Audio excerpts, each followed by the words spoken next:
This is Audible. Seduced by My Billionaire Boss, Part 3, written by Sierra Rose. Narrated by Marian Hussey. Chapter 1. You never know where or when you'll find love, or when it might find you. And I found it, or I thought I did, when I crossed the line big time and slept with my billionaire boss. What a huge taboo.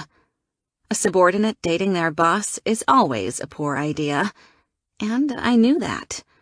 It was risky business, but I swear my feelings felt real, so wonderfully and undeniably real.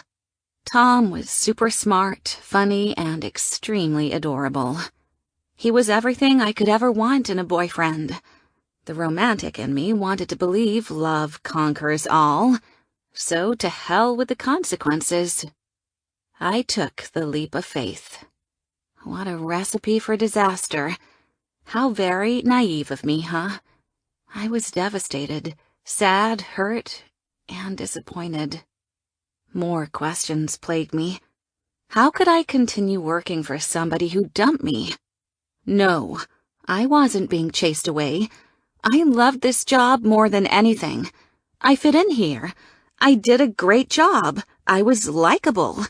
I put out solid work, avoided office politics and gossip, and accepted criticism well. Sex with the boss was a bad idea for my career, and I knew that. But I was in awe of my boss. I'd actually seen the guy in magazine articles and on television. And I even felt like the luckiest woman alive when he picked me out of all the women who fought for his attention. Talk about a huge ego boost. I always wondered why he chose me. Was it because I was forbidden fruit? Or maybe it was the adrenaline rush from breaking the rules. He lavished me with a world I never knew. From excessive spending and fine dining to expensive gifts and fancy country clubs. And then there was the sizzling attraction and undeniable passion. Tom and I had the perfect office romance. Until one day, well, we didn't.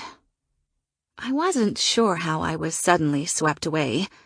Now I was lifting my head up off the floor. Wounded pride aside, my knight in shining armor had picked work over me. CEO or Jenna? It was an obvious choice. I wasn't worth fighting for.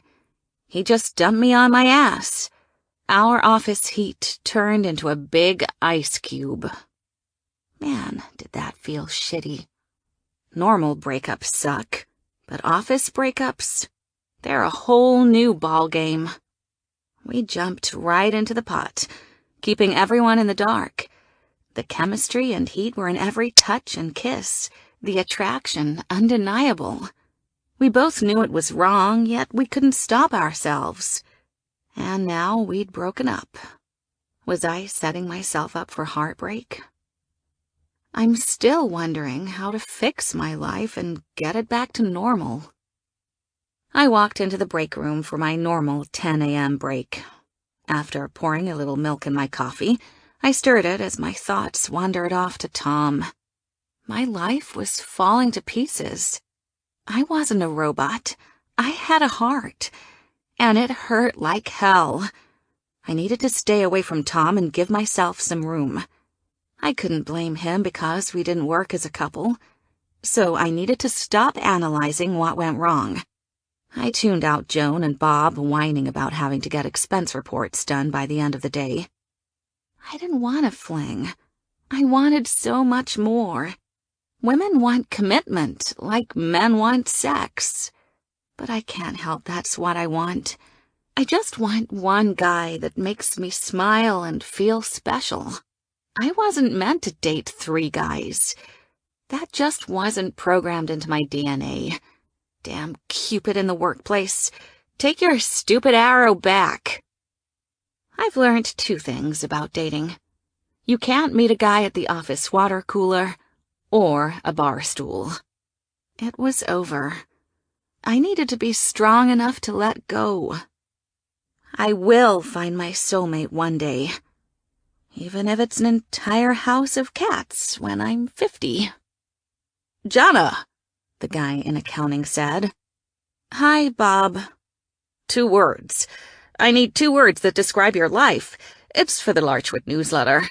Mine is deliriously happy. Anyway, I've got everyone but you. 2 words, huh? Yeah. I bit my lip as I pondered. Life's complicated. That'll work. Smiling, he wrote it down and darted off. "Hey, girl," Betty said. "Be strong. Hang in there, okay? If you need me, I'm here."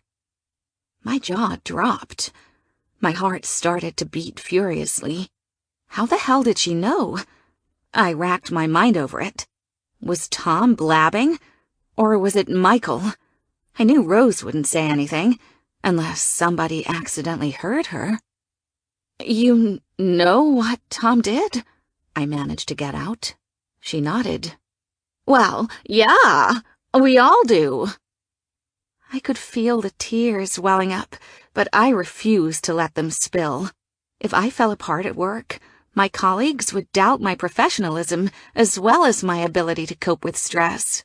I'd be remembered as the emotionally unreliable girl who went to pieces when her boyfriend broke up with her. No, I had to stay strong. I wanted to get to the point where this breakup didn't bother me. But how could that ever happen if everyone knew? Unbearable awkwardness. I had officially tarnished my professional reputation. The gossip mill will go berserk. I'll probably be front-page news on the newsletter. HR will be on my ass. Why didn't Tom keep his damn mouth shut? Take a breather, Jana. Your main goal is to stay sane and employed. I needed to proceed with maximum caution. Chapter 2. I wanted to avoid popping up on HR's radar and becoming another casualty, but looks like the cat was out of the bag. I muttered a few curses in my head. My heart was racing. Would I be axed? "How did you know?" I asked. "I saw that pile of work Larchwood put on your desk this morning. Jonas Caters quit and all his work had to be divided up evenly. I know you feel overwhelmed, but don't. You'll get through it, and I can help as much as I can." I let out a long sigh of relief. Work. She was flipping talking about work. "It's so much," I said, playing along. "But I can handle it. I'm tough. I don't know how, but I'll get through it." I think I was talking more about my personal life than my work one. She chuckled. "What are you doing tonight?" she asked. "Any big plans for Friday night?" "Oh, yeah, I've got some big ones." Throwing on my pajamas, watching a movie on Netflix, and crying into my ice cream. I guess the old breakup cliché is true. I was living proof of it. Betty smiled. "Oh, yeah? What?" A show. I'm going to watch." "That new show on Broadway. Oh, I want to go to that so bad. Those are great plans." She grabbed her coffee and walked off. When I turned around, I bumped into Tom. The coffee splashed out of my cup and onto his black dress shirt. "I'm so sorry," I said. "Spilling coffee on the bus." Joan's voice rang out. "Not good, especially when it's time for your quarterly review." Our first meeting post-breakup, and I doused him with coffee. Great.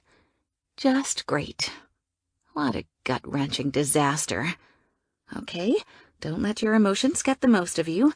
Stay calm. Breathe. You can do this. Tom chuckled. "It's okay." I ran to the sink and grabbed some paper towels. Like a madwoman, I started dabbing his shirt. I felt like such an idiot and klutz. Remember, I thought, stay polite and completely professional. I couldn't let negative things affect my productivity and professional reputation. I knew the workplace could become a minefield of anxiety and distraction, and I didn't want that to happen. "Please, don't worry about it," he said. My mind was racing. I didn't want to have that, "oh my gosh, I'm a crazy ex" moment. When his hands touched mine to stop me from wiping up his shirt, I looked up. A shiver slid down my spine. I couldn't do this. Seeing him every day like this. I was going to change my routine and plan my break at a completely different time. I had memories in this break room. I remembered how totally hot it was to steal a kiss here when no one else was watching. His lips were so soft, his kiss so addictive.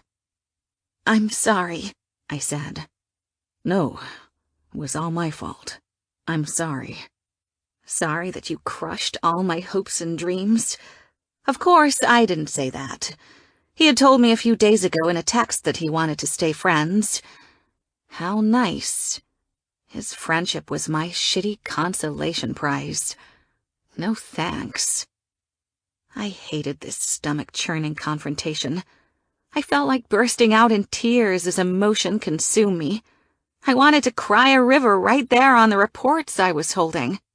And soaking those with tears wouldn't do much to establish my credibility. Damn it. Why was he so damn hot? Looking at me with those pretty blue eyes and handsome face in that designer suit that made him look like $1,000,000. It wasn't fair, Thomas Larchwood. Not fair at all. I loved him, and he threw it all away.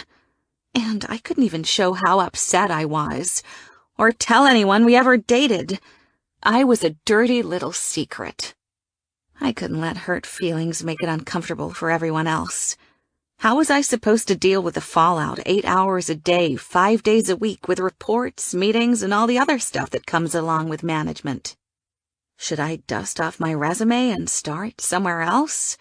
No, I worked hard to get here. I gave up everything to get this position. "Joan's right. It's time for your quarterly review," he said. "Are you giving it to me?" I asked. "I gave it to Michael," he answered. "I'm too swamped to get to it." Yeah, right. I shook my head. "Oh, okay. Well, I'll see him as soon as I get the chance." Our eyes locked. Then I darted out of the break room, running as far away as I could get. It'll get easier to get over him if I just got on with my life. The busier I made my life, the easier it would be to forget him. I spent too much time thinking about him, which meant I was too invested. Damn it. That had to stop. Okay, I needed to be more focused and move on. That's what I had to do. No matter what happened between us, I needed to leave the drama out of it. It was best to avoid the ex at all costs. I went back to my office, hoping and praying he wouldn't come after me. He didn't, and I was thankful for that. I couldn't take seeing him right now, but I wasn't so lucky later in the day. Rose called me on the work phone. "What are you doing tonight?" I didn't answer. "Please don't tell me you're sobbing into your keyboard." "I'm not?" "Good. What are your plans?" "You know my plans only too well." She let out a long, exaggerated sigh. "Not ice cream." I bit my lip. "Maybe. How about wine?"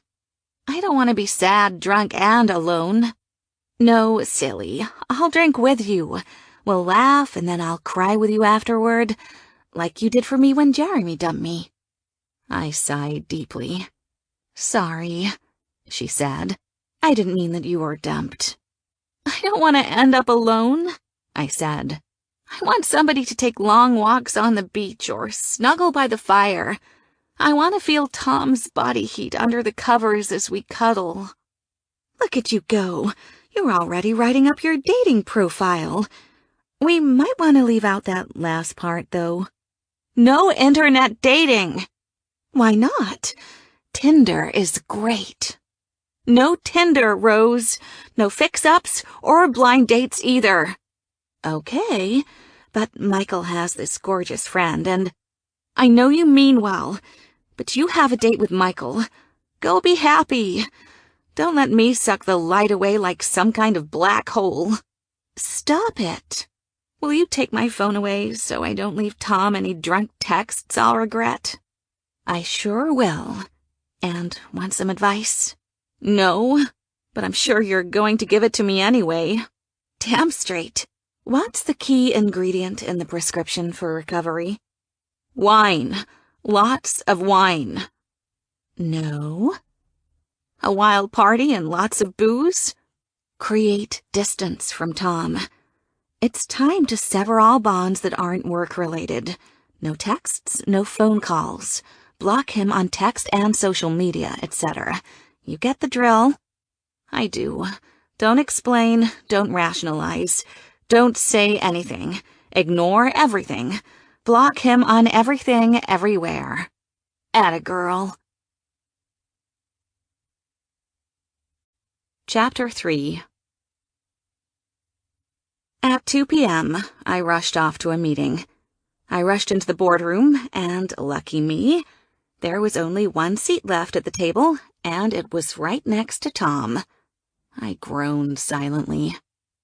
Please have a seat, Jenna, Tom's father said. Yes, Mr. Larchwood. I smiled and took a seat next to Tom. I couldn't have his dad suspect anything, especially hostility. I was uncomfortable and distracted the entire time. I don't think I heard a word the man said. My mind kept drifting back to the heat of Tom's kisses. Next time, I would arrive early to the meeting and sit next to other colleagues. It just took clever planning to dodge him, change my break times, come early to meetings. While everyone stayed for donuts, I quickly left and headed back to my office. As the elevator door started to shut, Tom inched his way in. My emotions were sitting in a big, giant pile, and I needed to sort them. Bumping into him wasn't helping me one single bit. The I want us to end up together mindset is something I refuse to be stuck in. I wasn't going to pine for my knight in shining armor. I told myself the ache would fade. Would it? Hey, he said. No donuts? Nah, I'm watching my girlish figure. His gaze met mine. I knew we both felt the physical and sexual attraction we had for each other. I could see it in his eyes. We need to really talk this out, he said. Even more painful feelings will result from not saying what's on your mind. Right.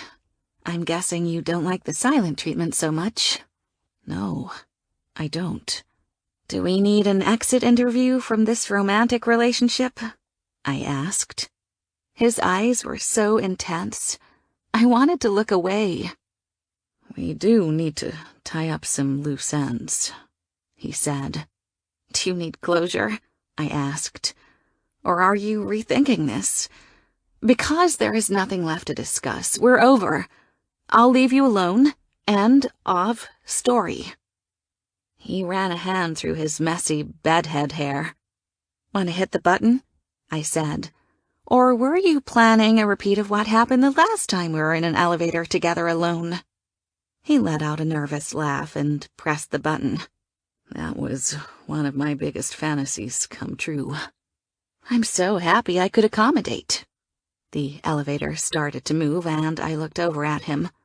I bet you're sweating right about now. So, was the office fling really worth it? It wasn't a fling. You know how much you meant to me. But we need to be discreet. Are you worried I'm going to send out announcements about my broken heart? Or are you worried I'm going to gossip about us at the water cooler and ruin your chances of becoming CEO? Because you know I would never dent your image of being Mr. Wonderful.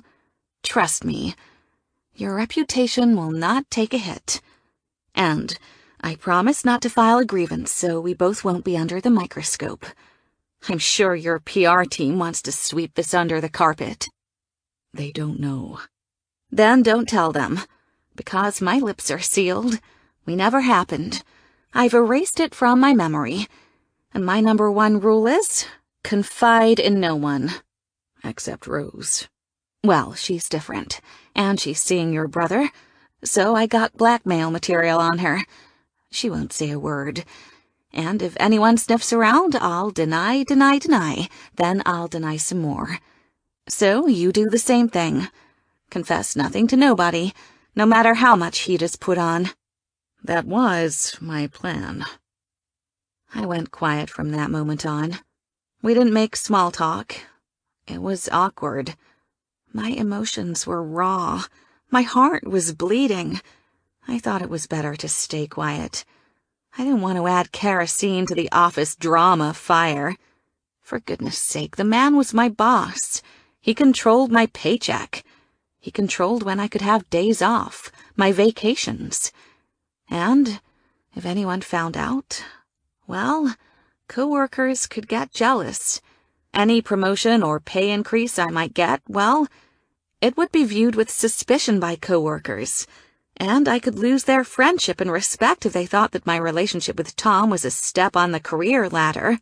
Any praise for a job well done would be considered suspicious and not earned. What was I thinking getting involved with him? When the bell dinged, I rushed out. Longest damn minute of my life. When Tom caught me in the hallway, he pulled me to the side. His cell rang. "You better get that," I said. He answered it and spoke briefly. He ended it with, "I'll see you tonight." I shook my head. Unbelievable. Did he have a date this fast with somebody not from the office? That was... I held up a hand to motion him to stop. It doesn't matter. I don't care. Okay, so maybe I did, but I wasn't going to let him know that. He put his phone back in his pocket. All I had to do was get through the next couple of hours and I could go home. "Is this work-related?" I asked. My mind drifted off to his soft kisses and the way we used to be tangled in the sheets. There was a spark in his eyes. "No, Jana, it's just..." "Stop right there. I don't want to talk about anything unless it concerns our job." His brow lifted. "Why are you being like this?" I looked at him straight in the eyes. "You chose this. This is what you wanted, remember?" "Jana," he said, "do you have any idea how hard it is to break up with someone you love?" "Yeah, I do. But we're done. You said that. And it seems like you're not getting the memo you sent." "I love you." "I love you" is 8 letters. So is bullshit. "You don't mean that," he said. "Thanks. Not interested. But seeing you is unavoidable. So let's keep it as professional as possible." "So you won't need any copies? In the copy room? The one on the south wing? The one that hardly anyone uses?" He shot me a sexy look as if hinting about our secret lovemaking, but I wasn't taking the bait. And why the mixed signals? Was this some crazy mind game? Was it a control thing? I tried to get the sex against my desk fantasy out of my head, because nobody made love in the office like Tom did when we worked late on a project one night in my office. No, I couldn't relive those. "Listen, I need what only you can provide," I said. His wavy hair was slightly tousled. His sultry blue eyes looked at me hungrily. I wanted to run a hand over his strong, chiseled jawline. Tom wore a black suit that was tailored perfectly. He filled out the suit nicely with his powerful arms and broad shoulders. I knew what his rock-hard body looked like underneath. It was delectable. And it took every ounce of willpower I had not to drag him off to the copy room. He looked so sexy, so hot. He was simply a vision. Tom inched closer, his lips hovering ever so closely to mine. In a bold move, his arms wrapped around my waist. "And what's that?" Staring at his gorgeous body had made me lose focus of the conversation. I'm sorry? What? His lips hovered over mine. You said you need what only I can provide. I stepped back. Your absence. Unless it's work-related, of course. His confident smile disappeared by the new reality I was giving him. I walked away, without even glancing over my shoulder. I stood strong, and I was quite proud of myself. Bravo, said Michael, clapping. I don't think a woman has ever told a Larchwood brother to go jump in the lake. Not now, Michael, said Tom. As Tom went to come after me, his brother held him back. Let her go, he said. It's what you wanted. You can't have the job and the girl, so pick one. And you did. So stop feeling bad by trying to rip the Band-Aid off painstakingly slow. You know that way only hurts more. Maybe I'm not as experienced as you because I don't break up with girls on a monthly basis. You've changed your mind?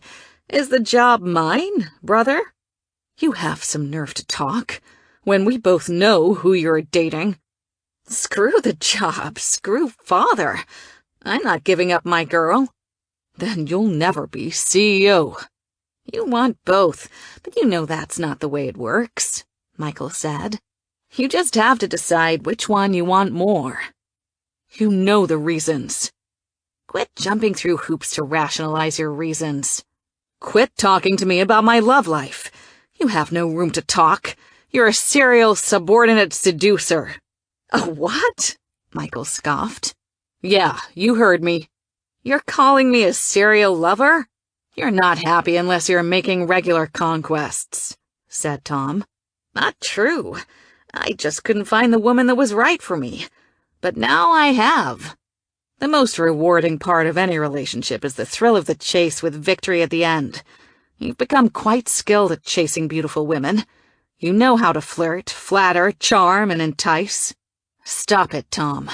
You enjoy the chase far too much, but you become bored once the hunt is over. Then it's on to your next victim. I really feel bad for Rose because she's such a sweet girl. I could hear them arguing as I walked down the hall even faster, trying to get away as far as possible. Screaming matches in the office? Seriously. Good thing everyone was still at the meeting. My phone dinged, and I glanced down at the screen. Please talk to me, read Tom's text message. Talk to him? About what? He wanted to be CEO, and that meant he had to give me up, even if he did love me. But the more I pondered, I realized he couldn't possibly love me as much as he said he did. Look at Michael. He was ready to pick Rose any day, because she mattered to him. She was his first priority. I decided to ghost Tom's ass and not respond. I felt 10 times better. I refused to carry around emotional baggage indefinitely. Better yet, I took Rose's advice and deleted his number, then blocked him. Our love was meant to fade off into the mist like a ship in the darkness. I called Rose and told her how strong I was. Don't go back to his ready available cock, she said. I laughed. What does that mean? It means he misses you, but he can't have a relationship with you. But his cock is ready and waiting on Friday and Saturday nights. I bet if you showed up at his apartment with a long coat and no clothes, he'd do you in a heartbeat. Trust me, I have more self-respect than that. Good. I'm going to be late coming home. I'm going to stop at the store and buy new bedsheets. I'm burning all my old ones. I'm also canceling my gym membership. I'm buying a treadmill and working out at home. I like it. Although, there are some hot guys at the gym. Why don't you try a different gym? Do you know, he had the nerve to bust out the "Can we be friends" line in a text. I hope you said no, asshole, but we'll be professional at work. Yep. Chapter 4. On my break, I called up Rose. "Tom's not giving me that little something extra," I said. I remembered his flashing smiles here and there when nobody was looking, and our flirty conversations. Yeah, we would flirt around constantly and play little games like giving each other dirty notes or grabbing each other's asses when we passed by and a soul wasn't around. We'd share drinks after a hard day of work, chatting about work and life. I missed all of those perks. "You're broken up," Rose said. "So, yeah, you're not getting any. Are you horny?" "That's not what I mean." "Then, please, enlighten me, Jenna." "I always got that little extra, like an email with hearts and smiley faces, or that wink in the hall when we passed each other. He always used to order my favorite Starbucks drink. Now, no work emails, no winks, no coffee, no special lunches, no quickies in the copy room, no special attention. This is good. This is what you wanted." "No, it's not what I wanted at all.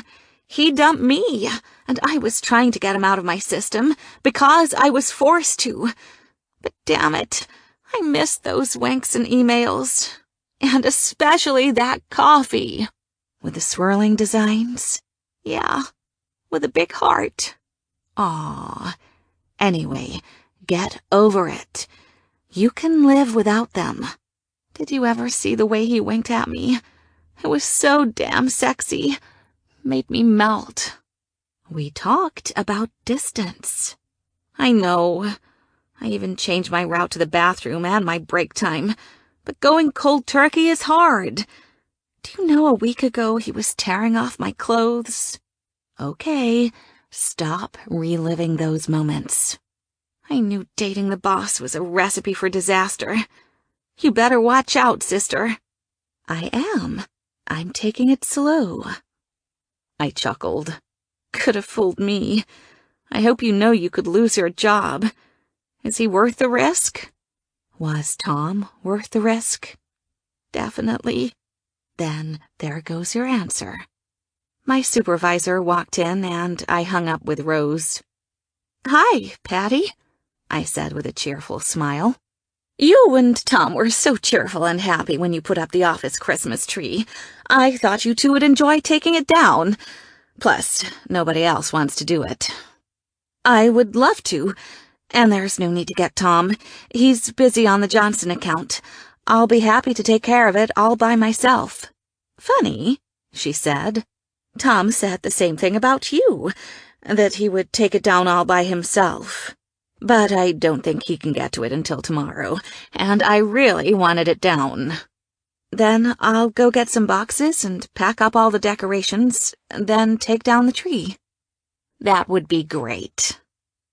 When I went downstairs to where the tree was, I saw Tom taking down ornaments. He was wrapping them individually in tissue paper and returning them to their boxes or containers. He hadn't noticed me yet, and I stared at him for a moment. It wasn't just his good looks. It was natural for me to be so attracted to someone so experienced, powerful, and well-respected. I admired his skills, experience, talent, drive, and enthusiasm. The man inspired me. He was so damn smart and too charming for his own good. I thought he was smooth like Michael, but not quite so flamboyant. I remembered how we first kissed. It was one of those movie moments. He put his hands around my waist. I put mine on his shoulder. Our lips crashed together in a combustion of heat and flames. All right, I had to stop that. Thinking about past memories weren't doing me any favors. I thought a secret relationship seemed safe and innocent. After all, it's a secret. The idea was exciting, and no one in the world knew anything about our secret office affair. I thought no harm could be done, until my heart was stomped on. The last thing I wanted was for anyone to know. I didn't want to be labeled the office tramp. I knew if I told one single person, everyone would know in less than 24 hours. "Oh, hi," I said. I was just coming to do that." He looked over at me, letting his gaze linger longer than necessary. "Don't worry, I got it." "Needles are falling everywhere," I said. "All the water dried up," he explained. I loved having a real tree. Me too. You can go back to the Smith project. We need to begin planning stages as soon as possible. It's a big project. I'm surprised you gave it to me. I needed the best to make this merger a success. I smiled. Thanks. That means a lot. I walked over. "Bet the least I can do is help you," I said, pulling off the tree skirt. "We've got to learn to be around one another, especially if we have to work on projects together. Besides, we'll be done in no time, and I'm a team player." Tom smiled. "I know. I even told Michael to put that in your review." "Thanks." I smiled back, and then started collecting ornaments and placing them into the box. Taking down the tree felt like symbolism. Tom and I were ending.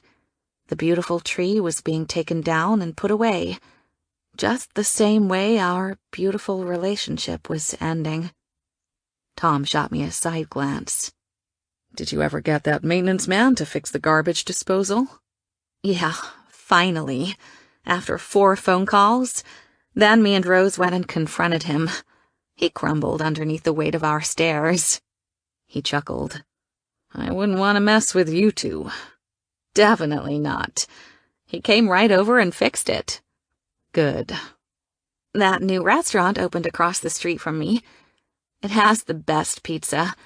I've been ordering a lot with all the hours my new boss has been making me work." "I'm sorry about that. But when Jonas Caters quit, it screwed us all. We almost lost the account. But thankfully, with everyone's hard work, we were able to save it." "I'm glad it all worked out." "I might need you to work on it with Michael and Tina on Saturday." "Not a problem." "But no going to his house. All work can be done here at the office." "Try telling him that." "I will." "You won't be joining us?" "I'm flying to Cleveland for an important meeting on Friday. I won't make it back until Saturday at 4 p.m. For the black tie charity party I have to attend." "Sounds fancy." "I'm taking a client," he said. "And I'm hoping to win her over. Mrs. Ford is a tough cookie, and I have to break her with my wit and charm." I pasted on a big smile. "Well, if anyone can do it, it's you." I'd seen Mrs. Ford come into the office. She was a blonde bombshell with killer curves and bright blue eyes. I was instantly jealous, but I tried to act casual about it. A dark cloud hung over my head. I wasn't prepared to handle that kind of storm. Hell, I had to admit, I wasn't prepared for the hurricane of emotions and jealousy that blew over me. I grabbed the last few ornaments. I couldn't help but think about his hot date. "This was a nice tree," I said. "I guess I really did get you to like Christmas," he said. "You did, but now it brings me even more bad memories."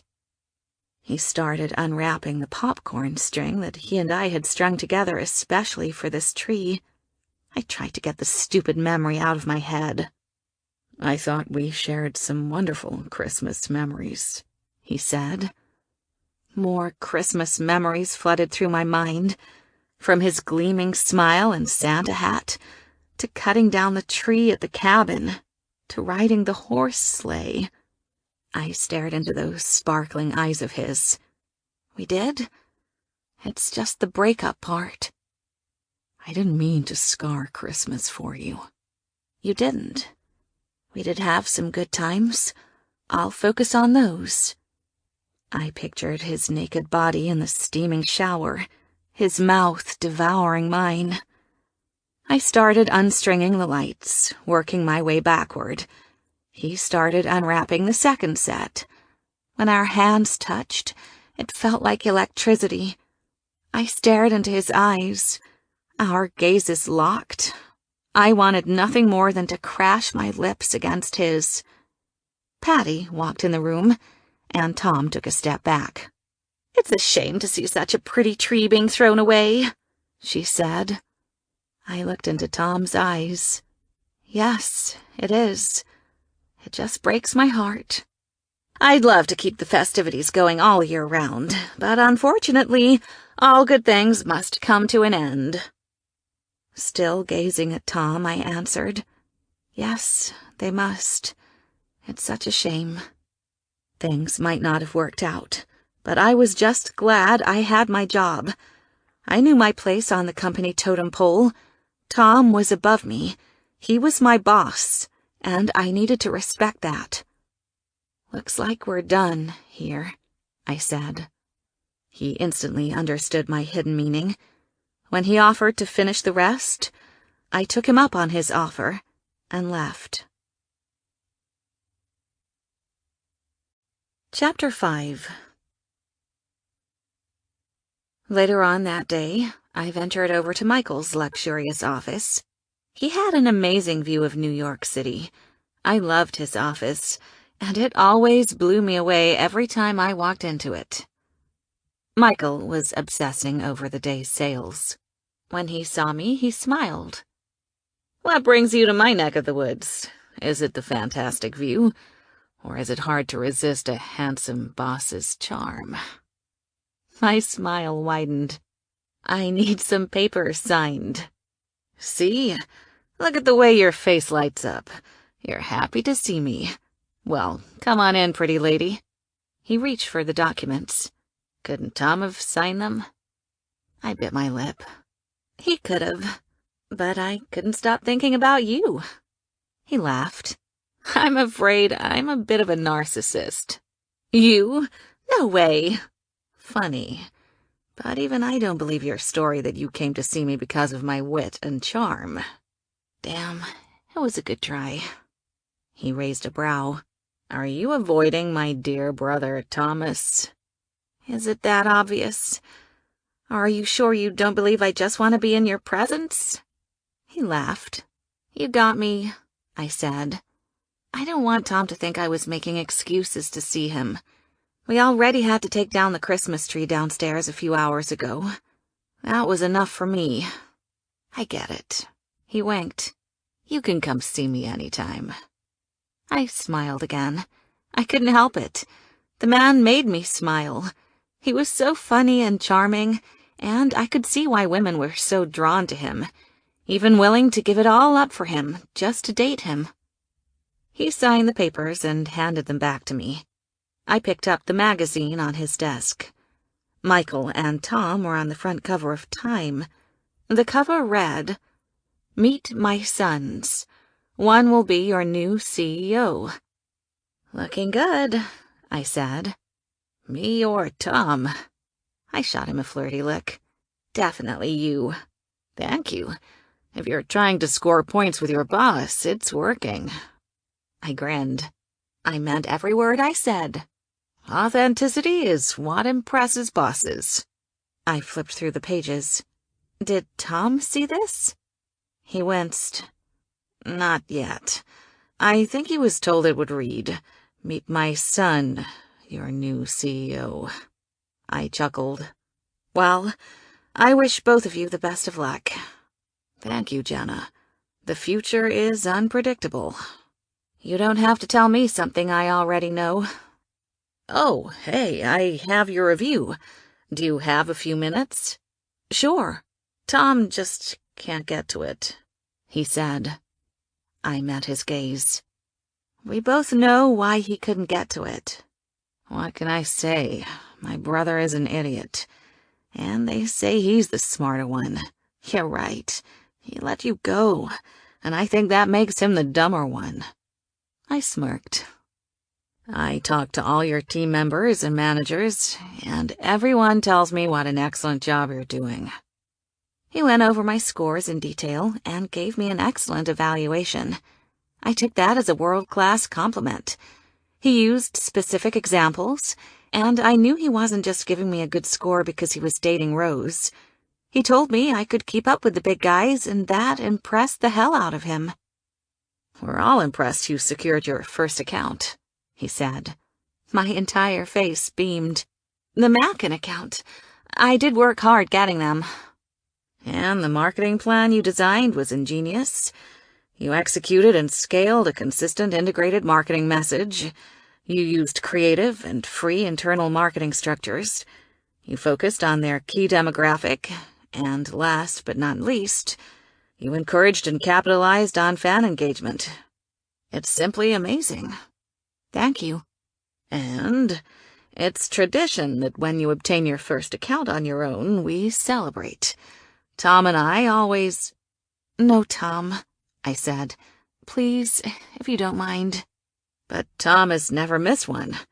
Come on, resist the urge to throw his stapler at him, and let him join in on the fun." "I'm sure he won't mind missing this one. Besides, he passed my review over to you, and that means he's trying to create distance." His beautiful eyes twinkled. "Okay then, just you and me." I winked in a joking manner. "I promise not to tell Rose I drank a glass of wine with you." "But it's completely platonic, and it's a business celebration." We both laughed. He left and came back a few minutes later with a bottle of wine and 2 glasses.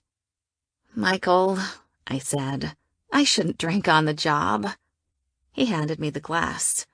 "Nonsense. I'm the boss, and I say it's okay. Besides, we can't fight Larchwood tradition." "Okay," I said. "A few sips won't hurt. We are celebrating after all." "Give me 1 sec. I want to break out the confetti." Knowing him, he just might do that. I shot him a look, and he smiled. "Kidding," he laughed. "I never know with you." He met my gaze and flashed me his gleaming white smile.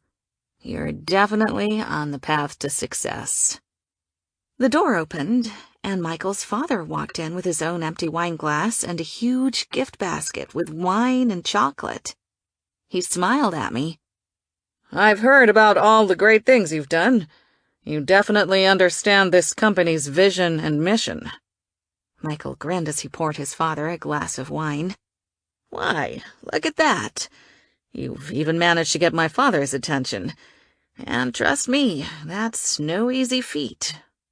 "Hello, Mr. Larchwood," I said.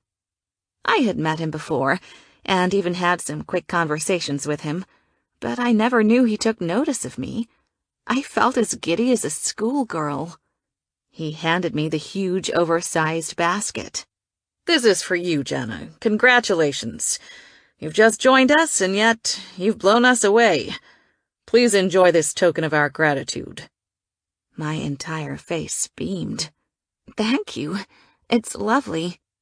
Mr. Larchwood looked at Michael. "Now, where the hell is Tom?" "He's busy," Michael said. "Where's Patty? Jenna's supervisor should be here too." "She's sick today," Michael said. "Remember, she called off." "Tom better get his ass up here then." His dad grabbed the phone and called Tom's office. "Hi, son, it's me. Michael's office now. And bring a wine glass."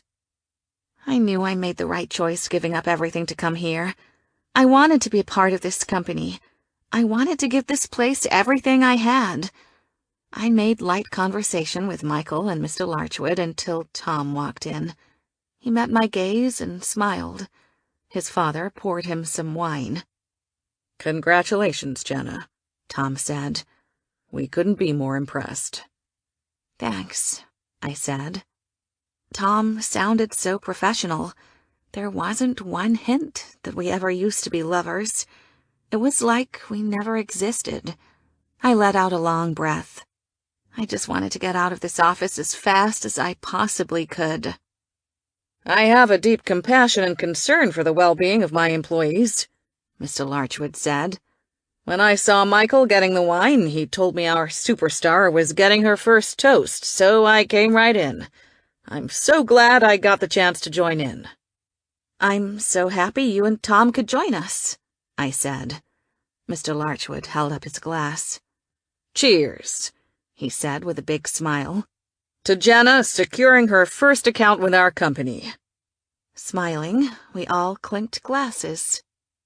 Oh, Tom, Mr. Larchwood said. While I got you in here, I need you to talk to Jackson. I heard he dropped the ball again. I'm going to have a long talk with him. Meanwhile, you'll be taking his spot and running the board meeting at 5. Dad, I'm not dealing with that. That board meeting is everyone from Michael's division, and he's more equipped to handle that than me. And besides, I'm interviewing somebody for an upper management position. Reschedule the interview, Tom, Michael said sternly. No, I won't. But I have a dinner date, Michael said. Tom sighed. Of course you do. His father peered at Tom. Listen, nobody can pitch to a Fortune 50 company like you. It's a $1 billion deal, and I can't risk losing it. Then you go. I am, and I want one of my sons there also. Michael is perfect. Their head of treasury is that cute blonde. Michael could screw things up by drooling all over her, and this office is not the new singles bar. Excuse me? Michael said. Drool? How pathetic do you think I am? I would have her phone number before she ever left the boardroom.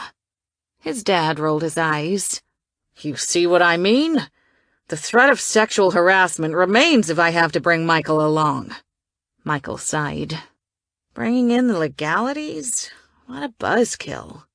You want to land on the jump page of the Wall Street Journal, boy? I won't tolerate that kind of behavior. Don't you dare make me look like an idiot with the firm's senior execs, and the prospect's senior execs either. And I wouldn't want to do that, Michael said. That's why it's best you take the golden child along with you. Dad, Tom said, he's baiting you because he doesn't want to go. We both know he wouldn't flirt with the blonde because he's seeing somebody right now. Son, his dad said, that doesn't mean anything with your brother. I think we both know that. Do you want to hear all about her? Michael asked. No, keep your flavor of the week to yourself. Introduce me if you date longer than 6 months. Michael smiled at me. This one's gonna last. I smirked. Tom glanced down at his watch. Listen, Dad, I gotta go. So do I, Michael chimed in. And I pulled an all-nighter, so I'm completely beat. His dad blew out a long breath. I don't want to hear about your romantic escapades. I have no juicy secrets to hide. Okay, so maybe I do. But that's not the point. The point is, I pulled an all-nighter here at the office with my team. You know, I do work hard here, and I carry my weight. Now please cut me some slack and make Tom go with you. After all, he slept in his nice comfy bed last night while I slaved away to meet your ridiculous deadline, which me and my team met, I might add. If that isn't dedication to this company, then I don't know what else is. Now, boys, their father said. No need to fight. We'll simply flip a coin. Michael laughed. I'll take tails. Heads, Tom said. His dad pulled out a quarter and looked at me. What are Tom's chances of getting head? He said head instead of heads. I glanced at Tom. Not a snowball's chance in hell, I whispered. Ah, I see you're a loyal Michael fan, his dad said. Don't worry, most women are. No, Mr. Larchwood, I mean, I wouldn't blow your son, Tom, or give him head if he were the last man on the planet. Michael burst out in laughter. Tom's face turned a bright shade of red. I bit my lip hard. How could I let something like that slip? But luckily his dad was completely clueless, thank goodness. "What are you laughing at, son?" his dad asked Michael. Michael glanced at me, and I shrugged. Think of something. "Of course Jenna likes me better than Tom," Michael said. "Most women do. I have that effect on women." Tom didn't seem very happy by his comment. I shook my head, and Michael shrugged like he didn't know what else to say to cover my blunder that had made him laugh. Mr. Larchwood chuckled. "Just like your old man. At least I know how to keep it in my pants," Tom said. Michael's gaze narrowed. "Is that so, brother?" he asked in an accusatory tone. "You can't criticize me for one slip-up." My gaze met Tom's in an angry glare. Slip-up? He winced. "Poor choice of words. I do apologize. It's just that—" "It's okay," I said casually. "I get it." Tom never dated women at work. I was the only exception to the rule, so maybe I was a slip-up, a mistake. I knew deep down he didn't really want to break up with me. He only did it for the title of CEO, because nothing was getting in the way of his dream job, especially not love. I never felt used because I know Tom cared about me deeply. I felt his emotion when we made love, and I knew what we had was real. I was just angry he'd given everything up so he could move up the corporate ladder to the very top. I think I felt more hurt than anything. "Listen, we all know I've had dozens of slip-ups," Michael said. "Some might even dare to say hundreds, but that's all behind me. I've turned over a new leaf." His dad spit the gulp of wine in his mouth. "Really? This woman I'm seeing has captured my heart quite like no other." "Son, like I said, if she lasts longer than 6 months, then we'll talk. Okay, let's see who's going to be the lucky son to accompany their dad to this very important meeting." He flipped the coin high in the air. "It's tails, Michael. It's all yours." "How wonderful," he replied sarcastically. His father looked at him. "Don't go near the blonde. She's off limits, hear me?" "Loud and clear." "And about the all-nighter. I'll get you and your team members all $100 Visa gift cards. Just send me their names." "Will do, and thanks." "I like to show my appreciation for hard work." "You can keep my gift card and show your appreciation by letting me go to dinner with my date." "Not happening, Michael," his dad said with a chuckle. Tom patted his brother on the shoulder. "Guess you better cancel those dinner reservations. Have fun, brother." Tom rushed out as Michael rolled his eyes. "Dad, this sucks," Michael said. "Suck it up, son." Chapter 6. I'm fine.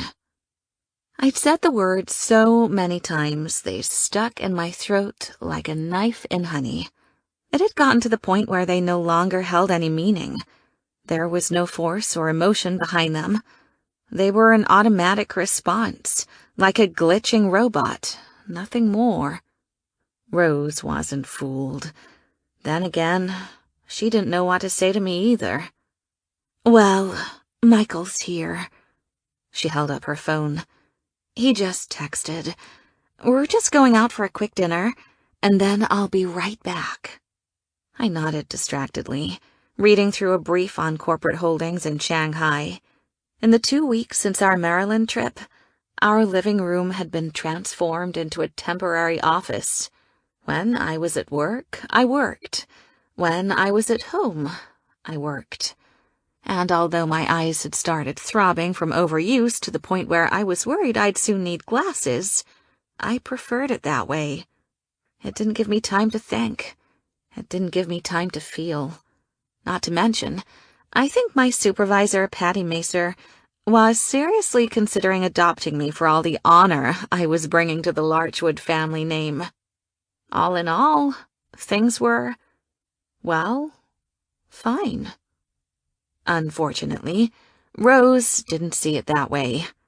Her eyes tightened as she glanced around my workstation. More than once she'd tried to put it all away.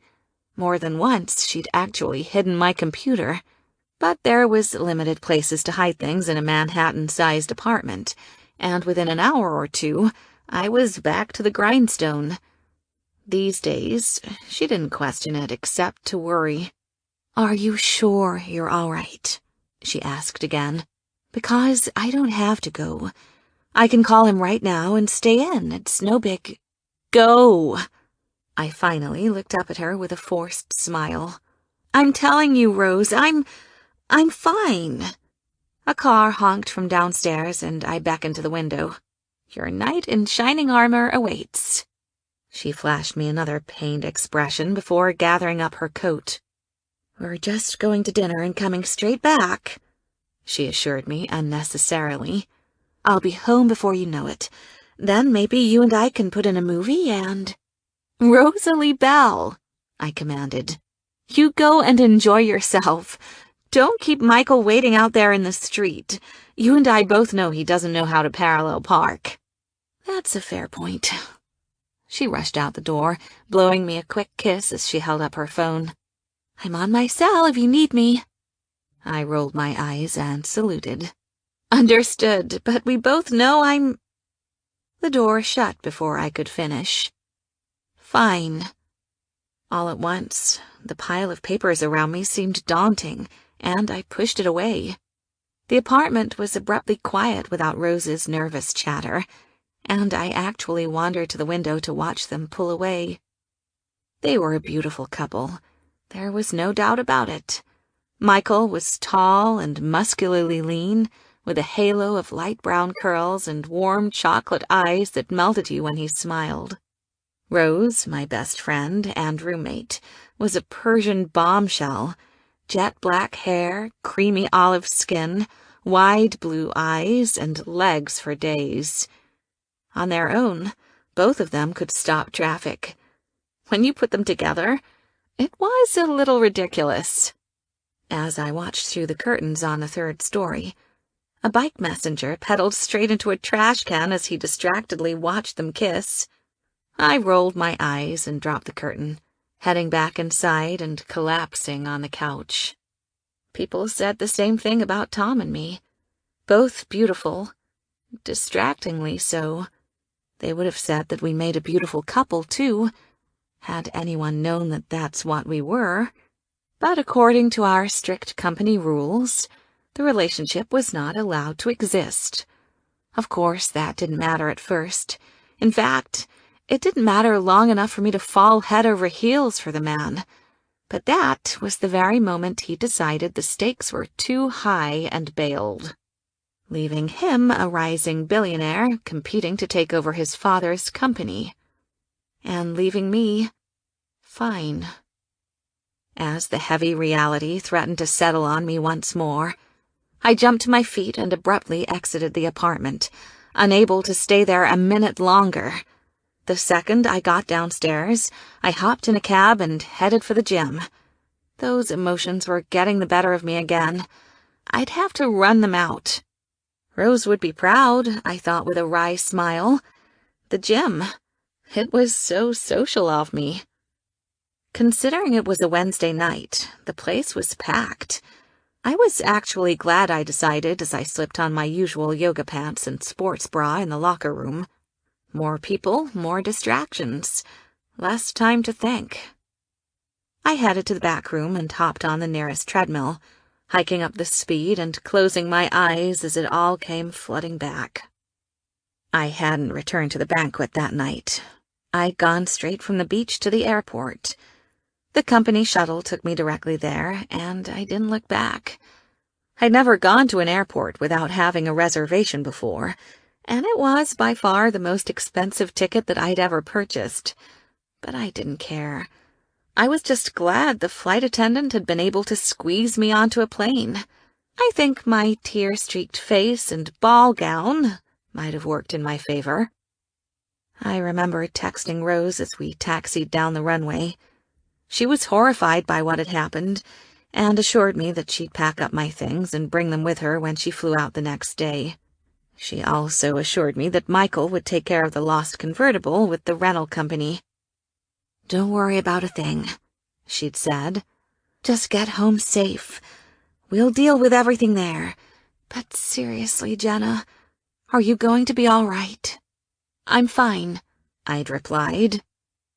It was the first time I had said it, soon to be followed by about 1,000,000 more. I punched up the speed on the treadmill and broke into a run. Initially, I had understood. I'd realized right away what Tom was going to say and why he was going to say it. It made sense. It was logical. And Tom was nothing if not logical. For that matter, so was I. Earlier that very night, I'd been thinking about how our relationship was doomed to fail from the start. How the only possible way it could end was with me getting fired. How that wasn't something I was willing to do. But that's when it hit me. I'd done it anyway. I'd stayed with him. I'd taken the risk. The same risk that he never had himself. What was the worst that would happen to him if he were caught? He'd get a reprimand? A corporate slap on the wrist? Something he and Michael would laugh about later over drinks, but me? Not only would I get fired from Larchwood, but I'd be finished in the world of finance. No company would hire me back with such a mark on my record. I'd have to start completely over. That's the risk I was taking, and I did it anyway. I went to the beach that night to save us. Tom went to throw it all away. Gasping for breath, I hit the machine up another 2 levels and began to sprint. It was karma. That's what it was. Comeuppance for all those lower on the corporate ladder. It was the damn Katie McGill curse all over again. For at this moment in the gym, running myself to death on a treadmill, it was very easy to say the words out loud. I had fallen in love with Tom Larchwood. Like a fucking moron. My knee twisted beneath me, and I stumbled to the side, catching onto the railing as I slammed on the button to stop. As the machine stopped rolling, I hopped off to examine the damage, almost falling to the floor before 2 cool hands reached out and caught me. "Tom?" I knew I was mistaken before I even looked up. Tom didn't come here anymore. He didn't go anywhere he might risk seeing me. And he certainly wouldn't have caught me. "Hey, are you all right?" I peered up into a pair of lovely green eyes. When I pulled back an inch or 2, I saw the rest of the package. A stunning man in a pair of workout clothes, mid-20s, shaggy blonde hair, and about the cutest smile I'd ever seen. I caught myself before I could say the word. It suddenly didn't apply. "Yeah, thanks for catching me." "You looked like you were going pretty hard there," he teased as he steadied me on my feet. "I'm surprised you didn't run through the machine." I winced as he set me back upright. My knee buckled again, and he caught me quickly and half carried me over to a bench. "Thanks," I said for the second time, a little breathless with the pain. "I guess I wasn't really paying attention." He smiled good-naturedly and examined my knee. "Well, I don't think anything's broken or even sprained. You probably just knocked it pretty hard on the side there." "Are you a doctor?" I asked, looking up. He shook his head. "Both parents were. I took a less noble profession." I was about to ask what it was when a guy called to him from the other room and he stood up. "Gotta go. You sure you're going to be all right?" He cocked his head contemplatively to the side, and I suddenly realized he was asking about much more than my knee. I must have been quite a sight on that treadmill. For the first time in what felt like a long time, my face softened into a genuine smile. "Yeah, I will." Chapter 7. I headed straight from the gym to my favorite Starbucks, the one I'd been avoiding since I got home. Even in a city the size of New York, it was surprisingly difficult to avoid the influence of a Larchwood. Tom owned this place. In fact, he frequented a secret little workspace on the second floor. So, despite my coffee addiction, I'd been heading all the way to Midtown when I wanted a buzz. Today, I marched straight inside. "Non-fat latte, please," I ordered at the counter. The girl looked up, and my breath caught in my throat. It was Alicia, Tom and my favorite barista. I'd seen her many times over the last few months, but never by myself, and Tom and I never stalled long enough to talk. We had to make sure she thought these trips of ours were strictly professional. "Hey," she said brightly. "It's Jessica, right?" "Sure." I didn't even bother to correct her. She took my money and hurried to give me my change as a line piled up behind. "Not with Mr. Larchwood today? As a matter of fact, I haven't seen him much lately either." Interesting. So Tom had been avoiding this place as much as I had? That probably meant it was safe to continue frequenting to my heart's content. "Nope, just me." I flashed her a little smile and dropped my change into the tip jar. "Keep it." As I headed out onto the bustling sidewalks, I felt a strange feeling of calm washing over me. The feeling you got when whatever had been plaguing you was either resolved or replaced.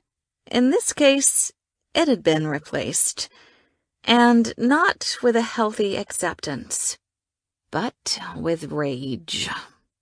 How dare he cast me aside the second things got rough, the second that the tables turned and our relationship became a risk for him? Welcome to the club, buddy. That was the razor's edge I'd been walking since day one, and you didn't hear me complaining.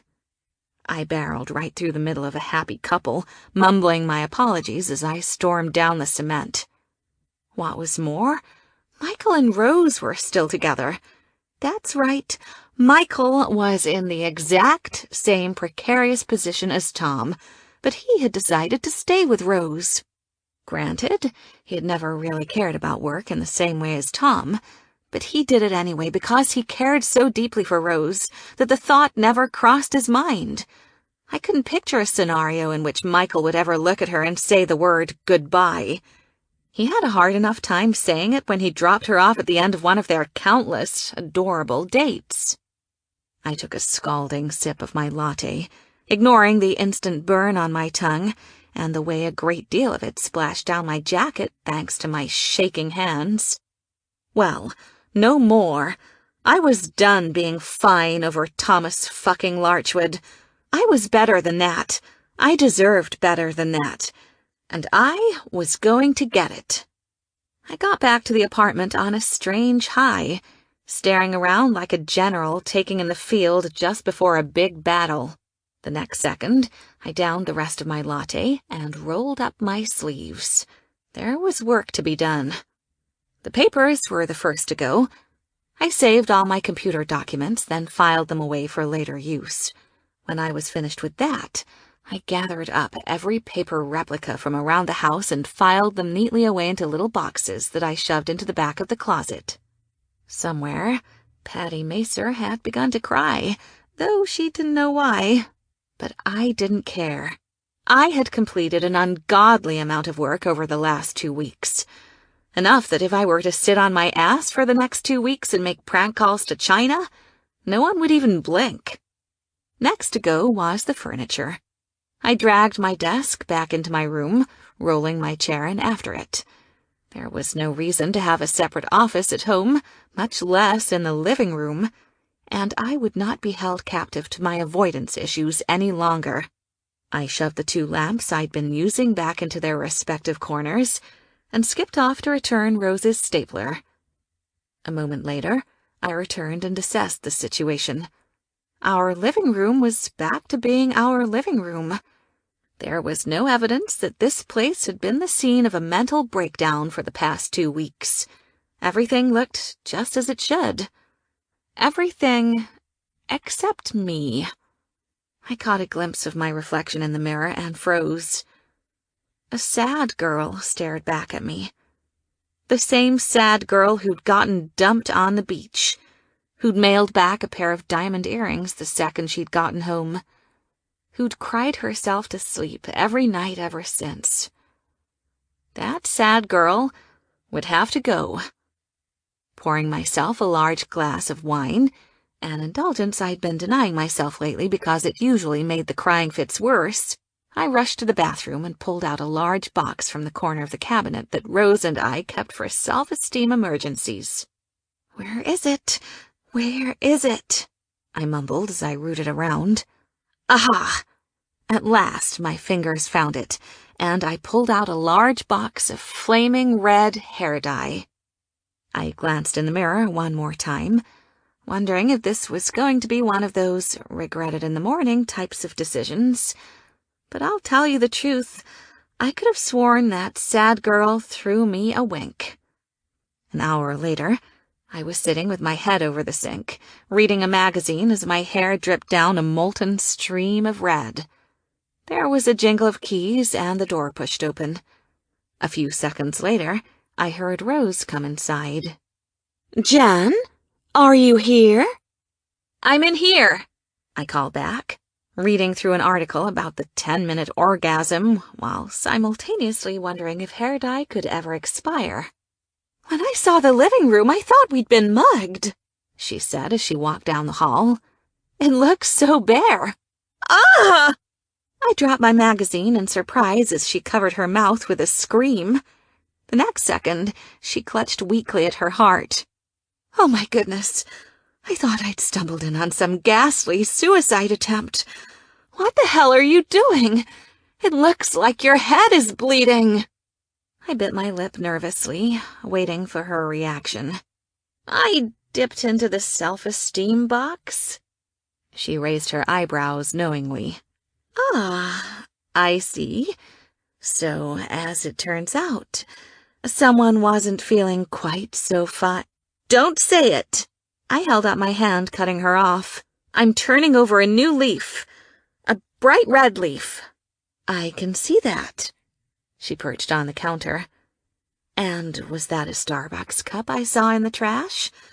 Don't tell me you went all the way to Midtown." "Nope," I said proudly. "I ducked into the one right here on my way back from the gym." She grabbed her cheeks in mock amazement. "The gym, too? Jenna Harks, you are just blowing my mind right now. Is there anything you can't do?" I chuckled and swatted at her as I tried to stand up. "Can you help me out with this hair situation? I'm not positive, but I'm pretty sure I left it in too long." She threw on an old sweatshirt over her fancy dress and helped me gently wash the dye from my scalp. It did indeed look like I was bleeding out from the cranium, and I shut my eyes as her fingers worked the red through. "So, how was your date?" I asked quietly. Don't get me wrong, I was incredibly supportive of Michael and Rose as a couple. They were absolutely wonderful together, and I couldn't think of a better match. But lately, well, I hadn't been asking about their budding romance, and Rose certainly hadn't been volunteering the information out of respect. She seemed very hesitant to talk about it now. It was fine." "Don't say fine," I laughed. She cracked up. "Geez, you're right. It's a perfect go-to, but—" She cast a wary glance at me from the corner of her eye. "Well, it was amazing, Jenna. I'm in over my head with this guy. I don't know what comes next." I smiled to myself, both happy for them and happy that I could honestly say that without wanting to cry. "Well, Michael's crazy about you. We all know that." "It's more than that," she mused, fingers working through my hair. "I'm crazy about him." My mouth fell open in false surprise. "No! The notoriously single Rosalie Bell falling in love with a mere mortal? Honestly, Rose, you're like the George Clooney of Manhattan. You really willing to throw that all away?" She laughed softly, I still back with Michael at dinner. But that's the thing, isn't it? He was basically the male version of me, and he was willing to throw it all. She stopped suddenly, staring at me in horror. "Jen, I'm sorry. I wasn't thinking." "It's okay, really." I stood up and took the towel from her hands, patting myself off. "I'm going to blow-dry this for a minute to see how it turned out." She nodded quickly, squeezing my hand before she headed back down the hall. The second she was gone, I cast a quick look in the mirror. How were we hanging in there? Was the sad girl back? I found it was easier to deal with my emotions when talking about them in the third person. Well, lucky for me, sad girl was most definitely not back. In fact, I didn't really recognize the girl staring back at me. The red had done something strange to all my coloring, making me look paler, but more vibrant all at the same time.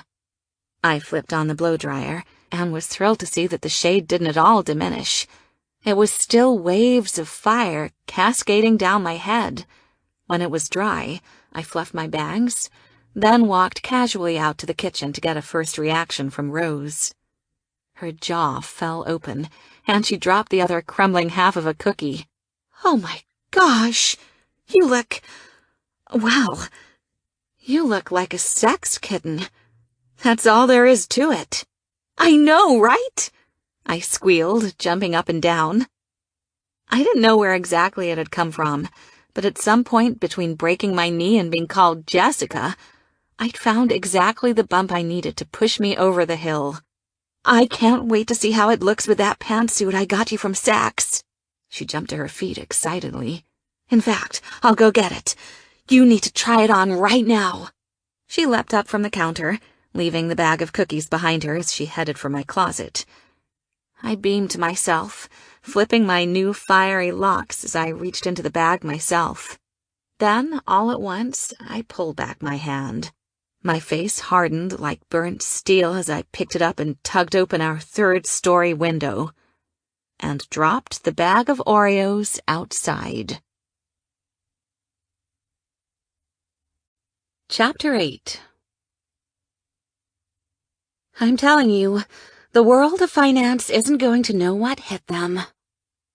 I twisted around in front of my mirror, examining the new dress from every angle. Rose had decided that a new look required new clothes, so we'd taken off ridiculously early for work and stopped by Bloomingdale's on the way. Fortunately, around this time of year, when transfers, interviews, and internships were right around the corner, they opened early for us working girls to get a jump start on the day, and we were able to find what we needed in no time at all. I just wasn't sure it was entirely work-appropriate. It was a tiny designer dress, the kind that wrapped around me like a second skin, the kind that Rose and her kind wore every day to work, but you rarely saw in a division like finance. The silk material was a stunning shade of deep green, the kind of color that made my new hair look even more vibrant. It twisted up around the bodice in a series of little straps that implied a great deal of sex appeal without actually crossing the line to something unseemly. I had to give it to the designers here. They certainly knew their audience. "Oh, come on. You have to wear it," she insisted. "I know that look. That's the you're about to take it off look." I smoothed down the fabric one more time and looked up at my reflection with a little smile. "Actually, no. I think I'll wear it. It's the new me, right?" She clapped her hands excitedly. "It totally is. So listen, when you get back tonight, I've already queued up a whole line of movies on Netflix. We're going to have a popcorn fest and watch them all." I slipped my purse over my shoulders and put on my nicest walkable shoes. "There's no romance, right?" She shook her head firmly. "Most of them involve pirates. One of them is that new prequel to Planet of the Apes. I cocked my head. Interesting choice. Must be Michael's influence rubbing off on her. Deciding not to comment, I lifted my fist into the air. Lead the way! We decided to see my new look in action once we got to the street. Rose took a huge step back, hiding behind her trench coat, while I lifted my hand tentatively to call for a cab. Before it was even halfway in the air, 3 of them raced over to the cement. I bit back a gloating grin and turned excitedly to Rose. Well, take your pick. We arrived at the office in fine spirits. Spirits that were only heightened as half the people in the lobby couldn't help but stare, and the other half didn't seem to realize who I was. I honestly couldn't tell you which I preferred more. Up on the 70th floor, our home away from home, the reactions were much more pronounced. "Calling all X-Men! Calling all X-Men!" Jamie said solemnly the moment he saw me. "Oh good, Mystique, you're here. I'd like to go over some—" He broke off when we both started laughing and pulled me closer so he could get a better look. His hand flipped one of the waves tentatively, and he raised his eyebrows in approval. "So?" I asked with nervous excitement. "What do you think?" "Wow, I'm definitely for it. Very Rita Hayworth." But his smile suddenly faded into a concerned frown. "Wait. Actually, Stacy did something like this one time when I wouldn't let her get a dog. This isn't some dog rebellion, is it?" "No," I chuckled. "It's a new and improved me. The kind that's going to watch Planet of the Apes with me later," Rose reminded as she disappeared down the hall to her office. Jamie watched her go with that same frown. "That seems unlikely." I chuckled again and waved goodbye as I headed to my own office to take stock of my day. The early morning New York sun shone in through the windows and made everything feel even lighter than it already was. I'd gotten not 1, but 3 taxis. My new haircut was going over well. Even the shriveled plant in the corner of my office was staging some sort of comeback. I was so far ahead of the game with all the projects I'd been assigned. I was thinking of setting some kind of a bejeweled record when Patty Macer suddenly walked in. "Jana, oh, I'm sorry."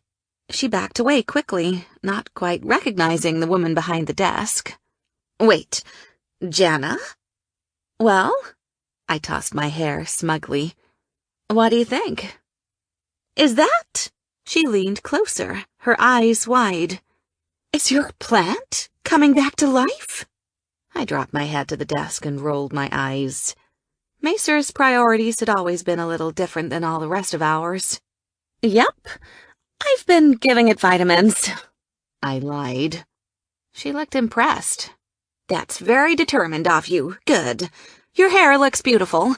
Well, listen, I was stopping by to remind you that we're getting the new transfer in from PR today, so make sure at some point you venture down and meet him." "Venture down?" I frowned. "And where might I be going?" She answered by dropping a thick manila folder onto my desk. "The Shanghai memo for the merger. You're set to brief Thomas Larchwood today. Did you forget?" Forget? No. Completely repress it? Yes. My heart seized up in my chest, and I looked at her entreatingly. "Patty, do you think there's any way someone else can go up there today? Like Jamie? He's been dying to talk about Shanghai." If given more time, I might have been able to come up with a better story than "he's dying to talk about Shanghai." But I was in a full-out panic mode. What was more, Macer would never question that someone might be as bent over backward about this stuff as she was. "Be that as it may, I need Jamie on the phones today, and you're the one who knows this stuff like the back of your hand now, Jana, with all the work you've been doing. I read the report you sent over yesterday afternoon about silver holdings in Bangkok. It was brilliant." "Well, then you should present it," I said encouragingly. "You are my supervisor, after all. Any ideas I have still go to your credit." "No," she said shortly. Get up there in 5. He's expecting you. You'll do fine. As long as you know what you're doing and come in prepared, it's a piece of cake. You are prepared, right? Because he sets the bar high. He'll check your figures twice and look at every single detail. He has high standards, so don't undercut anything. Did you create a report in Excel? Yes, it's on my laptop. Jamie chuckled as he stuck his head in. And you've been stuck on projects with Tom before. You know he doesn't like to delegate. He can second-guess decisions and micromanages every step of the way. I remember, I said with a smile. The man is internally driven, and his motivation to succeed surpasses anything else. Yes, Jamie, I know that firsthand. I know that only far too well. But it's all good, Jamie said, because everything Tom touches is magic. When he touched me, it was magic. You got this, Patty said. I smiled. Of course I do. I knew you could handle this. Now go knock his socks off. As she swept out of the room and shut the door behind her, I looked down at myself in blind hysteria. Why the hell was I wearing this stupid dress? I buzzed Rose on the intercom immediately. Miss Val, could you come to my office, please? I'm having a merger emergency. She appeared a few minutes later, still chuckling to herself. A merger emergency? How long did it take you to come up with that one? Oh, wait, no. What's wrong? She saw the look in my eyes and sat down immediately, leaning across the desk in concern. I'm supposed to spend the entire day up with Tom in his office, debriefing him. In this! I gestured to myself miserably. Why the fuck did I buy this? I'm going to look like an idiot up there. No, she said firmly. You're going to look hot, Jen. This is your 3 taxi dress. There's nothing you can't do in this dress. I nodded slowly, starting to catch on. Except Tom Larchwood, she added sternly. You can't do him. Very funny. I glared. She flashed me a grin. Seriously, this is the best possible thing that could have happened today for so many reasons. But you absolutely cannot meet in his office. Not if you've had sex there. I shook my head despairingly. Rose, not to get too graphic, but there aren't many places in this building where we haven't had sex. What the hell am I supposed to do? She considered for a moment before her face lit up and she leaned conspiratorially across the desk. Okay, here's the plan. 10 minutes later, I was sitting in the conference room on the second top floor. It wasn't where we were scheduled to meet, but it was a huge room with a huge table and glass walls and windows all around. In short, there could be absolutely no intimacy, no awkward conversations, and no privacy. From where I sat, I had a clear view of Tom and Michael's secretary, Bonnie's, desk. This gave me a first-class seat when Tom came storming from his office and bore down upon her. "Where is she?" he growled. "I thought we were supposed to meet in my office over 5 minutes ago." After all these years, Bonnie was fully immune to Tom's moods and Michael's antics. She'd been part mother, part secretary, part babysitter, since they were both moved to this floor on their 18th birthdays. A little temper tantrum now didn't scare her. "She requested you move the meeting to the conference room," she said blandly. "I didn't see why not, so I allowed it. And I sent you an email 10 minutes ago. She arrived right on time." She nodded her head in my direction, and I smiled sweetly back. "She's been waiting," she said. The second he saw me, Tom's face softened immediately. His eyes swept over mine with the same pain and nostalgia that sad girl had on lock just 24 hours before. Then he did an incredulous double-take when he saw my hair. That's fine, Bonnie," he said quickly. "I apologize. Hold all my calls for the rest of the morning, will you, please?" She looked like she was fighting back a smile. "Of course, sir." When he turned on his heel and started walking my way, I looked down quickly and readjusted my briefing papers. There was a lot of ground to cover, that was for certain. But like Macer said, I knew it like the back of my hand. If I could just make it through in a single morning, I'd have the rest of the afternoon to either gloat or recover, depending on how it went. "Miss Harks," he said courteously as he walked inside. He shut the door behind him, but it didn't matter much. Everything we did in this room was on public display. "I'm sorry to have kept you waiting. I wasn't aware that you had this meeting moved." He took a step to automatically sit beside me, but looked down and saw that I had his papers and water bottle set up on the opposite side of the table. His face clouded for a moment, but he slowly lowered himself down into the chair.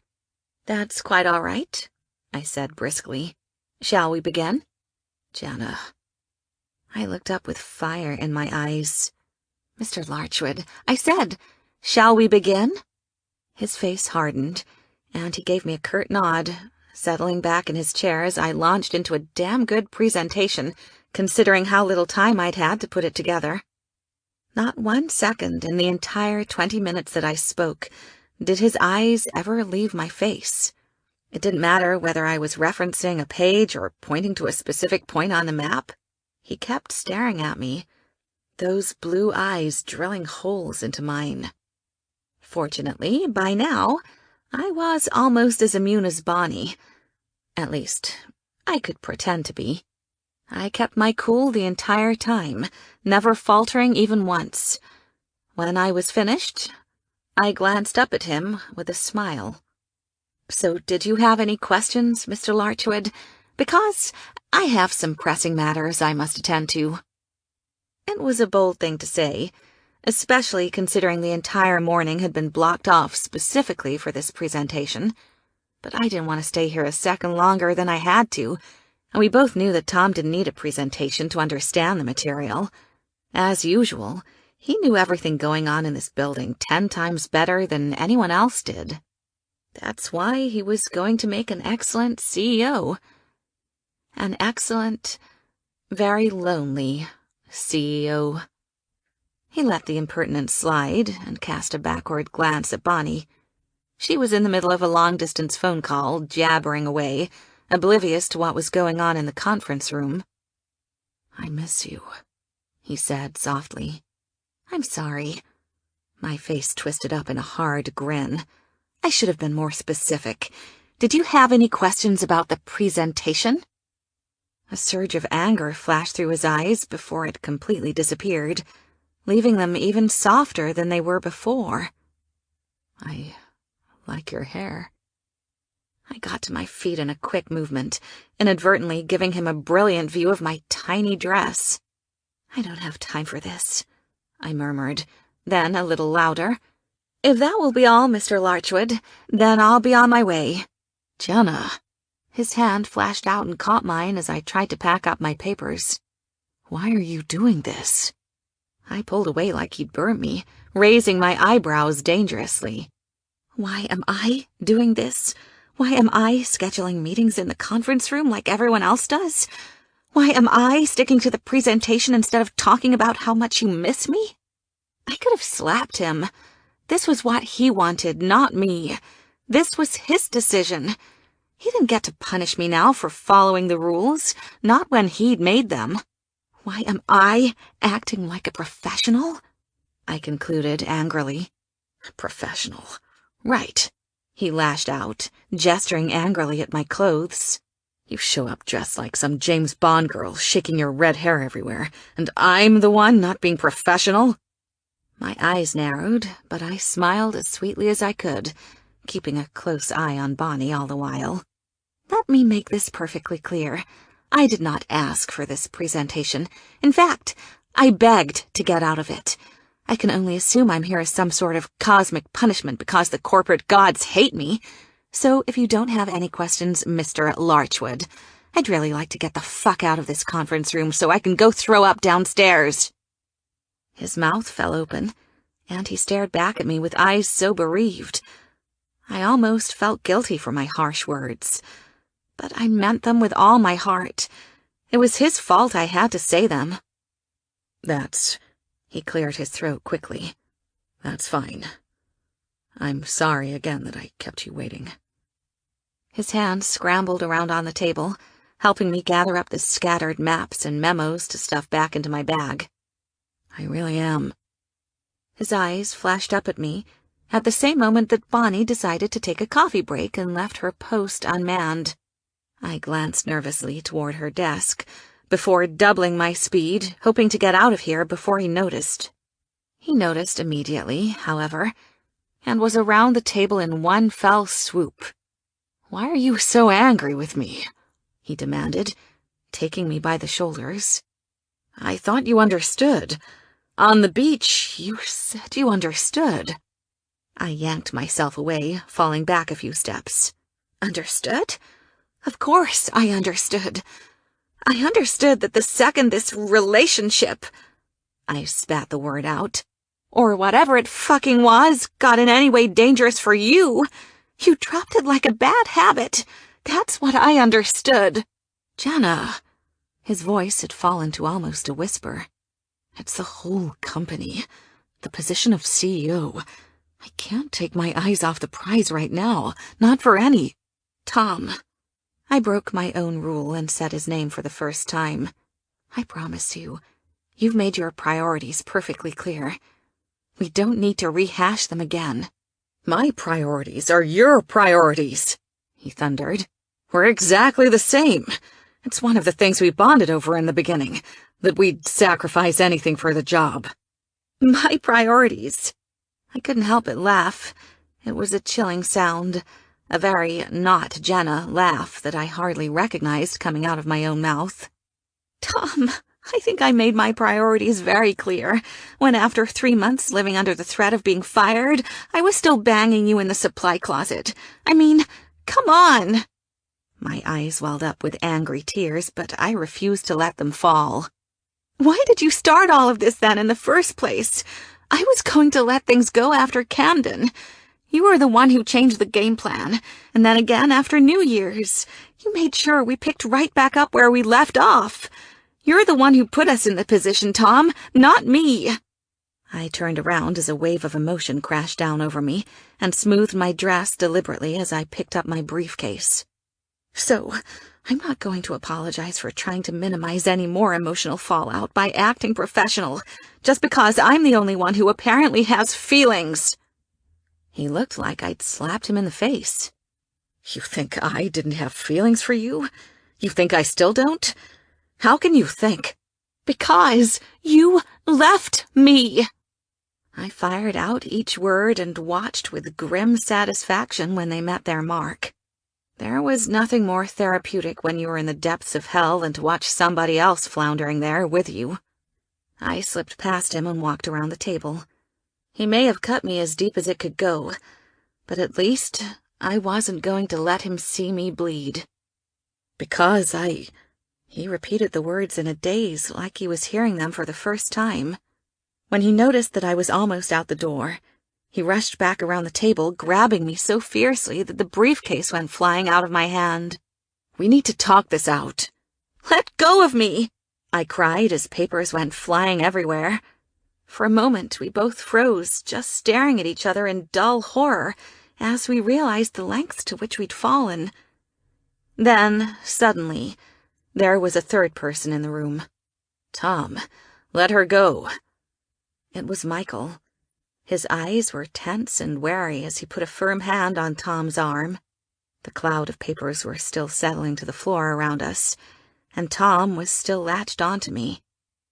When he finally registered Michael's presence, he took an immediate step back, staring around like he couldn't believe his own eyes.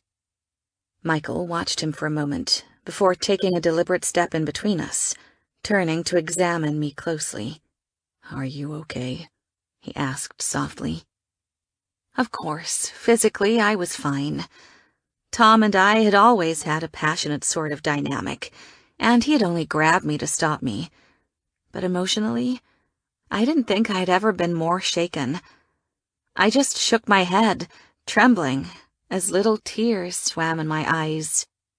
Michael's face melted, and he lightly squeezed my shoulder. He seemed hesitant to touch me too long, and immediately turned back to Tom with an unspeakable glare. "We'll get this cleaned up, Jenna. I'll have it sent to you downstairs." I nodded quickly, backing out of the room as fast as my shoes would let me. It wasn't fast enough. I wasn't even inside the elevator before I heard them start yelling. As the doors shut, I made a concerted effort to pull myself together. I pressed the button for every level, giving myself as much time as possible to make my face look relatively normal before I made it back to my own floor. By the time I got there, I thought that I'd done a pretty damn good job. At least no one said anything, as I was immediately caught back up in the normal swirl of chatter. Only Rose looked up from behind her desk as I headed down the hall and made a beeline for me. Apparently, my normalizing efforts didn't extend enough to fool best friends. But before she could get to me, a blonde Adonis popped up right in front of my face. I stumbled back a step, wondering where the hell he came from, and two cool hands reached out to catch me. That's when I made the connection. It was the guy from the gym. "What?" I frowned up at him incredulously, shaking myself loose. "What are you?" "Jenna!" Jamie came rushing down the hall, throwing his arm around the guy without a second thought. "This is Eric, the new guy from PR." He punched him good-naturedly on the shoulder. "He also happens to be my best man." My eyebrows shot up, and I quickly pulled myself together. "Oh, well, that's—" My lips curled up in a sudden grin. "So, when you said a less noble profession?" "PR, it's the devil's work." He grinned back and shook my hand. "Eric Street, you can't seem to stay on your feet, Miss Harks. I like the hair, by the way," he added with a wink as Jamie returned to his office to take a call. I laughed and was about to try to come up with something clever to say in response when the elevator doors opened behind him and Tom walked out. It was impossible to say who looked more surprised, him or me.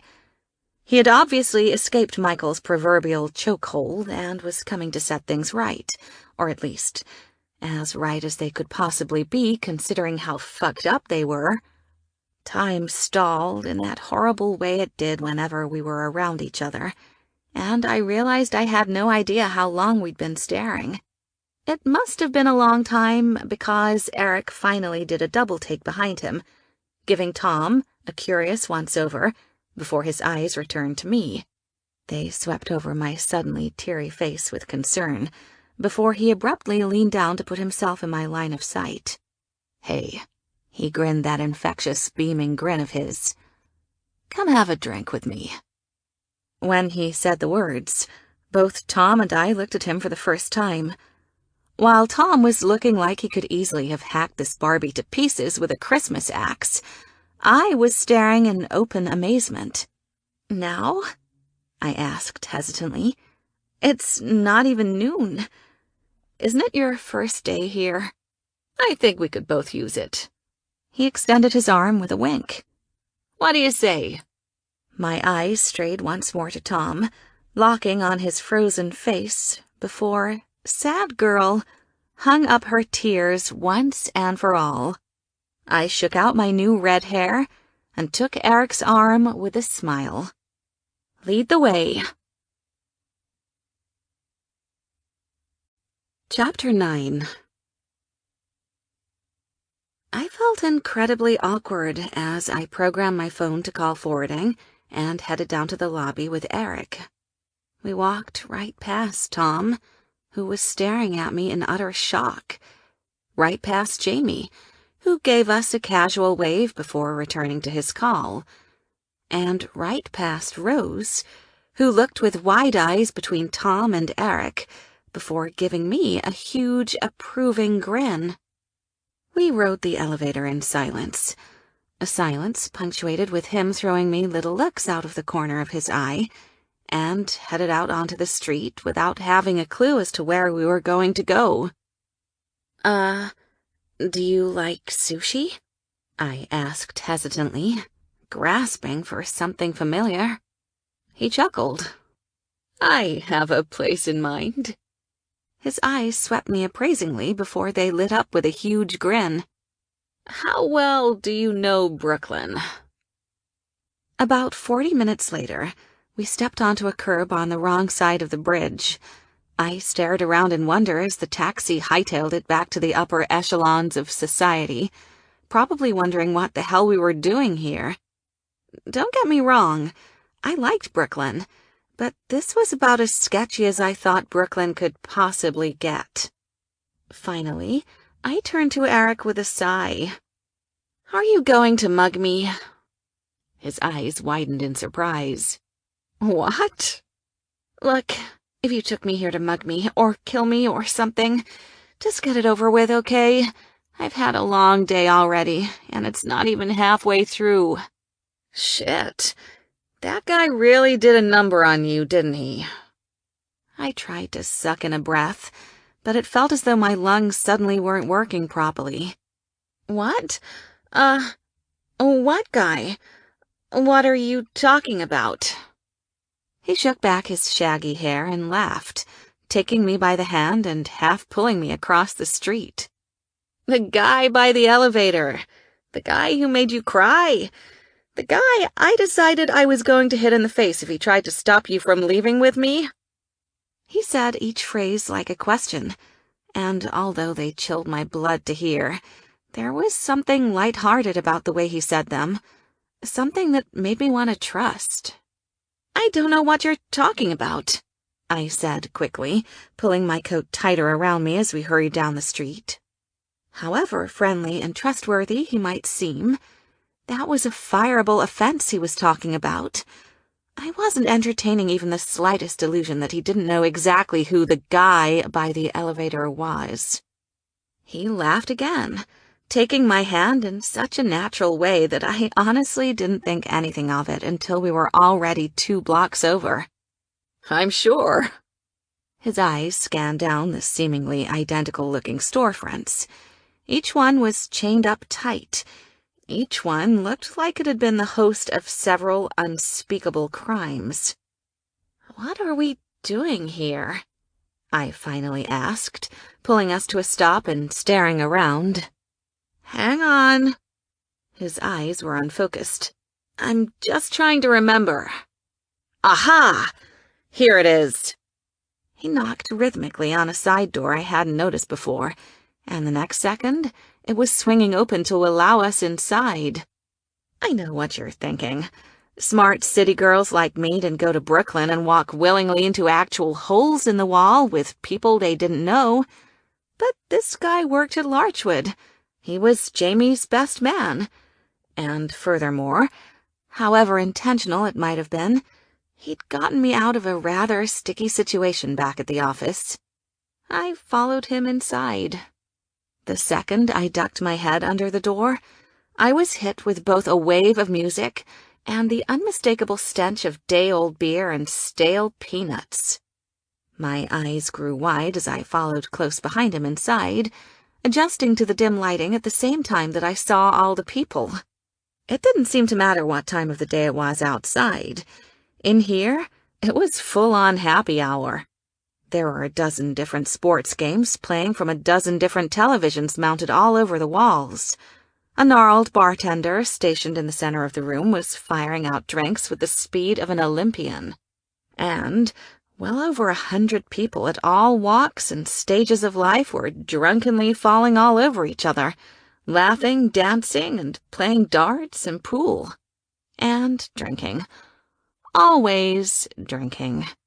"I'm going to get us some seats." Eric cocked his head over to the busy booths lining the side of the wall. He slipped a 20 into my hand. "Why don't you get us the first round?" Okay," I said tentatively, glancing around. "What do you like?" He shrugged. "Alcohol. I'll see you in a few." Without another word, he headed off to the other side of the circus, leaving me standing in the middle, clutching my 20 in my new $1,000 dress. I jumped out of the way as a pair of what looked like sumo wrestlers went crashing down beside me, holding up my purse protectively to stop any splashes of beer from staining the silk. The two men were tangled up, half play wrestling, half real fighting, both completely wasted. Eric? My head whirled around to find him. Shouldn't someone be stopping these two before they did any real damage? I looked around at the cheerful, oblivious faces. Okay, I'd set my sights lower. Shouldn't someone be at least noticing what was going on?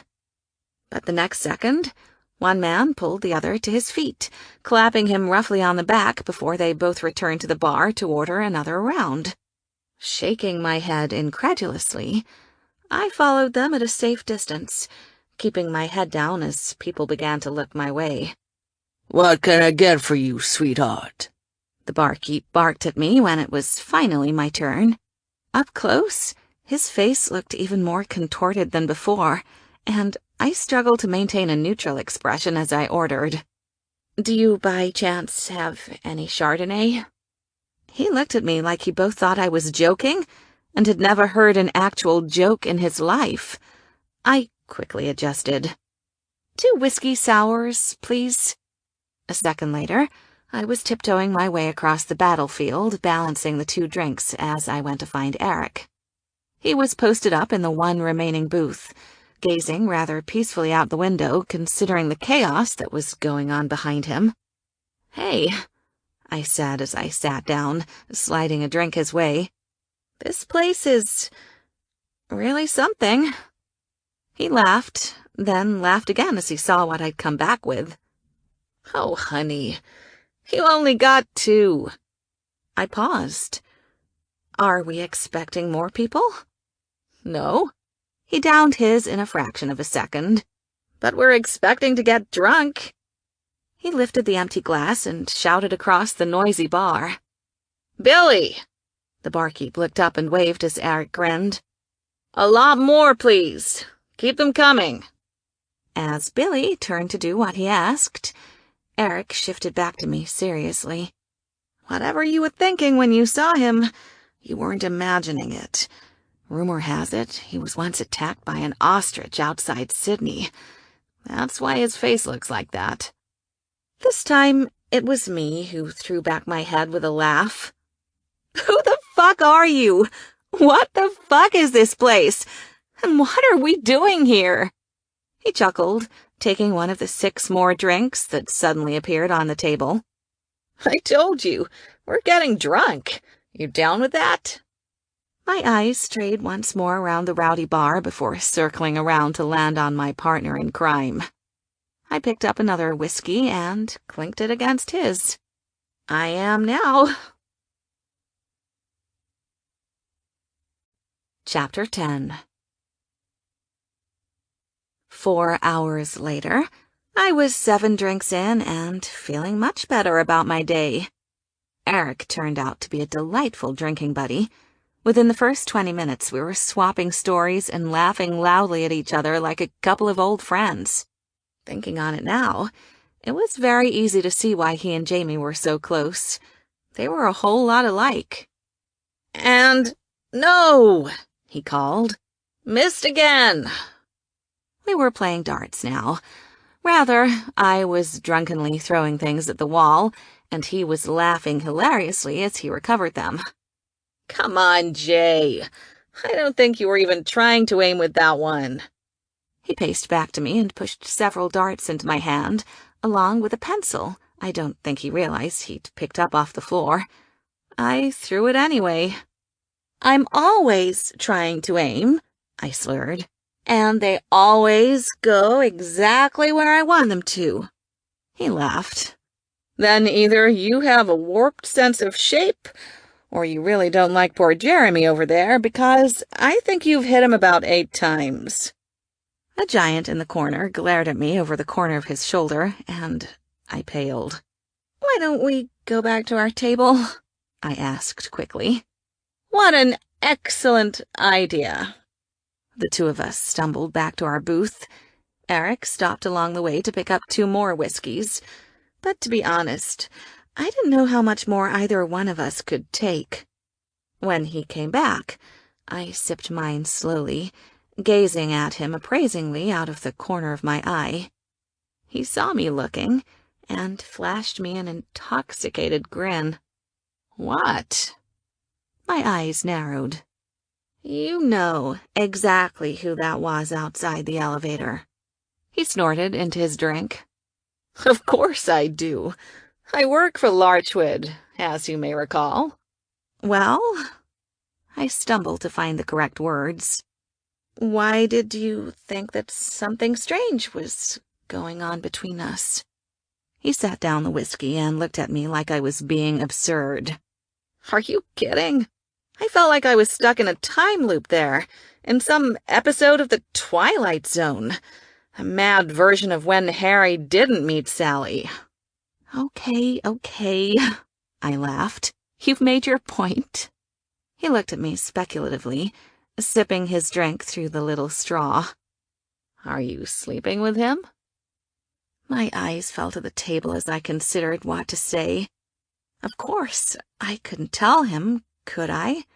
I didn't even know him. But then again, he was Jamie's best friend, someone who could be trusted. In the end, it was my unguarded anger with Tom that got me talking. I'm not anymore. He nodded pensively. And I take it didn't end well. I shook my head, suddenly outrageously nervous as to what I'd confessed. Blame it on the whiskey. He saw the shift in my demeanor and held up his hands reassuringly. Hey, I slept with my boss, he said. My mind scrambled as I took stock of the PR department. Trish? I asked incredulously. He flashed me a rather mischievous wink. Derek. All at once, several things clicked into place, and I nodded slowly. Oh. Not that you're not ridiculously attractive in that little dress, he laughed. Just not my particular cup of tea. So, why did you ask me to a bar? I asked in amazement. He shrugged. You kind of looked like you needed a rescue. Same way you did at the gym the other day. He downed the rest of his whiskey. And I thought, why not spend my first day getting wasted and making Tom Larchwood jealous all at the same time? He gestured around us. Hence, the bar. I laughed, loud and hard. He was totally fearless, this one, and I loved it. Aren't you worried that someone might see? We could get in a lot of trouble. He gestured again with a little grin. Hence, this bar? No one from work would ever venture this far into Brooklyn. And as for your first day, I teased. My first day in finance, he clarified, running his hands over his face. Oh boy. And I'm not worried. I'm on temporary loan just like Rosie. And I'm happy to report that she's already done the lion's share of the work for the both of us. I erupted in a fit of drunken giggles. Rosie? He laughed as well, rubbing his eyes as the liquor took hold. Yeah, she hates it when I call her that. To be honest, they don't really need two people. I think Jamie just maneuvered it so that he could force me to listen to him talk about the wedding for days on end. I chuckled. Yeah, he's pretty ecstatic about it. How long have you guys been friends? We were roommates in college. He winced his eyes with a sudden grin. I had the biggest crush on him. He threw back his head. Shit. It was torture. I cracked up. I could see that. He's a crush-worthy guy. Like Tom Larchwood. Eric's eyes twinkled. I opened my mouth uncertainly, and he was quick to set me at ease. Hey, you have nothing to worry about. We're even. I know your secret. You know mine. I hesitated, drunkenly piecing it together. That you're gay? He laughed as he finished off the rest of his drink. Everyone knows I'm gay. At least, everyone that isn't in finance. I meant about Derek. I nodded quickly, but something about his words caught my attention. At least, everyone that isn't in finance.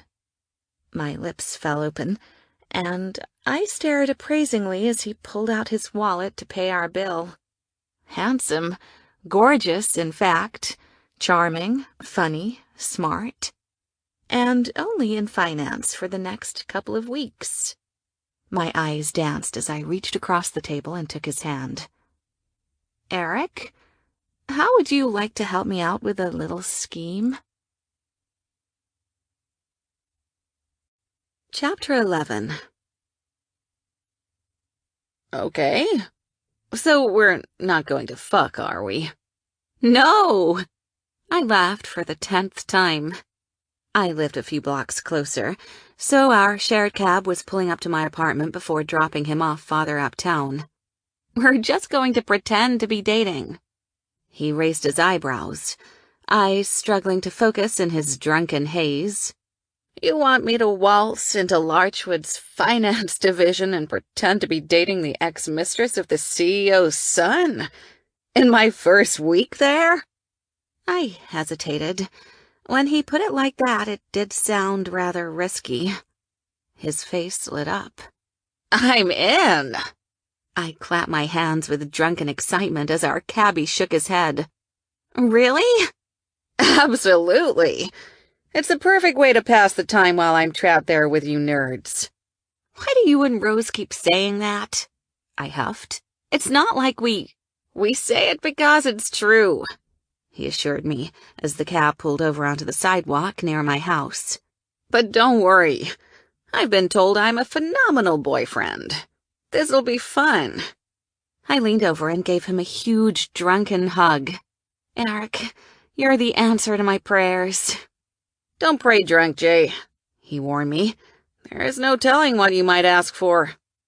I climbed out onto the sidewalk, still giggling, before I leaned in through the open passenger window, repeated Eric's address, and handed the driver some money. In his present state, I felt the need to make sure he got home safe. He was my new boyfriend, after all.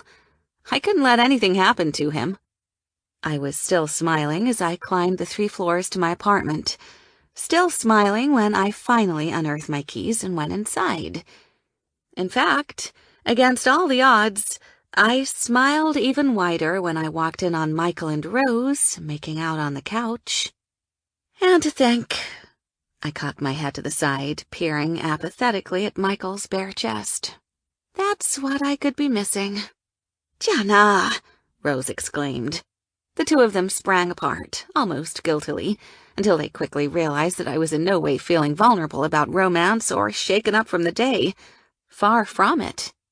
Are you drunk? She asked in astonishment, coming over to see me. No, I lied with a grin. Michael chuckled. I can smell the whiskey coming off of you from here. Rose's eyebrows shot into her hair. You ditched work all day to get drunk? Yep, and I'd do it again. I fell into an armchair, throwing my legs over the side. Rose sank tentatively down beside me as Michael hovered behind her, uncertain as to whether or not it was appropriate for him to smile. When I saw you go off with Eric, I thought... Eric, I repeated slyly. You mean Eric, my new boyfriend? Her face blanked. Unlike Michael, she alone knew the absurd improbability of that statement, and she was completely thrown, looking at me like she wasn't sure what to say. Jan, I hate to break it to you, but a fantastic lover, I interrupted, grinning from ear to ear. Yes, Rosalie, we made love many times, because that's what you do with your boyfriend, and he's my boyfriend, from now on. That's what he is. I resisted the urge to write it on my hand so I'd remember it later. She took the silent message and pursed her lips with a smile. Understood. Not that I wouldn't love to hear all about it, Michael said with a tentative grin.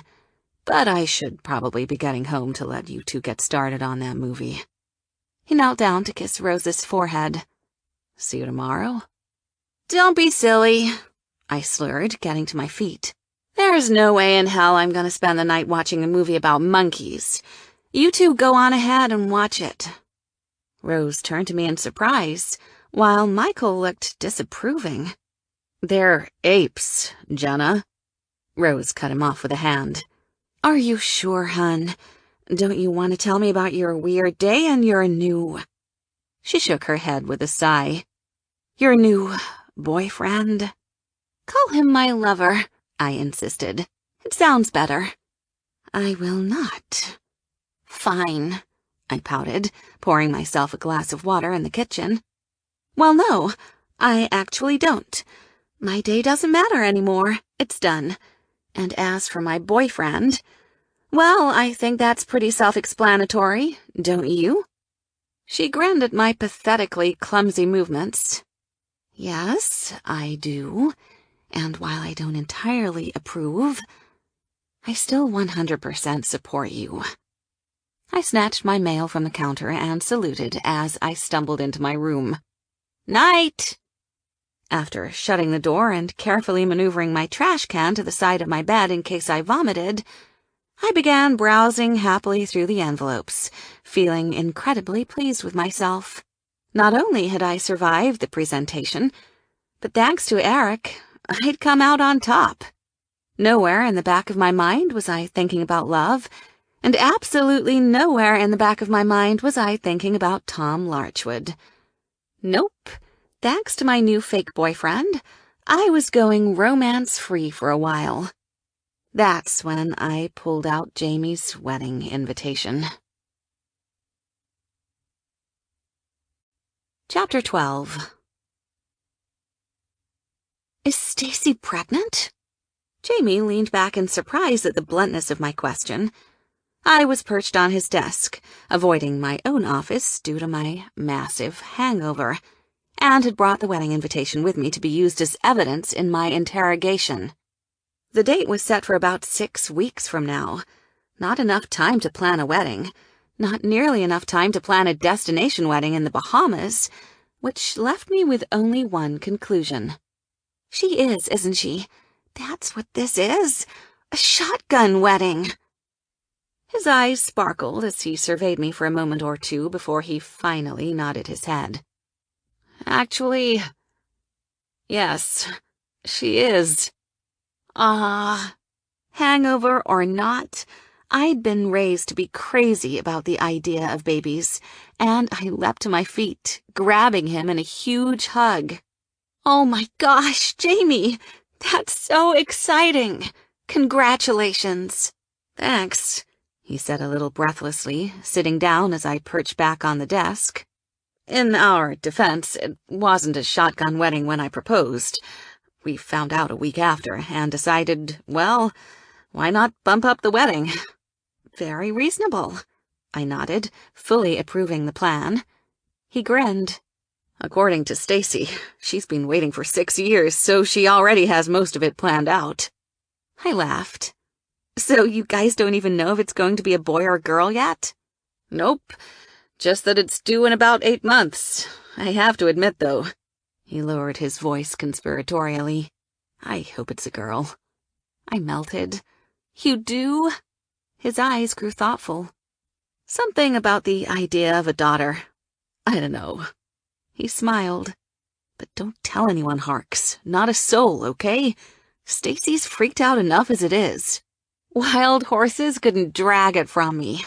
"That's good, because that's actually our litmus test." I chuckled, then glanced up at the clock with a groan. "I can't believe it's already 8. Where did the last of my staff-free hours go?" He tapped my nose as he helped me to my feet. "Maybe it wouldn't be hitting you so hard if you weren't so ridiculously hungover. You and Eric both. You know he fell asleep on my porch last night? I found him this morning." "What? No, I sent him home. I even gave the cabbie his address." Jamie chuckled as we started down the hall. "He gave the cabbie his old address by mistake. He used to live with me before Stacy. Well, hey, speak of the devil. Eric looked just about as defeated as Jamie said I did when I first walked in. He was impeccably dressed as ever, still gorgeous, but in an unslept, red-eyes sort of way. Actually, now that I thought about it, we could probably use this joint sleep deprivation thing to our advantage. We certainly looked as though we'd been up all night. Could you not speak so loud? He winced and held up a hand to his temple. That last round of sours might have been a bad idea. Well, stay sharp, lover, I said, slipping my hand into his with a grin. It's showtime. Jamie stared at the two of us with a completely blank expression. What? I shrugged defensively. It's his first staff meeting. I walk in all the newbies like this. That's right. Eric clapped his shoulder as we walked by. I'm going straight for a few weeks, bro. Don't overthink it. Don't overthink it? Jamie raised his eyebrows, but let it go. I should have known the two of you would be bad influences on each other. Not bad. Eric gave me a wink. The best. Now come on, darling. Let's sit down. The first thing I noticed when we walked into the staff meeting was that Tom was there even though he didn't have to be. The second thing I noticed was that he looked just as sleep-deprived as I did. His clothes were slightly disheveled as if he'd sat at his desk all night. His gorgeous blue eyes were bruised and rimmed with dark crimson. Nevertheless, they perked up when Eric and I walked into the room and fixed on our joint hands with the intensity of 1,000 angry suns. While I was thoroughly unnerved by the effect my little scheme was having, despite having schemed it myself, Eric stayed cool as a cucumber, squeezing my fingers and guiding me gently through the rows of seats until we found two together near the back, both directly in Tom's line of sight. We settled ourselves down and stared politely toward the front, waiting for the meeting to begin. Rather, Eric did that. I was a different, fidgeting story. Stop freaking out and breathe, he whispered, leaning back in his chair like he didn't have a care in the world. This is just a little payback. Payback's supposed to be fun. Our eyes met, and just like magic, the nervous fluttering in my stomach subsided. He was right, I realized with a sudden grin. Tom thought he could summon me up to sit in his office while he whispered sweet nothings about how much he missed me and how much he liked my hair, after he was the one who ended things? Not a chance in hell. My lips curled up in an impish smile, and I leaned casually back against Eric. He draped his arm loosely over my shoulders, stroking his thumb absent-mindedly against my skin as we waited for Trask to get on with the presentation. There was nothing outrageous about our behavior, nothing overt that would raise the slightest bit of alarm. But Tom knew. Tom was the one who was watching. Tom was the one who saw us leave for drinks yesterday, and Tom knew that I'd never be so casual with a coworker. In the end, that's all that mattered. As I leaned up to whisper something in Eric's ear, I saw him jerk reflexively toward us in his chair.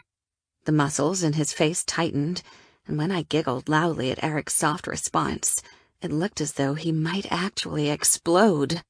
Whether or not that was scientifically possible, we'd never know because Mr. Trask chose that moment to start the meeting. All right, everyone, let's settle down. A few things I want to cover before we... His eyes shot up in surprise as Tom got suddenly to his feet. Yes, Mr. Larchwood. Was there something you wanted to say before we begin? Every person in the room swiveled around in their chair to look as Tom towered down on them like an angry god.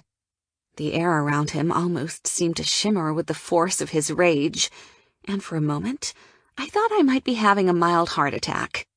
I tried to scoot my chair automatically away from Eric, but my fake new boyfriend held it casually to his side. He alone seemed unaffected by the display going on in the corner. In fact, he almost seemed to relish it. Though he turned around like everyone else did, his eyes held no fear. I personally didn't see how that was possible, being as Tom was looking at him like he could rip his arms off, but he stayed as cool and collected as ever. Mr. Larchwood? Trask tried again, clearly baffled as to what was happening. For a split second, I was petrified Tom was going to fire everyone on the spot. But instead, he simply flashed Trask a polite smile before fixing his eyes again on Eric. I don't believe I know everyone at this meeting. His words were soft, but they had the entire room on edge. Who might you be? Everyone's heads whipped back to Eric, like they were at a ping-pong tournament. My throat seized up, and I made a quiet, strangled-sounding noise. But Eric got calmly to his feet. Eric Street. PR sent me over for the next few weeks to help with the merger. He extended his hand. There was a long moment as it hung in the air between them before Tom finally shook it. Both men's jaws tightened at the grip, and I wondered how hard they were squeezing. PR, Tom repeated with a slightly bemused look on his face. I thought we already had one representative from PR. Rose fidgeted nervously in her seat and shot me a death look I took to mean, this is what happens when you make an awesome new friend and trick them into pretending to be your lover. Eric smiled widely, flashing his perfect teeth. I guess there is enough dirt on you boys that they felt the need to send over a second. He joked lightly. The room laughed along for a second, before looking at Tom and clamming up. He was staring straight into Eric's eyes with an expression like the one I imagined a lion had before it ripped an unsuspecting gazelle in half. Well, please, Mr. Street, he continued in that quiet, terrifying voice. I'd be thrilled to know what you and your little media pals have put together so far. Enlighten me. At this point, Trask tried to cut in. Mr. Larchwood, Mr. Street's only been on the merger for a short time. This is his second day. If you'd like a summary thus far, I'm sure that Miss Bell would be a better candidate. Nonsense, Tom replied shortly. You say he's had a day already to familiarize himself with the information. Then never fear, Trask. I know you keep your people working hard. He flashed Eric a lethal grin, and I thought of the 7 whiskey sours still churning around in his system. This was a sick game, one designed to hurt me, although on what possible grounds Tom thought he was justified when I was the one dumped, I couldn't imagine. I glanced up at Eric, hungover to the point where he was almost swaying slightly on his feet, and wondered how in the hell he was going to get through this. But Eric returned Tom's smile, with a remarkably steady one of his own. What would you like to know, Mr. Larchwood? And the game was away. Tom leaned casually against the wall, crossing his arms over his chest. What are the top 3 media news outlets you'll be designing platforms for in China? Eric frowned. For this kind of promotion, the outlets are designed to run as basic mirror subsidiaries of the ones we'll be utilizing right here. Google, Forbes, CNN. Tom held up a hand to cut him off. You misunderstand me. I mean, what hard copy outlets will you be using? Hard copy? Eric repeated, his eyes never leaving Tom's face. I resisted throwing my shoe at Tom right then and there. Hard copy? He meant newspapers, the kind of thing this level of digital PR had neither the time nor patience for. For that matter, no one used old-school paper advertising anymore. He was honestly asking Eric for the top 3 newspapers in the Beijing Daily Newspaper Group, the Wenhui Jinmin Associated Newspaper Group, and the Guangzhou Daily Newspaper Group. An odd hush came over the room. Trask started nodding approvingly, and even the brilliant Rose glanced down at her notes as she struggled to place the minor corporations on the map. I stared up at Eric in wonder. How had he possibly known? But as you know, Mr. Larchwood, only about 2% of our advertising is brokered on platforms such as those. I'm not sure about finance, but in PR, we live in the digital age." There was another group tittering at the joke, one that fell just as quickly silent as the room's eyes shot back to Tom. Tom blinked. Clearly, his first attack had fallen short, so he would try another. "And you're aiming for a maximum saturation of no more than 14%. We want to get the word out, but not flood the market at the same time. Not to mention, with the specificity of the demographic, a little exclusivity is almost desirable past a certain point." "And what, exactly, will your message be?" This time, it was Eric who paused. Tom was walking him out onto dangerous ground, and he knew it. "Pardon?" "Your message," Tom repeated. The sound of his voice sent chills up and down my arms. "Miss Bell has been developing profiles on my brother and myself for the last 2 weeks now. I want to know what you've all come up with." "It's an ongoing process," Eric stalled, glancing at Trask for assistance. Trask stepped forward at once. "Yes, Mr. Larchwood. At this point, they've just been sorting through stories and gathering the information they'll need. When it comes to the final crafted profile, nothing's been sorted yet." Tom's eyes never left Eric, sizing him up and down. "But you're a smart man, Mr. Street. You've just proven that. You've clearly looked at the data. So tell me, gut instinct, what are the profiles going to say?" "Don't answer the question." Every fiber of my body screamed it. "Absolutely do not answer that question." But I sensed that Eric had never been one to shy away from a fight. "They're going to say that one of you is a playboy, and the other is a bore." My eyes snapped shut as a cold chill radiated through my body. There wasn't a sound in the room, not even Trask's usual wheezy breathing.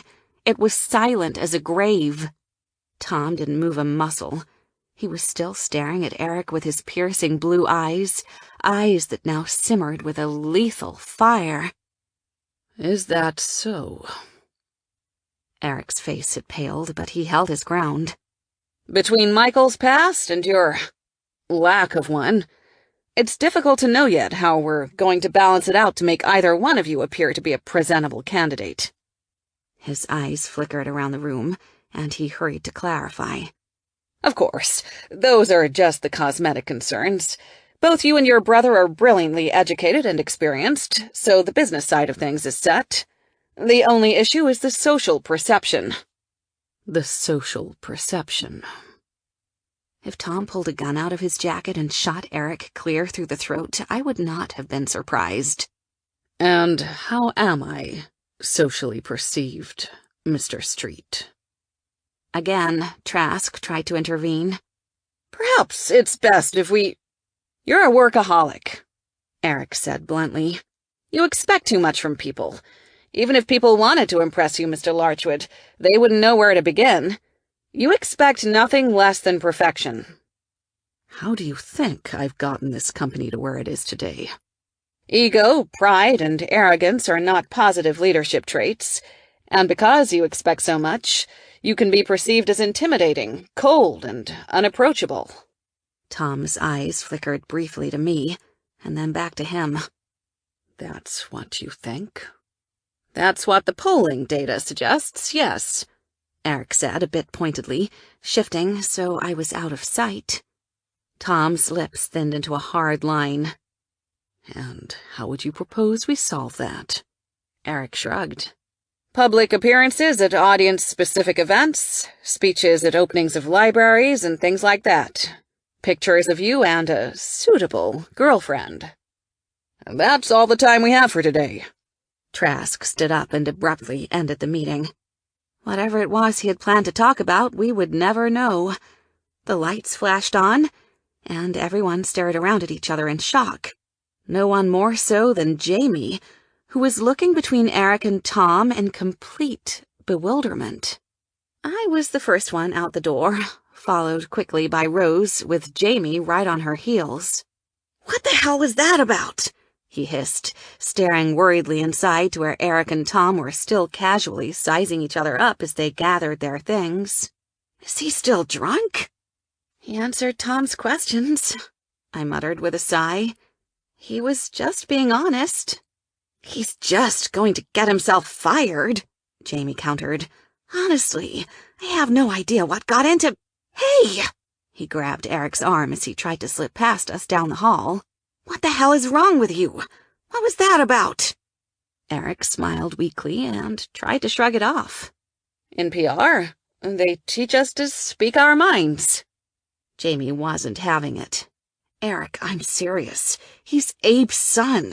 You can't just go talking to him like— Hey, you want to have dinner tonight? Eric turned his back on his friend and was looking intently at me instead. I glanced over his shoulder to see that Tom had just walked out of the room and was watching us in a way he clearly meant to be covert. I shook off the dark cloud from the staff meeting rather quickly and flashed Eric an enthusiastic smile. That sounds great. Meet you at my place at 7? I'll be there.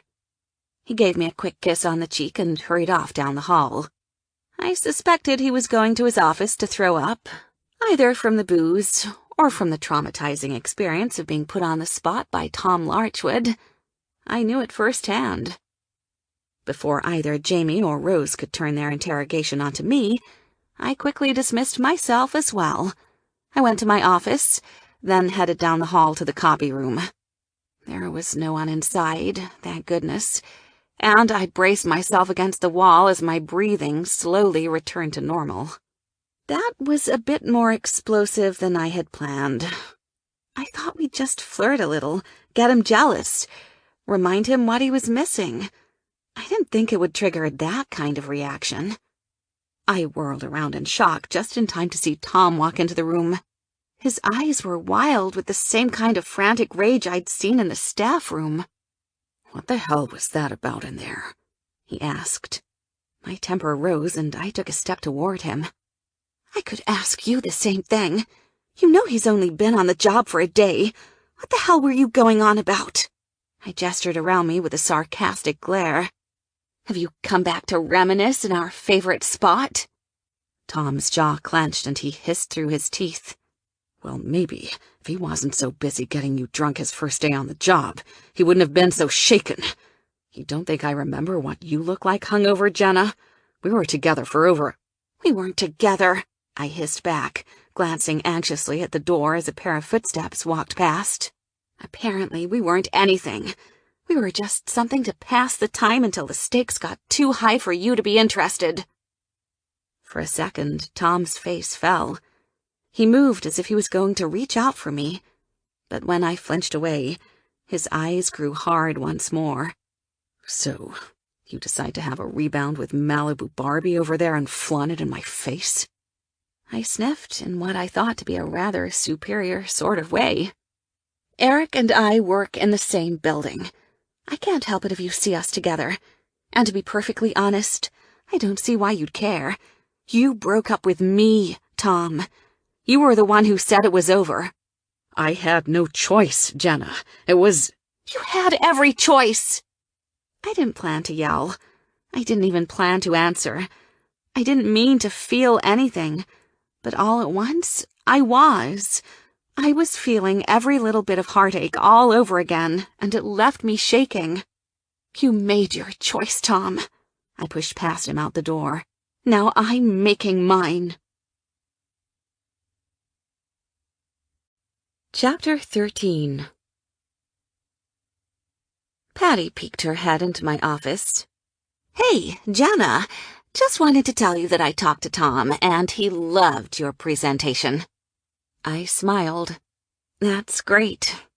Be proud, because Tom is a hard man to impress. If he's impressed, then I am. I think you should work with him on this one. You guys make a great team. I pasted on a big, fake smile. Yes, we do. She left, and I glanced down at my watch. I had to go to a meeting. I walked into the boardroom on the east side of the building, 10 minutes before the meeting was going to start. When everyone started squealing and pressing themselves up against the window, I went over to see what all the fuss was about. "What's going on?" I asked. Ed smiled. "Look at that couple getting it on. Check out how hot that chick is." I peered into the office across the street from us. My gosh, they're having sex in plain view. We need to have meetings in this room more often, Stella chuckled. Who wants the view of New York City when we can have a much better view over here? Man, I love real-life porno, Jack said, staring lustfully out the window. I thought this office romance stuff only happened in the movies. Everyone chuckled. They just went doggy style, Ed from accounting said. What's going on? Tom asked me as he walked over. You know, just a couple indulging in a little office romance, I said. Oh my gosh, Ed said. He stopped to check his phone. Who the hell does that when they're banging somebody as hot as that? Mr. Larchwood came over and closed the blinds. Sex in a work environment is not acceptable. Now, let's get to work, shall we? Tom looked at me and smirked. I shot him a smirk back. They should do it in the copy room, he whispered in my ear. No audience there. I shot him a tiny smile. The meeting went good and we sat on opposite sides of the table. Tom never looked in my direction, and I was thankful for that so I could concentrate on my work. Afterward, I went back to my office and worked hard until break time. I went into the break room and Tom was rinsing out his coffee cup in the sink. And that's when I noticed through the fabric of his white dress shirt, I could see a massive back tattoo. Whoa, I said. He spun around to face me and smiled. When did you get a tattoo? I asked. He grinned. I didn't want to be a bore, so I went out with the guys, got drunk, and got one. I arched a brow. Why did you get it? To show the world that appearances alone don't give a true picture of who a person really is. Don't listen to what Eric said. You're not a bore. Far from it, actually. He was just trying to yank your chain. Michael got one too. What did you guys get? We both got eagles, but for completely different reasons. Michael symbolizes freedom, and mine symbolizes soaring through the sky, going after my dreams. Hey, can I see your new ink? I can't very well strip down in the break room now, can I? Why not? You did it in the stairwell and a few other places, if I recall. His blue eyes twinkled in amusement. Maybe send me a pic, I said. I would, except you blocked me, remember? Your loss, because it's a gorgeous tat. I chuckled as he gracefully left the break room. Weeks passed. There were no more confrontations like the angry one in the copy room. No more incidents like the staff meeting from hell where Eric creamed Tom. Generally speaking, Tom and I managed to steer clear of each other. I stayed on my floor and he stayed on his. By random coincidence, Jamie's department took over most of my briefings, so aside from the occasional email, I was Tom Larchwood free. Of course, whenever he did come down, I had my handy new boyfriend to distract me. I think we should just take the plunge and fuck already, Eric teased during one of these such scenarios. Tom had wandered down to the 70th floor under the guise of going over a list of portfolios with Macer, only to spend most of the time discreetly spying on me in my office. To be honest, it kind of baffled me that after 6 weeks he was just as diligent in his attentions as day one. I would have thought that by now, the heat would have faded for him. If I was a girl who came in second place to work, surely that didn't warrant this much time spent pining after our so-called relationship. He'd been silently fuming almost as long as we'd been together. The second I saw him walk down, I dialed Eric's office from my desk phone. "Street," he answered on the second ring. "We've got a code 4. He chuckled. "On my way." A moment later, he slid inside my office and shut the door. Then, maintaining direct eye contact with Tom, he slowly shut the blinds. It cracked me up to think of what it must look like to have a control freak like Tom quietly raging on the other side of the wall. But it broke my heart, too. It wasn't that long ago that I was with Tom in his office, slowly shutting the blinds. But I tried not to think about things like that. They would only derail me, and so far, with the occasional assistance of Eric, I was getting slowly back on my feet. "Take the plunge, huh?" I teased back, returning to my emails. Eric had set up his own computer and was already spreading out to work in my office for the day. "Is that what you call it? What would that take?" He grinned. "A hell of a lot of alcohol. Maybe some ecstasy." I held my hand to my chest in mock offense. "I'm hurt. That much?" "Aw, you know I love you, gorgeous. Why else would I do this?" He kicked his feet up on my sofa and started working. But something about his last words caught my attention, and instead of getting back to work myself, I found myself staring at him curiously. Why was he doing this? I mean, by now, I almost understood. We'd been friends for a little over 2 months and had gotten very close. We went to theater shows, movies, restaurants, and did lots of shopping. There was probably very little that we wouldn't do for each other. But what about in the beginning? He saw me fall one time at the gym and decided to take me up as a special project, risk his job. And then there was the now infamous staff meeting. I remembered the glint in his eye as he'd stood toe-to-toe with Tom. It had shaken him, that much was obvious, but he'd almost enjoyed it. Eric? His fingers flew across the keyboard as he frowned at his monitor. "Yes, dear?" "Why did you agree to do this in the first place?" His lips turned up in a smile. "I was drunk, remember, and already bored from my purgatory in finance." "I'm serious." I tossed a paperclip at him and he turned my way. "What made you say yes, and don't lie to me? I can see through you by now." His carefree, sunny smile slowly faded the longer we looked at each other, until finally he turned back to his computer. "Do you remember I told you I slept with my boss?" My mind raced back to that blurry day at the bar. "Derek?" I scrunched up my face as I tried to remember.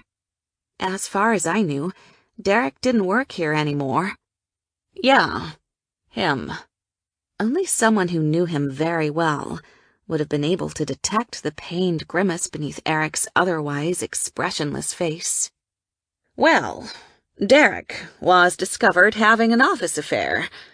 They didn't know with who, of course, and he didn't tell them. But Abe Larchwood came down and personally fired him the next day." My jaw fell open in shock. "Oh my gosh, that's horrible. I'm so sorry, Eric." He nodded curtly but didn't say anything. After a minute or two, I asked, "So, what did you do?" "Me? I didn't do anything. Derek absolutely forbids me to. He was already with someone, you see, so he didn't want anyone to know the details of our little fling.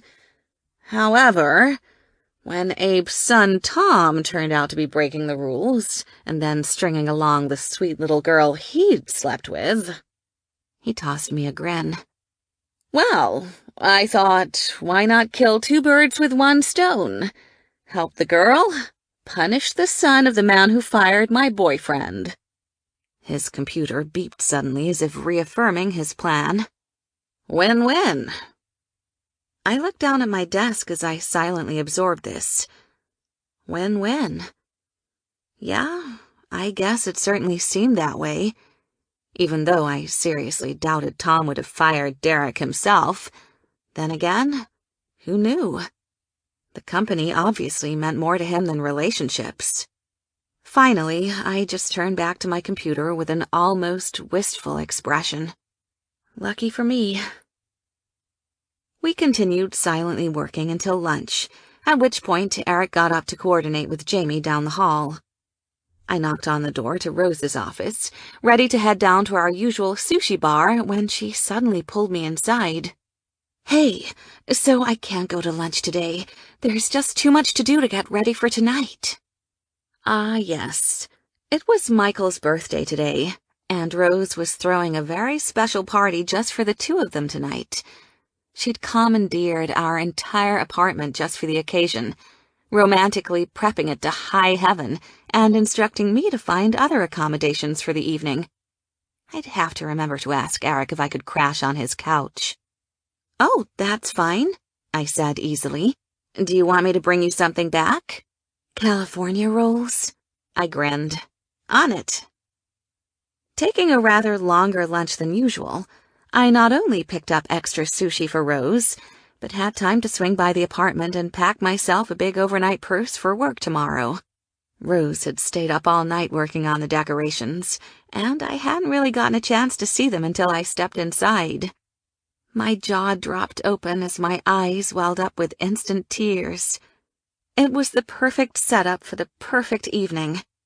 There were fresh flowers in every container, a million little tea-light candles set on every surface, and all the makings for a warm fire already set up beside the mantel. A huge poster reading, "Happy Birthday, Michael," hung from the ceiling, and I saw that she already had the counter stocked with all his favorite types of liquor and beer. I'd be surprised if there weren't... Yup. There was a fresh box of condoms hidden in the bathroom shelf. I sighed to myself as I hurried into my room, snatching a dress off the rack to wear into work the next day. No matter how much it chipped away at me, I wasn't going to let my personal rejection ruin my happiness for my friends. Michael and Rose were a perfect match, one I was coming to love more and more each day. They deserved something like this. It wasn't their fault I didn't have it anymore. I packed up in a hurry and was almost out the door when the blinking light on the answering machine caught my eye. I was already late getting back to the office. What was another minute or two? I set my bag down and pressed the button, heating up a thermos of coffee in the microwave as I waited. Miss Harks, this is Sue Jennings from the Larchwood, California office. Your supervisor, Miss Macer, has been forwarding along all your copies of your reports for the merger for the last 12 weeks. Needless to say, we're all very impressed over here. I'm not sure whether you've considered making New York your permanent home, but in case you haven't, we'd be very interested in discussing your future plans. We think you'd make a good fit for our West Coast sister corporation. Call me back at your earliest convenience. You can reach me by dialing the main switchboard at extension 777. I froze with the thermos of coffee still in my hand. California? California wanted me? Ask me at any other point in my life, and I'd turn it down without even thinking. But now? I'd said it before, and I'd say it again. Even in a city the size of New York, it was surprisingly difficult to avoid the influence of a Larchwood. For a moment, my mind drifted, and I was on the sunny shores of Los Angeles. Little sundresses, wind in my hair, a whole city full of places that weren't tainted with the memory of some of the sweetest nights of my life. I scribbled down the extension and slipped it on a card into my purse. No harm in carrying it around and mulling it over for a while. A little change of scenery might be just what the doctor ordered. By the time I got back to the office, things were already winding down. We'd all turned in our huge quarterly reports that morning, so there wasn't much to do in the afternoon. Less than an hour later, I found myself wandering over to my old Starbucks. I'd bought a brand new book on the way from the office and was looking forward to something not finance for a change. An afternoon of light reading to kill some time before texting my fake lover to ask if I could crash on his couch. Just your ordinary New York day. Until my phone rang. "Jenna?" In all my years of knowing her, I'd rarely heard Rose so upset. "Rose, what's wrong? Are you okay? Do you want me to come and get you?" Her voice cracked. "It's Michael." My face paled. "What happened to Michael? Is he all right?" "He's fine. He's just... Jen, they just arrested him for drunk driving. He's in jail." I closed my eyes and held the phone tighter to my face. Of course he was. Because that's exactly the type of thing Michael would do just 1 week before his father's big international decision was announced. He'd pre-game it up before his birthday party and drive drunk. "Jen, are you there?" I shook my head. "Just sit tight. I'm on my way." Slipping my new book back into my purse, I hailed down the nearest cab and said 4 words I'd hoped never to say in any city. "Take me to jail." Chapter 14. I'm not going to lie.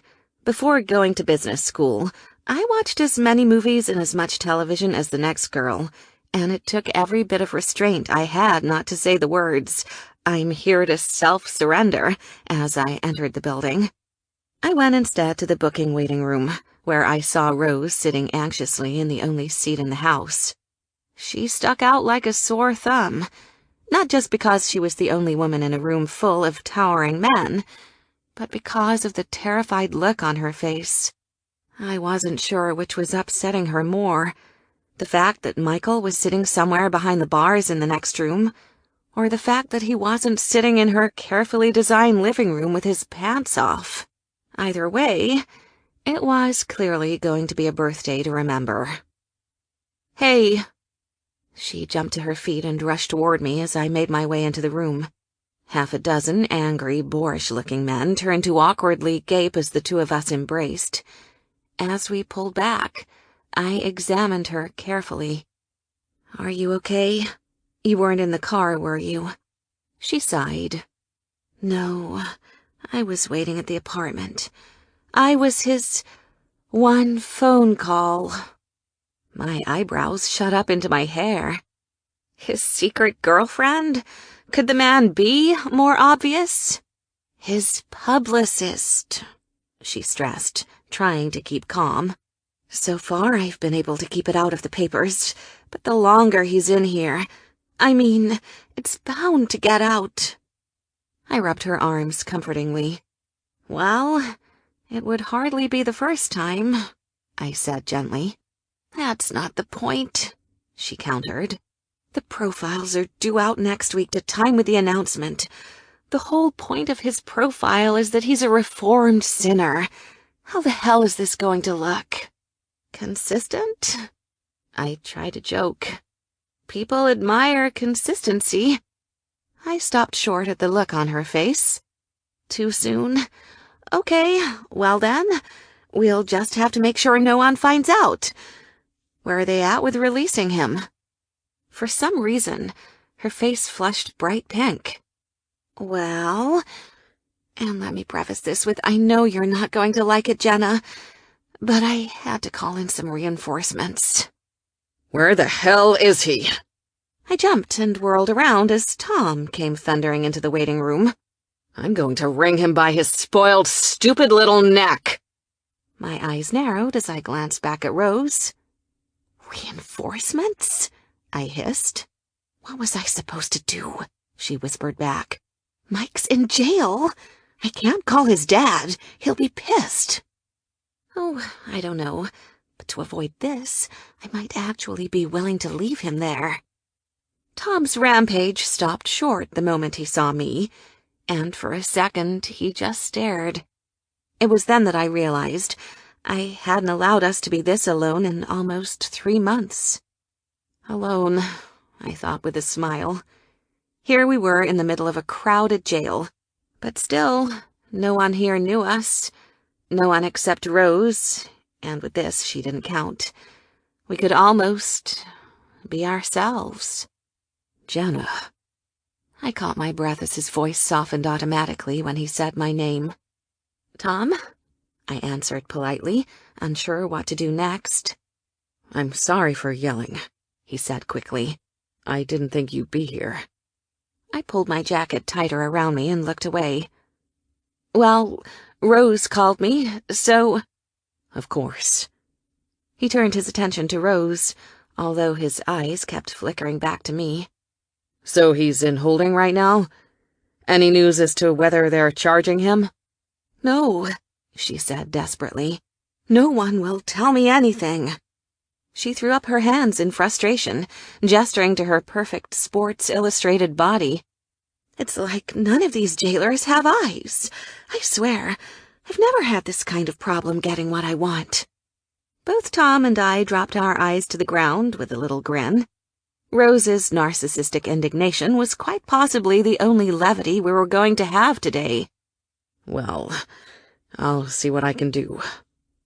Tom cast me another look, his smile still lingering, before he headed off to the front desk. Rose and I took a seat and waited for what felt like the longest 10 minutes of my life before he finally came back, accompanied by a very sheepish-looking Michael. Mike! Rose jumped up and threw her arms around his neck. I was so worried. How did you get him out? I asked Tom, curious to the point where I forgot we were no longer speaking. Simple. Tom glanced casually around.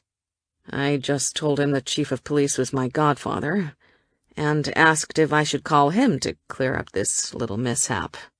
Is that true? Rose asked in astonishment. Michael nodded sagely. I have to admit, that was quite some foresight on Dad's part, naming him when we were only 4 months old. Who knew it would come in handy so many times? So many times? Rose lifted her eyes dangerously, and Michael fell silent. I was under the impression that was all in your past, darling. Want to tell me what the hell happened today? He grimaced like a schoolboy. I was just getting a head start on my party tonight. Oh, she folded her arms across her chest. The party you think is still going to happen? Rose, after I had to bail you out of jail? Michael cast Tom a quick look before answering. Well, you didn't exactly have to bail me out. Not the point, Michael. He dropped his eyes to the floor. Yes, ma'am. A little grin crept up the side of his face, and I could see Rose furiously trying to stop herself from grinning as well. Well, if you let me come back to your place, I'm sure I could find a way to make it up to you. Her lips twitched, and she turned to me. Do you have a place to stay tonight? Shit. With everything that happened, I completely forgot to text Eric. Oh, I cast a guilty look at Tom. I'll just catch a cab and figure something out. Tom's face tightened, but he made a conscious effort to smooth it out before turning to me graciously. Why don't you let me give you a ride?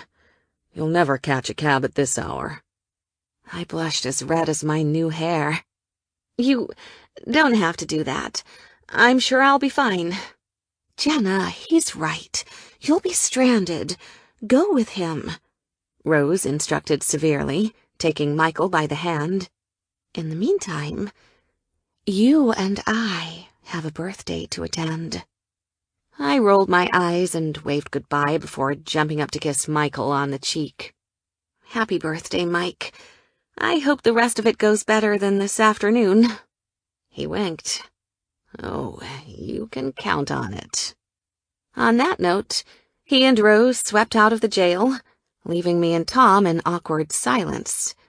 When it could go on no longer, he finally turned to me. Well, shall we? I followed him out to the curb and slid into the town car behind him. It was thoroughly depressing. I had so many tantalizing memories in this car. It was hard to ignore. Just smelling the leather seats got my skin tingling in anticipation. I ignored these feelings as best as I could and murmured Eric's address to the driver, leaning back against the seat when I was finished and purposely ignoring Tom's eyes.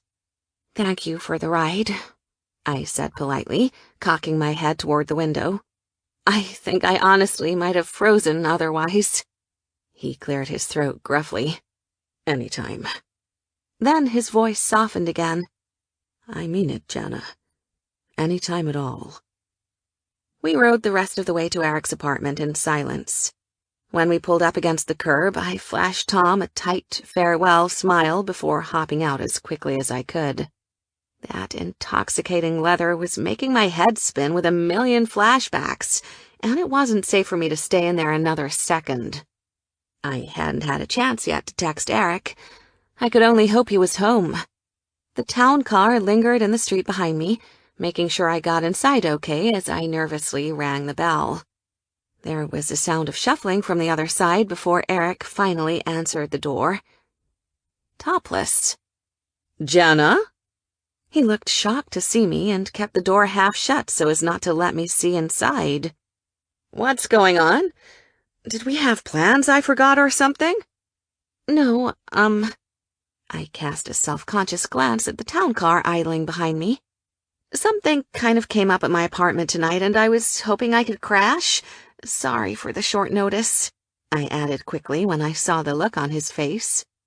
"Oh, He ran his hand through his messy hair. Hun, normally I would totally love to.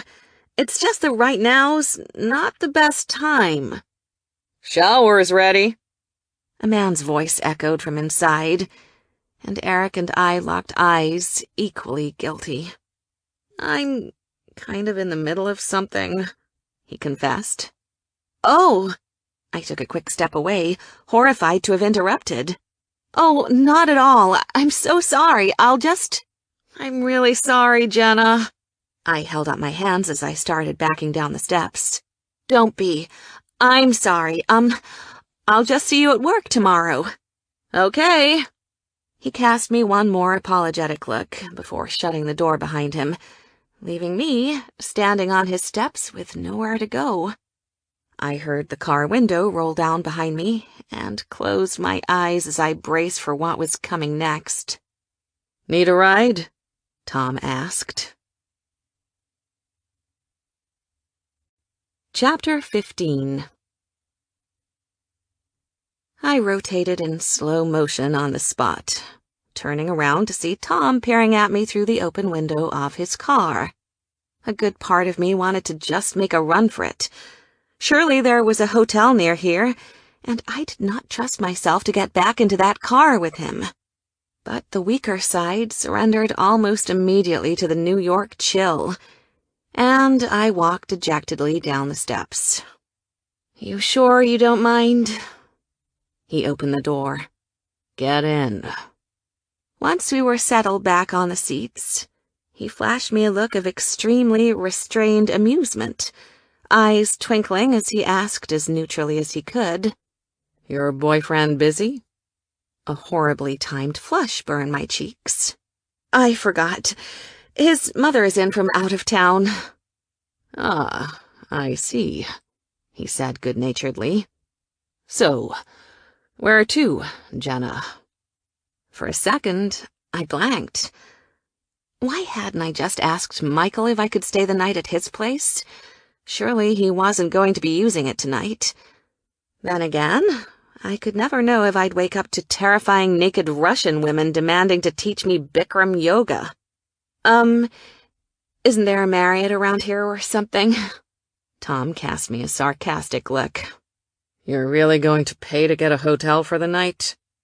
I raised my eyebrows. "You're really going to lecture me about money? And where the hell else would I go?" "You could come to my place." The partition raised up of its own accord, as if sensing danger. "Your place?" I repeated in shock. In the several months Tom and I had been secretly dating, I had only ever been to his place one time, to pick him up on the way to mine. The reason was simple enough.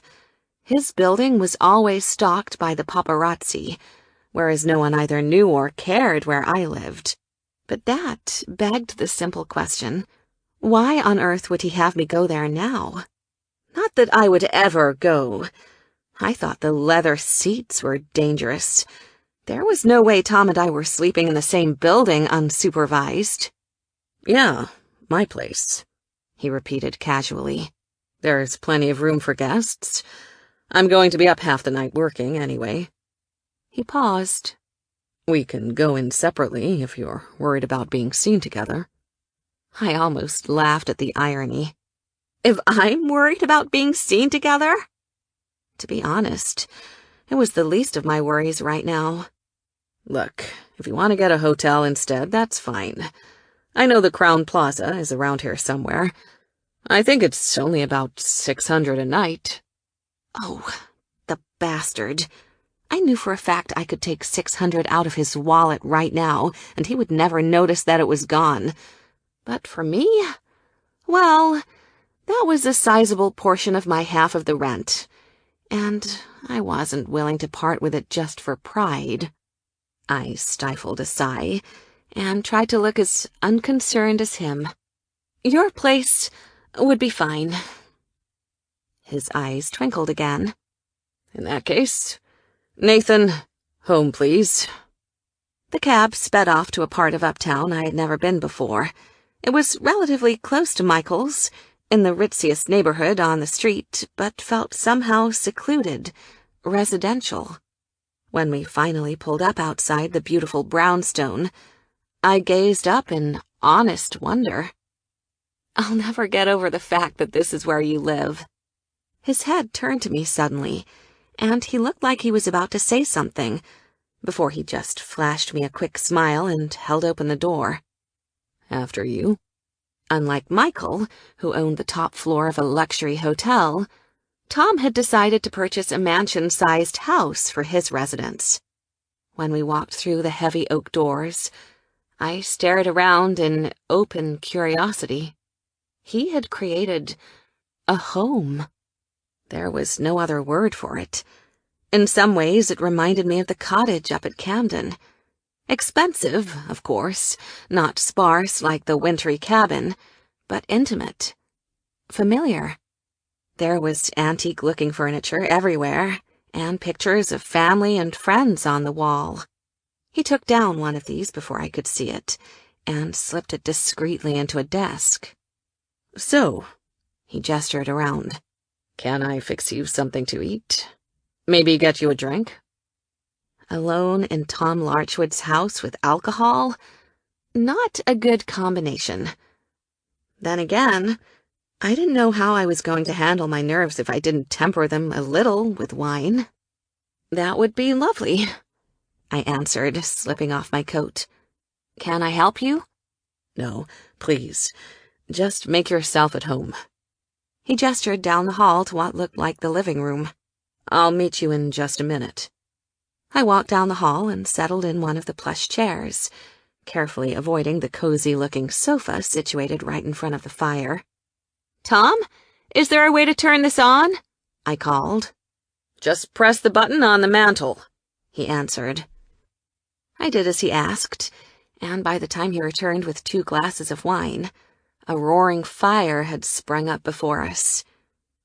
He looked at where I was sitting, before settling himself on the opposite chair, handing me a glass of wine. Then he reached down and set a bag of Oreos on the little coffee table between us. I stared at the Oreos, then at him, then back at the Oreos. They go with the wine, he said simply, ignoring the implication. Sure. I tried not to smile and took one for myself, chasing it down with a huge swig of Chardonnay.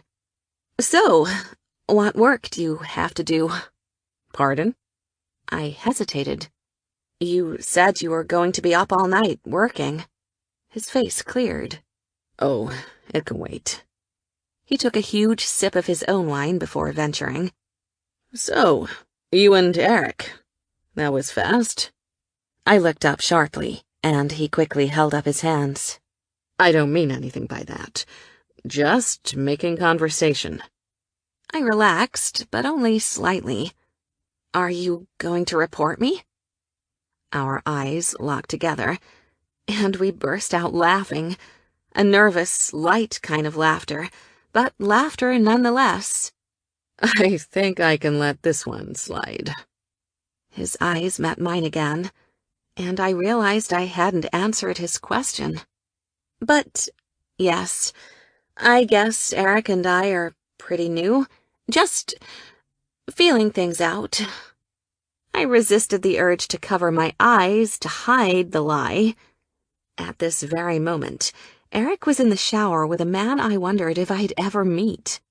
He's a good guy. You'd like him. I doubt that. I looked up warily to see Tom staring intently at my face.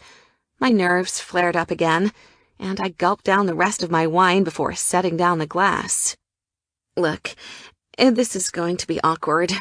It's not, he assured me, standing up quickly.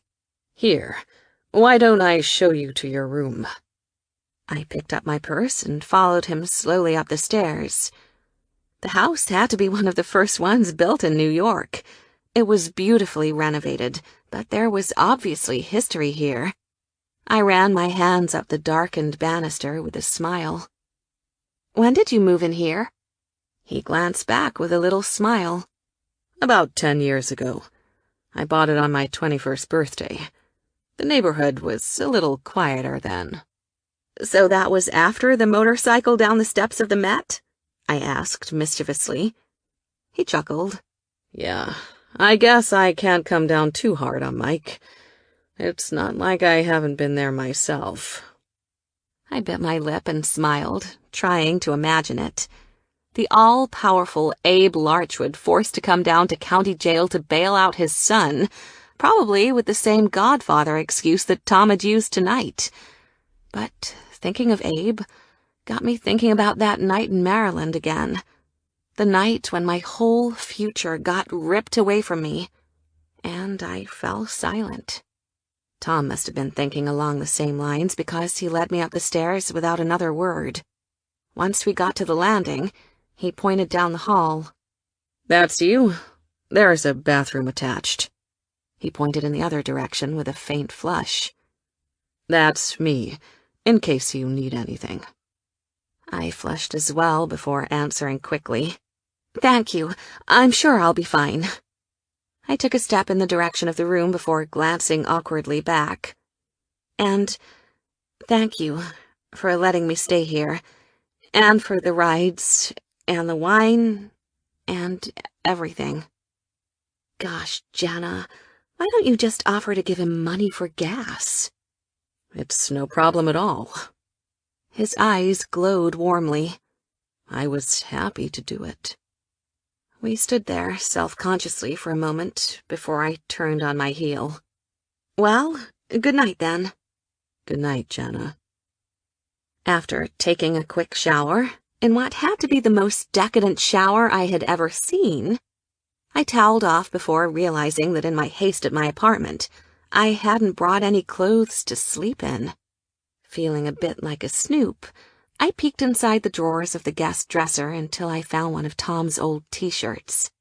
I slipped it on, swearing to never tell him about it, before climbing into bed.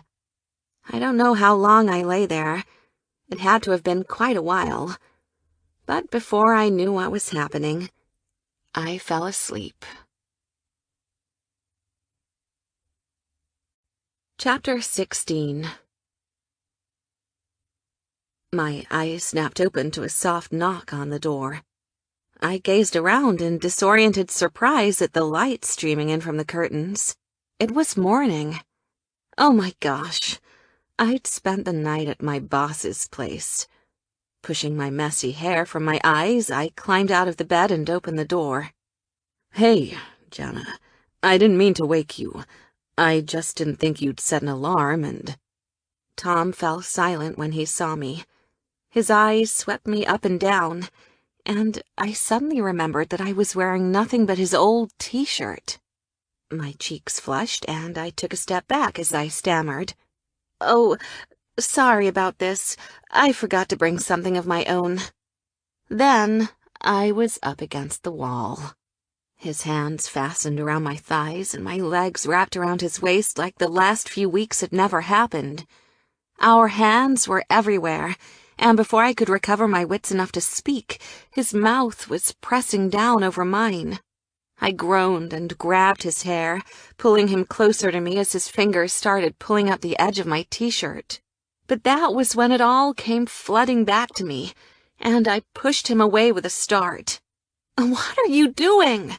I demanded, sliding down the wall. He took a step back, but then lunged again, his hands tangling in my hair. "I can't do this anymore," he panted, kissing my neck. "I can't pretend I'm okay without you." "But that's what you wanted," I said, pushing him away again. My blood coursed red-hot through my veins as I gestured furiously to the air in between us. "This was what I wanted, Tom. I wanted this, but you chose work. How dare you try to pull something like this again?" He refused to back down, planting his hands against the wall on either side of my head. "I can't stay away from you." "Well, try," I shouted, slipping out from beneath his arms. I straightened up my t-shirt dress as best I could before adding as an obvious afterthought. "Besides, I'm with someone." He took a slow step toward me. "I can make you forget all about him. Give me 10 minutes. What a tempting offer. Damn. I pictured his hot lips up against mine, heat flaring between us in a passionate kiss. I don't want to forget all about him. I was full-on shaking now. Why the hell hadn't I just coughed up the $600 to stay at the plaza? Now, please get out. I need to get dressed for work. "I'm not going to stop trying, Jenna," he said quietly as he backed away. "Not in a million years." "Trying to do what?" I said. "Make me into an even more secret mistress than before? Good luck with that." I slammed the door before he could answer, and fell back against it, panting, with rage or with something else. I couldn't be sure. I got dressed as quickly as my confusing designer clothes would allow, and was out the door before he could stop me, hailing down the nearest cab and speeding away to the office. Just stay the night at his place, Jenna. Just sleep in his clothes, Jenna. Brilliant. I literally slapped my own forehead as we raced down the streets back to the financial district. With any luck, it would be a simple day, a Tom-free day, and the last one I'd have to get through before jetting off to the Bahamas for the weekend for Jamie's wedding. When I finally pulled up to the office and stepped out of the elevator onto my floor, there was a rather anxious crowd waiting for me. "Hey, did it go okay last night?" Rose asked nervously. "I mean, the taxi with Tom." "Jen, I'm really sorry to leave you hanging," Eric interrupted. "I hope nothing happened. I hope you were able to figure something out." I held up a hand as I rushed past them into my office. "I'm fine. It was all fine. Just a few more hours. Just a few more hours," I kept chanting to myself. A few more hours and I'd be on a plane. No Tom Larchwood, no New York problems, just me, a Mai Tai, and a bottle of suntan lotion. What was the worst that could happen? My office door flew open and Jamie flew inside, looking like he'd seen a ghost. "I have a huge favor to ask of you, and if you say yes, I promise I'll never ask for anything ever again." My brow furrowed in concern as I temporarily forgot about my own problems and waved him inside. "Of course, Jamie. Anything." "I need you to be a bridesmaid." "Accept that." "Jenna, come on. Please." He perched on the edge of my desk, giving me his best version of puppy dog eyes, which, for the record, were very compelling. "Stacy and I had a couple have to drop out last minute, a bridesmaid and a groomsman. I don't have anyone else who's coming that I'd rather ask, and I don't want to bring this up, but there's still that whole Katie McGill card, and this is Stacy we're talking about, so I'll use it if I have to." I wanted to refuse. I wanted to shut the door in his face. But as it stood, all I could do was laugh my ass off because he'd said that entire thing in one breath, and I honestly thought he was in danger of passing out. Okay, I'll do it. I stood up and gave him a hug as he tried to calm down. Don't hyperventilate or anything. It's going to be fine. He covered his eyes in relief. Thank goodness, he sighed. You have no idea how much this means to me. I didn't want to stress out Stacy with the baby, so I said I'd take care of it. It's fine, I said again. Now, what do you need me to do? Is there a dress or something I should pick up? All I need you to do is walk down the aisle and stand for pictures. Everything else is covered, he assured me quickly. And as for the dress, you can probably just fit into Caroline's. That's the girl who had to drop out. You're both... He sized me up in that way that told us girls that guys didn't know a thing about clothes. Petite. Okay. I laughed again. Well, I booked my ticket for tomorrow afternoon, but I can bump it up if you need me to. Now all we need to do is find you a groomsman. There is probably no greater evidence in the world that the gods hated me than the fact that Tom Larchwood chose that moment to stick his head through the door. Jenna, I need to talk to you about this. He stopped short when he saw Jamie and me standing in the middle of the room. Oh, sorry. I didn't mean to interrupt. I glared with the force of 1,000 suns, but Jamie shook his head with a grin. Oh, that's fine. We were just finishing up. Jenna just decided to save my ass, and I'll owe her forever. Is that right? Tom asked with a quirky smile. And how exactly did she do that? I would have given anything to stop what happened next. I saw it coming from a mile away, but I couldn't for the life of me figure out a way to keep it from happening. Even as Tom asked the question, Jamie's entire expression changed. He stared at his boss as if for the first time in his life he was seeing him as something more than just a suit. He was seeing him as a man who could wear a suit and stand for pictures. He was seeing him as his own personal wedding savior.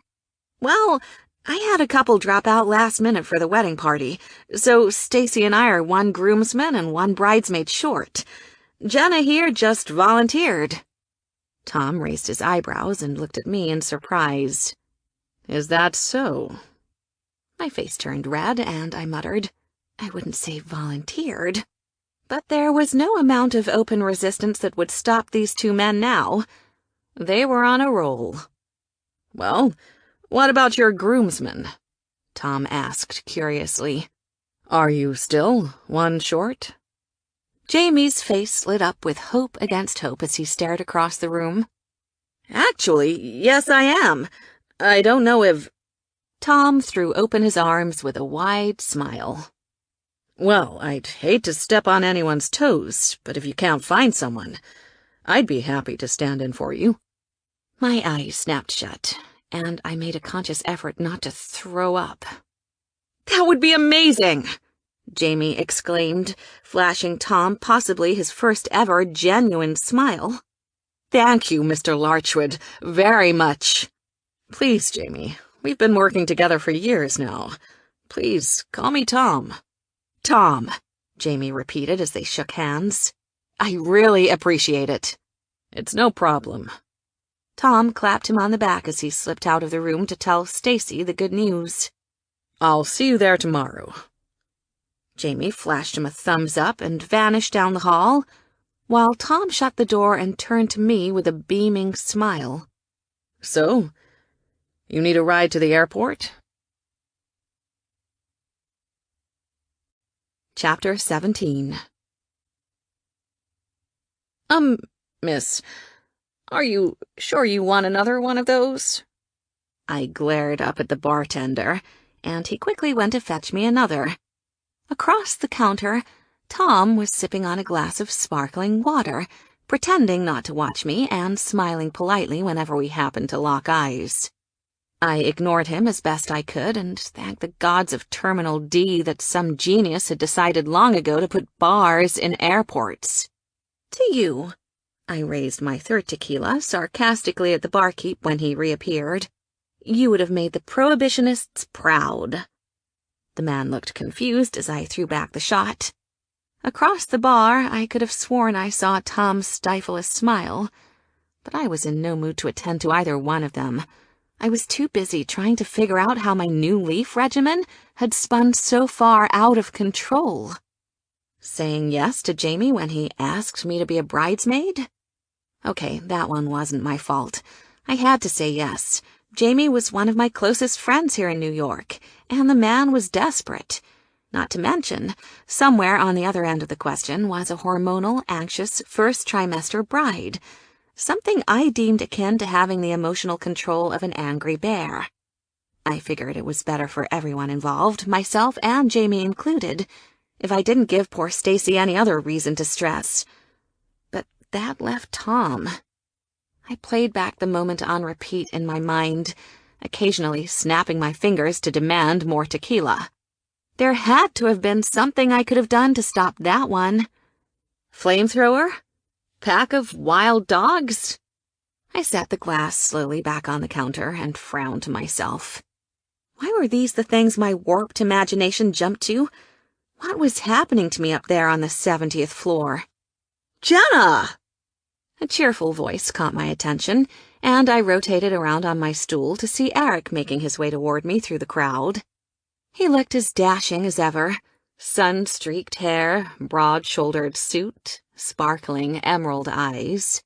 There was a kind of glow about him. One that probably had a lot to do with the fact that he fucked some random guy last night.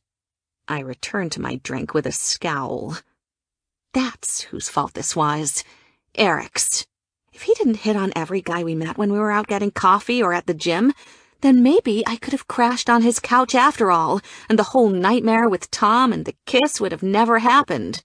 Furthermore, Tom would never have come to my office the next day, and this whole groomsman debacle could have been completely avoided. My eyes narrowed as Eric plopped obliviously down in the seat beside me. "Hey, traitor." His eyebrows shot up in surprise, and he glanced at the drink clutched in my hand. "Oh, it's going to be that kind of day, is it? Are you drunk? It's 11 a.m. I snorted and lifted the life-saving booze to my lips. "You're one to talk." "True." He grabbed the drink from my hand and downed it before I could stop him. "But hey, I don't have time for you to be mad at me, all right? I need to tell you what happened to me last night. Do you remember that guy we met at that sandwich shop? The one you said looked like a Spanish Heath Ledger?" With an exasperated huff, I spun again in my chair to face him, leaning tipsily to the side as I struggled to keep him in glaring focus. "I don't want to hear about your amazing exploits with Spanish Heath Ledger, the sex god, all right? Something tragic happened to me last night after you turned me out into the cold, and that something is sitting right over there." Eric's eyes followed mine, and then frowned in confusion when he saw Tom sitting at the other end of the bar. "What is he doing here?"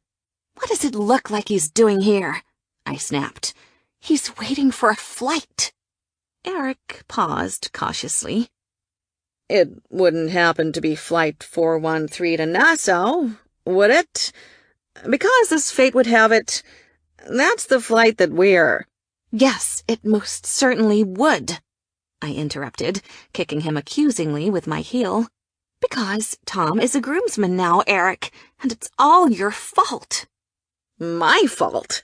How is it my fault?" He grabbed me around the waist as I leaned over the counter to find the bottle for myself and put me back in my seat. "I didn't invite him." "No, but if you weren't so busy with Don Juan the other night, then I wouldn't have ended up at his apartment, or should I say mansion, and he wouldn't have kissed me, and then he wouldn't have come to my office the next day, and then Jamie wouldn't have asked him to be a damn groomsman." Eric blinked mildly. "That seems like an awful lot to be my fault." "He offered me Oreos, Eric."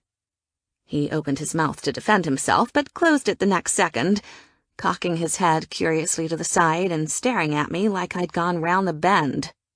"Okay, Even I had to admit that one was difficult to follow with no context. "The point is," I concluded snidely, "you've ruined my life, so we're no longer speaking. We're barely speaking now as it is." He fought a grin. "We're not?" "No," I sniffed. "Now, I suggest you just sit quietly over there and think about what you've done." The bartender foolishly chose that moment to reappear, but fortunately, my flight was announced over the intercom, and I got shakily to my feet. "Will that be cash or credit, ma'am?" the guy asked nervously. "Ask him." I shot Eric another death look. "He's buying." 20 minutes later, I was passed out on the plane. Eric had conned an old woman into trading places with him so he could sit as guard, while Tom was just 2 rows behind, watching me with that same hungry anticipation I'd seen in his apartment just 24 hours before. I'd kept it together just long enough to ask for a second bag of peanuts before my head hit the pillow as the tequila worked its magic. In what seemed like no time at all later, Eric was shaking me awake. "Jay, we're landing." Something soft tickled my cheeks, and I squinted open my eyes to see him leaning past me to look out the window at the sparkling blue ocean. I accidentally inhaled a mouthful of his silky blonde hair and half choked on something that tasted faintly of pineapple. "Hey!" I coughed and twisted my head. "If you wanted the window seat, you should have said so when you first tricked that old lady." "I've never been here before," he murmured, keeping his eyes fixed on the horizon. "Do you think we'll have time to go diving and stuff?" A delayed shudder ran through my body, and I pushed him back down into his own chair and refastened his seatbelt. "Absolutely not. You know what's out there, don't you?" He gave me a blank stare, but before he could say anything, a deep voice spoke from somewhere over our shoulders. "Jenna's afraid of sharks." We both whirled around to see Tom standing in the aisle, a glass of champagne in his hand and a rather superior expression on his face. I gave him the dirtiest look I could muster, while Eric glanced quickly between us before putting a casual arm over my shoulders. "Mr. Larchwood," he said politely, offering his other hand to shake. Much to my surprise, Tom shook it rather enthusiastically, flashing him a warm smile as he did so.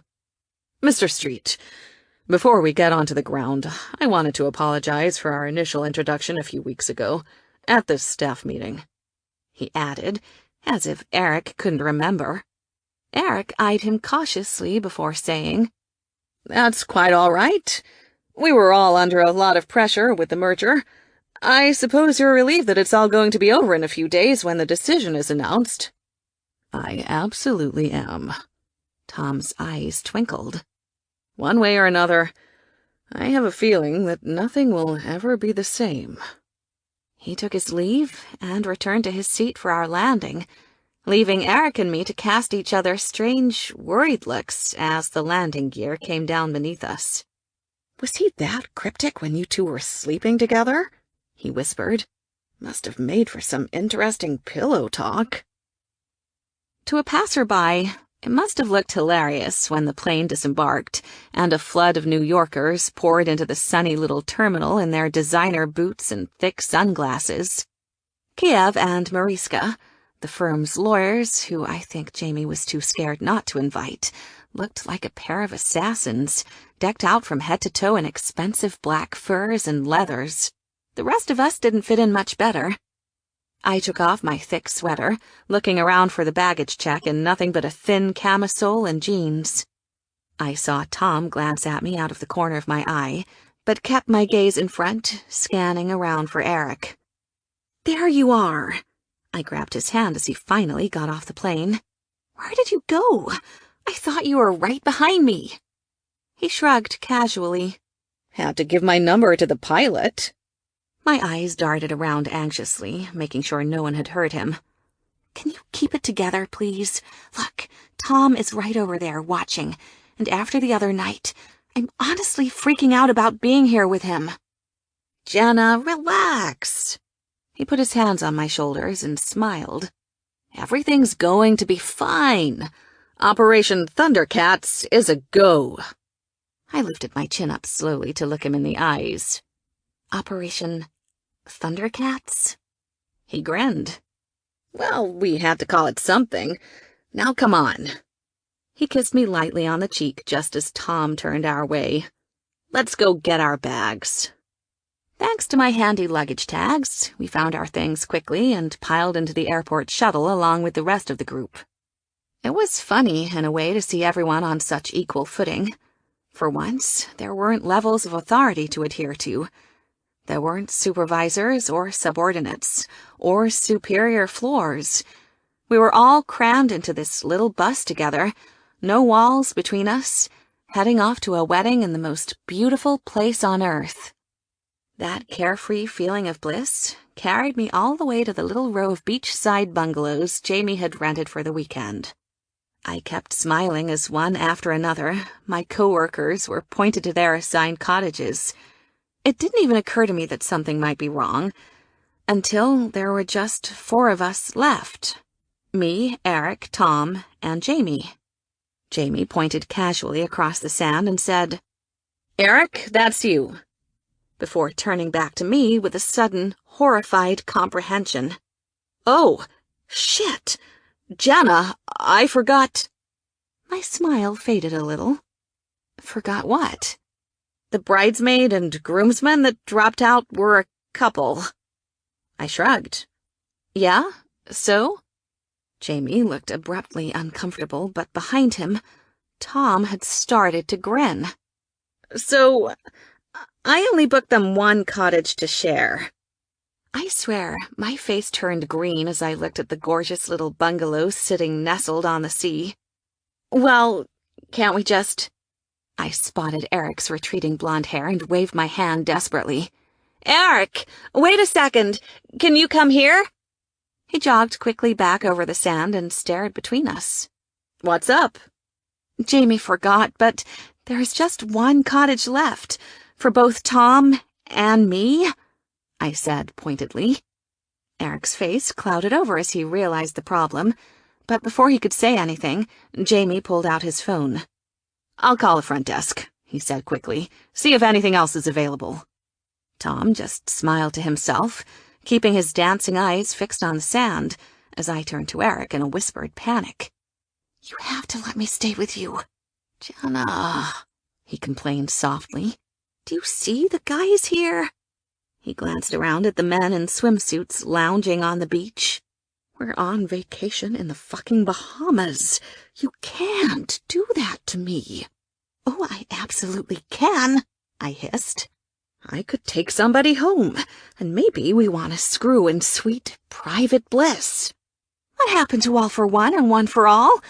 What happened to Operation Thundercats?" A man who looked strikingly similar to the statue of David walked past, and both Eric and I were momentarily distracted. When I finally shoved him, he turned back to me with a rather distant expression. "I'm sorry? I rolled my eyes and elbowed him as Jamie hung up the phone. "Well, it looks like there is nothing else available. I'm so sorry, guys. I didn't think." "Don't be." I held up my hand forgivingly. "You've got a million things on your plate right now. Besides, we've come up with a solution, haven't we?" I turned to Eric with a smile. He shot me a look torn between utter amusement and utter exasperation before shaking his head. "Yeah, Jenna can stay with me." Tom's head snapped up, but Jamie looked confused. "Why would she do that?" All at once, the obvious problem occurred to me. In Jamie's eyes, why would I do that? It's not like Eric and I could fess to being a couple any more than Tom and me. Eric turned to me with a triumphant smile. "A damn good question." A wave of nervous energy started sloshing back and forth in my stomach. "Well, it's just, I thought—" "It's quite all right," Tom said quietly, giving me a small smile. "I can find a room for myself at the resort farther up on the island." For a moment, I was intensely relieved. But logistically, I didn't see how that would work. But the luau, all the wedding preparation, I countered. It's all going to be here. He shrugged carelessly.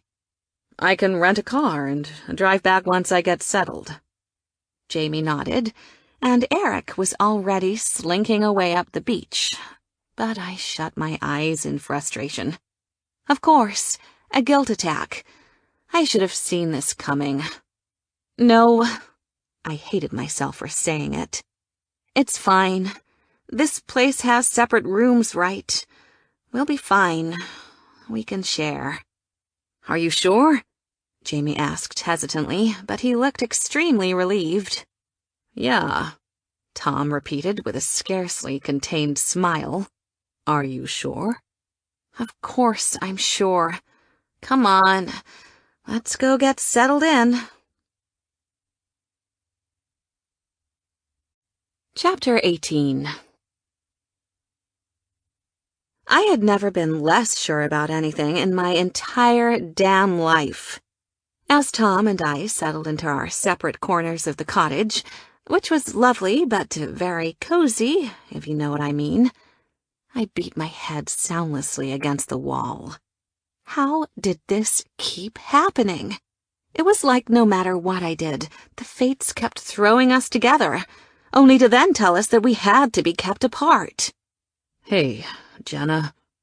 There was a soft knock at the door, and I looked up to see Tom standing tentatively in the frame. I just wanted you to know that I didn't plan this or anything. I sighed. I know that. That being said, I plan to take full advantage. My head snapped up. Excuse me? He grinned unabashedly. I told you, I can't stay away from you anymore. And on that note, I can't think of a more perfect setup. My jaw fell open, and I gawked at him in astonishment. I couldn't believe he was being so brazen. Then again, this was Tom Larchwood we were talking about. I should have seen it coming. His eyes strayed casually to the bed before flashing back to me with that mischievous sparkle I knew so well. What do you say, Jay? He mocked Eric's nickname for me. Don't tell me that some small part of you isn't at least a little bit excited. My temper flared up, but I concealed it under a careful smile. Actually, I crossed the room in a flash, resting my hands lightly on his chest. His breathing hitched beneath my fingers, and his eyes dilated as they stared down into mine. I am a little excited. His heart sped up, and he inclined his head, bringing his lips down to mine. You are? With a little grin, I shoved him as hard as I could out of the bedroom, shutting the door with my foot in the same motion. I'm excited to see you sleep on the couch. I heard him sigh softly on the other side of the door, but the sound was followed by quiet laughter. That's fine. I've done worse things to have you. I ate an entire squid, if you recall. I smiled in spite of myself, chuckling at the memory, before quickly locking all those emotions down. This was exactly the kind of thing that got me in trouble at his house. His t-shirt, the crackling fire, the damn Oreos. I needed to keep it together if I wanted to get off this island in one piece. Already from the look of things, Tom wasn't going to make that very easy. At that moment, my phone buzzed against my leg, and I pulled it from my pocket. It was a text from Eric. Hey, sorry about the cottage. You doing okay? I actually flicked the screen in frustration, but typed back. That's twice in 2 days you failed me, Street. I thought you were supposed to be this legendary boyfriend. And no, I'm not okay. The man already tried to get me into bed. There was a few seconds delay before, LOL. Well, let me make it up to you. Put on that bikini we got last weekend and meet me down by the pool. I stared at the screen, pouting, before another message popped up. Stop pouting and meet me. They don't call me a legend for nothing. An automatic grin broke through my sulking, and I tossed the phone on the bed. A minute later, I was standing in front of the mirror, admiring my new swimsuit. There were many advantages to having Eric as a friend, and one of the most striking was his infallible fashion sense. I thought that the fire engine red color would clash with my new hair, but he'd assured me that one would only accentuate the other, both blazing against my fair, creamy skin. He was right. This looked amazing. It was a lot smaller than any other bikini I owned, and a lot more expensive. But I had to admit, it was worth the money. The satiny fabric somehow stretched out to cover just enough that I was able to wear it in public while simultaneously giving me the appearance of curves where otherwise my thin figure had very few. Instead of having straps, a thin metallic chain wrapped twice around my neck in an almost Greek goddess-type design. The same chain held the bottom up by looping around my waist. All in all, it was hot. Exactly what I needed to punish Tom Larchwood for his excessive overconfidence. In a seemingly innocent gesture, I pushed open the door just enough so that he could see inside. I felt his eyes upon me as I turned this way and that in front of the mirror, needlessly adjusting the swimsuit and flipping my red waves over my shoulders and down my back. His mouth fell open, and I heard him suck in a breath, but I didn't give him the satisfaction of so much as a glance. Instead, I grabbed a little clutch purse and breezed straight past him to the door. It wasn't until I pulled it open that he jumped to his feet. "Where are you?" He cleared his throat quickly. "Where are you going?" I lowered my sunglasses slightly so I could look him in the eyes. "I'm going to the pool. With my boyfriend. Have fun reading in here or whatever you're doing." I noticed, with a stab of annoyed surprise, that he was flipping through the same book on statistical improbabilities that I'd been so excited to read myself just a few weeks before. He dropped the book with a thud, still standing right in front of me, and maintained direct eye contact as he reached up and took off his shirt. Every muscle in my body tightened as I forbid myself to look below his chin. He was staring down at me, hair spilling into his face, just as he had so many times right before he swept me off my feet and carried me to bed. A part of me begged him to do it. A part of me was terrified he would. My phone buzzed again, and I shook myself out of it. "Can you move, please? I don't want to be late." He smiled, his lips just inches from my forehead. "Actually, I think I'll join you. A little dip in the pool sounds great." I didn't wait for him to get changed. In fact, the second he stepped away from the door, I rushed through, desperate to get away from him before my body took me somewhere that my heart couldn't follow. My feet made frantic, sloshy prints in the sand as I hurried down the beach to get to the pool. It was closer than I thought, thank goodness, and I slipped through the gate like someone who just dodged the proverbial bullet. Even with Tom Larchwood on my heels, I couldn't help but take a moment to enjoy the view. The pool was in an enclosed grotto of carefully chiseled boulders surrounded by tropical trees and flowers, but you could still see the ocean from over the tops of the tiki torches and leaves. There was a bar set up in the middle, and everywhere you looked, beautiful people were swimming and sunning themselves, sipping little umbrella cocktails as they soaked up the rays. I was just starting to relax myself when I heard the gate open and close behind me. A familiar smell of cologne washed over me in an intoxicating cloud, and my eyes scanned desperately for Eric. He'd better have something pretty damn incredible up his sleeve to fix this. A second later, I found him. "Jenna, there you are." Chapter 19. In what felt like slow motion, I watched Eric get out of the pool. The water trickled down his bare chest and through his golden hair as he slicked it back in the sun. His lips parted, wet from swimming, and his green eyes locked on nothing but me as he walked slowly forward. I couldn't see the look on Tom's face, but I could imagine it wasn't pretty. And all that was before Eric kissed me. What the? My quiet gasp was cut short as his warm lips closed over mine. Despite having just gotten out of the pool, his body was hot from the sun, and he pulled me into him, saturating my tiny suit as his hand ran up through my hair. I honestly didn't know what to do. He was a flat-out phenomenal kisser, and we were right in front of Tom, so I naturally kissed him back, except, what the fuck? He finally pulled back an inch or two, just far enough that I could see his smile. For a moment, I was simply dazzled.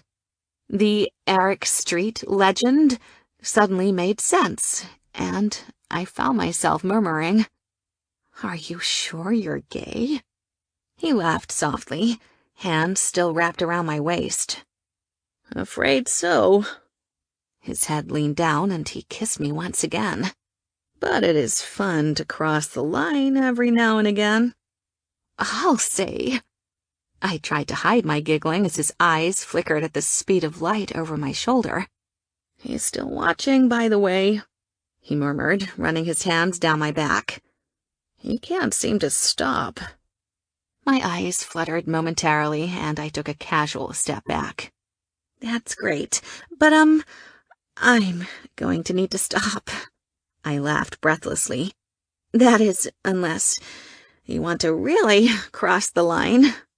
He took my hand with a wink and led me toward the bar. "It's been known to happen, on occasion," he chuckled, "when the mood strikes." We ordered 2 Mai Tais and settled down on a pair of lounge chairs. Tom had momentarily frozen when he saw our little display, but had recovered himself now and was settled on a chair himself, one that kept us in constant view. It was like that staff meeting all over again. I was petrified to be on such display, but Eric seemed to know exactly what to do. "Turn over," he instructed, gesturing to my chair. My face blanked. "Excuse me?" "Trust me," he winked. "We're here to put on a show, aren't we?" He picked up a bottle of suntan lotion from the wet stones. "And besides, we don't want you to burn. You'll look terrible at the big luau tonight." Hiding my smile, I turned over and lay on my stomach, well aware of the fact that Tom was watching every move. I expected it to be a little more discreet than what ended up happening, but I didn't think that discreet was in Eric's vocabulary. In a swift motion, he was straddling my chair, perched seductively over my back as he wet his hands with the lotion.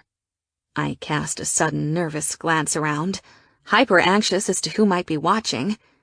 He sensed my concern and shushed me before I could even talk. "No one else from the office is here," he assured me. "They're all either jet-lagged and napping before the party, or on a jeep tour of the island. I made sure. Now please, Jenna, you'll make me look bad. Just try to relax." His hands came down over my shoulders, soothing the tension out of my body just as easily as his words. What started out as an already sensual massage quickly escalated, flaring up my blood every time he leaned down suddenly to kiss my neck. "I don't know how we're going to go back to being just friends after this," I said, only half-teasingly. "Seriously, Eric, you're amazing at this." He chuckled quietly. "I told you I'd make it up to you." His hand slipped down my sides, and I stifled a groan in the pillow at the top of the chair. "Besides, I have a perfect view." Perfect view? I lifted my head a fraction of an inch and burst out laughing as I looked down the beach to see the David statue man playing volleyball with some friends. "Nice," I joked. "Very subtle." He laughed as he stood up. "Another round?" "Yeah," I replied, getting to my feet. "And why don't you bring it to the pool? I think I'm going to get in." He squeezed my hand and headed back to the bar, past a row of openly salivating women who watched his every move. I stifled a smile as I walked down the steps into the warm water. If only they knew. The water felt incredible, and I had waded in up to my waist when a cool hand brushed my arm.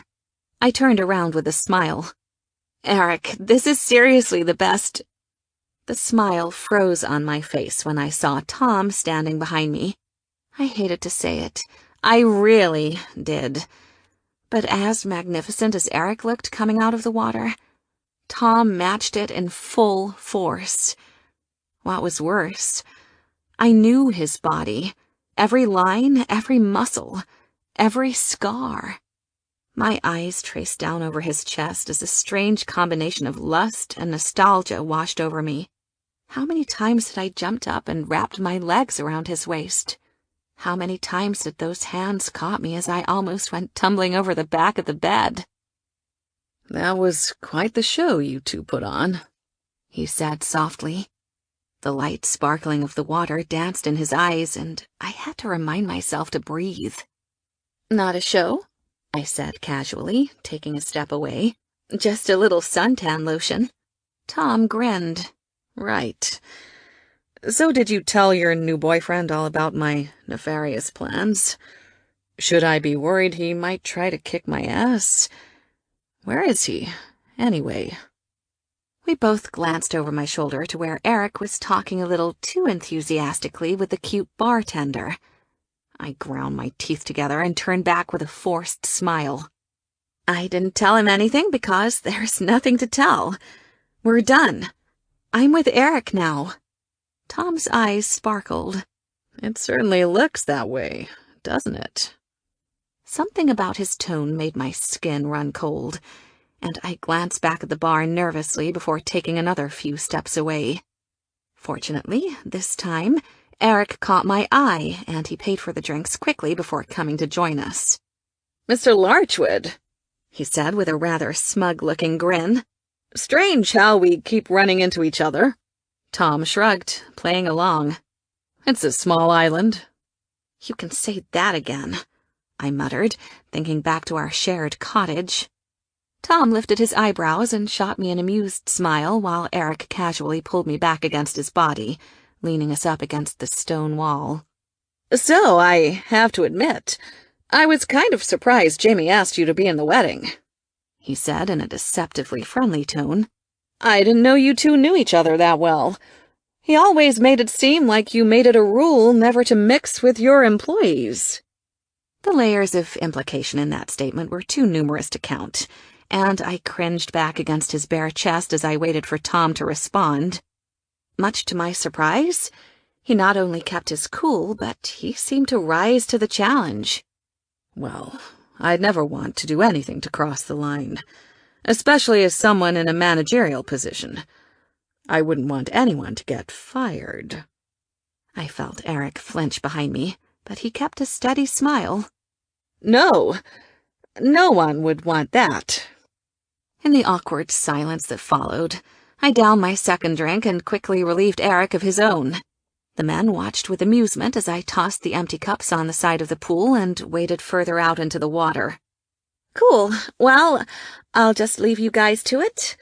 I'm just going to go, My voice lowered to an anxious murmur. Avoid this conversation entirely. Leaving them to each other, I swam out around a bend in the water, coming to a stop in a little enclosed cave that separated one pool from another. I stayed there for a few minutes, perched up on one of the underwater rocks along the side as I tried to calm myself down. This was getting out of hand. This little stunt of Eric's and mine was only supposed to be the occasional rescue at the office, a temporary situation until Tom came to his senses and tried to move on like I had done. It was never supposed to turn into an out-and-out war, because as much confidence as I had in Eric and his seemingly magical abilities, I'd seen Tom in action one too many times. He was not a man who lost. It was only a matter of time. "So, I have to admit, your friend is charming." At this point, I wasn't even surprised when it was Tom, not Eric, who joined me in the cave. Why not, right? The hits just kept coming. I tried to smile, but failed miserably. Boyfriend. And yes, he is. Tom grinned and perched up beside me on the rocks. Everyone seems to think so, he continued. All the women, all the men. My heart froze, but he just smiled innocently as he went on. It seems there's no one he can't charm. I cleared my throat quickly and looked away. You should take notes. Where is he, by the way? I added in muted panic. Oh, he got a call from work he had to take. I expect he'll be quite some time. This time, my eyes narrowed, and I looked right at him. Really? He got a call from work wired to him here in the Bahamas? Right now? Tom shrugged innocently. PR is a demanding job, Jenna. I don't think people like you and I can really even understand it. Shut up. I finally grinned, dropping all pretenses. What did you do? Track down his list of clients and persuade one of them to get arrested or something? Tom's face lightened in surprise, and he looked at me curiously. That's actually exactly what I did. How did you know? I rolled my eyes and started to swim away. You're wasting your time. No, I don't think so. He grabbed my arm and dragged me back to him through the water. I don't think so at all. I could feel my heart pounding in my wrists, beneath where his hands held me captive just inches from his body. There was no one else in the cave, no one who could see us. Despite all my extreme precautions, again, it was suddenly just Tom and me. Jenna, he breathed, leaning into me. That's enough, I reprimanded, tugging at my wrists. Tom, how many times do I have to say it? You're the one who ended things, not me. He loosened his grip, but didn't release me. And now I'm the one starting them back up again. There's a nice symmetry to that. I glared, tossing a few loose curls from my face. And what? You don't think that I should have a say in that? You think it's all about you? Oh no, Jenna, he said almost tenderly. His hand came up. He needed only one to keep me there, and he gently brushed away the curls I had missed. I want to make it all about you. For a moment, just a moment, I lost myself completely. I had been waiting for so long to hear those words, those exact words, and I couldn't find it in myself to resist them now. My legs circled around his as he pulled us even closer in the water. We were touching now, skin to skin, and his hand came up around my cheek as he leaned in to kiss me. Except, you want it to be secret, I whispered. He stopped moving, and I pulled back. You want it to be secret, I said again, and the second that things get too hard, the second your father even glances our way, you'll take off for the hills and leave me there. His head bowed, and he let go of my wrist. I don't know what other way it can be, he admitted in a whisper. I can't just throw away years of work, my career. And I'm not asking you to, I said firmly. But here's the thing. Tom, I didn't just like you. I fell in love with you, and that's not something I'm willing to keep secret. Not that. If I had just liked you less, just seen this as a fling, maybe it could have kept going. But it wasn't that for me. I looked up sadly. And I don't think it was for you either. When he finally looked up, his eyes were just as sad as mine. No, it wasn't. Then there you have it. I pulled in a shaky breath. That's a hard line. It's over. I may not like it, but it has to be. I was quiet for a long time before I added rather unconvincingly. And then, of course, there's Eric. For the first time, a ghost of a smile lit Tom's face. Of course, there's Eric." We fell silent again. It went on for so long that I just started to swim away when he shook his head with a little shrug. "I don't care." I paused in my retreat. "What?" "I don't care about any of that. I don't care about the rules, about the hard lines, and I certainly don't give a shit about Eric." His eyes glowed with such determination that a shiver ran up my spine. "I want you, Jenna. I need you. I don't care what it takes. It's going to happen." I didn't know what to say. I didn't know what to do. In the end, I just left. But I couldn't erase the words. I couldn't forget the look on his face. And his promise hung heavy on the air in between us as I swam back out into the light. Chapter 20. "Stop blaming me. I couldn't have gotten here any earlier. And it wasn't my fault Jamie didn't book enough rooms. Gosh, Jen, you've become a little guilt monster." I hung my head and curled up on the bed in Rosalie's cottage. Her flight had just touched down, right in time for the luau, and the both of us were busy getting ready. Well, rather, she was busy getting ready, and I was mostly just feeling sorry for myself.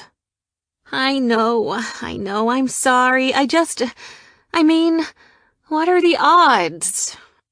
She raised her eyebrows knowingly. "With the two of you? The odds are pretty good. I swear, it doesn't seem to matter what you do. You two keep smashing into each other." She dabbed on a dark red lipstick and leaned back to examine the color. "Maybe you should just stop trying to fight it?" "Never," I exclaimed. "You should have heard him today." "I don't care, Jenna. I'm going to have you no matter what, Jenna. I mean, who does he think he is?" "Tom Larchwood?" she teased. I flashed her a look and she chuckled. "I'm sorry, it's not funny. It's just, you want it too, don't you? What would be so bad? Michael and I are still together." "Michael didn't leave you on a beach in the middle of the night and choose his fear of his father over you," I reminded her as I swept my hair up off my shoulders and secured it with a bejeweled clip. "Michael would never do that to you." "It's not like Mike and I are open about our relationship," she countered gently. "No one knows except you and Tom." I held up a hand. "Can we just drop it? I just want to get through the luau tonight and the wedding tomorrow and get back to New York." She laughed again, zipping up the back of her dress. "Geez, Jen, I would have thought between Eric's massage and the fact that we're on a tropical island, you would have relaxed a little bit.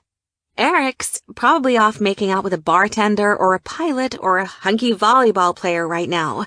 And this island is surrounded by sharks? Let's not kid ourselves here."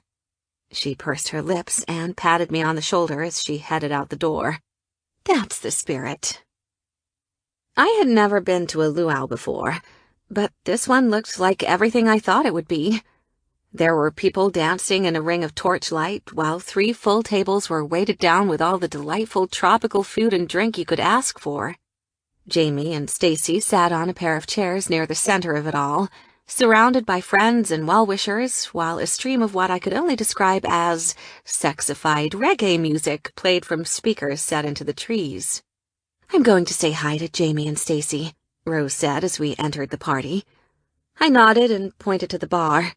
"I'll get us the first round." We split off in opposite directions and wound our way through the crowd. It was a lively party.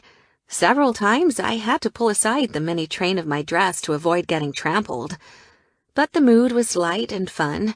No hard conversations or impossible emotional sacrifices here. There was just booze and dancing, the way a party should be. I was twirling a little umbrella, sipping on rum and coke, when Tom appeared from nowhere and stood beside me, looking me up and down before he grabbed a drink for himself. "Well, you look beautiful as always." I blushed, but kept my eyes forward. The dress I was wearing tonight had been another brilliant find of Eric's. It was white silk, cut in an old Grecian style, but instead of having sides, it had gold straps that held it together. And as if that wasn't enough, it had a slit up the side that reached all the way up my thigh. "Thank you. You look very nice yourself." "Thanks," he said. "About Eric. I'm sorry I get jealous and insecure sometimes, but losing you scares me more than anything else in the world." "You've already lost me." "Then I want to win back your heart." I sipped my drink and tried to change the subject. "This place is so beautiful and—" "I'm sorry," he said. "About what?" "About how we ended. Letting you go was a huge mistake." "Oh, let's not get into that. We're on vacation and should be having fun, not moping." "I'm so sorry I fucked everything up. And I'm so sorry for everything I've put you through." "Shouldn't you be on your knees, begging and crying?" "I wanted to be apologetic, not pathetic." I let out a soft chuckle. I got cold feet and bailed on the relationship when I should have stayed. Michael said I was an ass to let you go, and he was absolutely right. "I can't believe you're admitting that." Before I pour out my heart and soul to you, I want to let you know that you're the love of my life."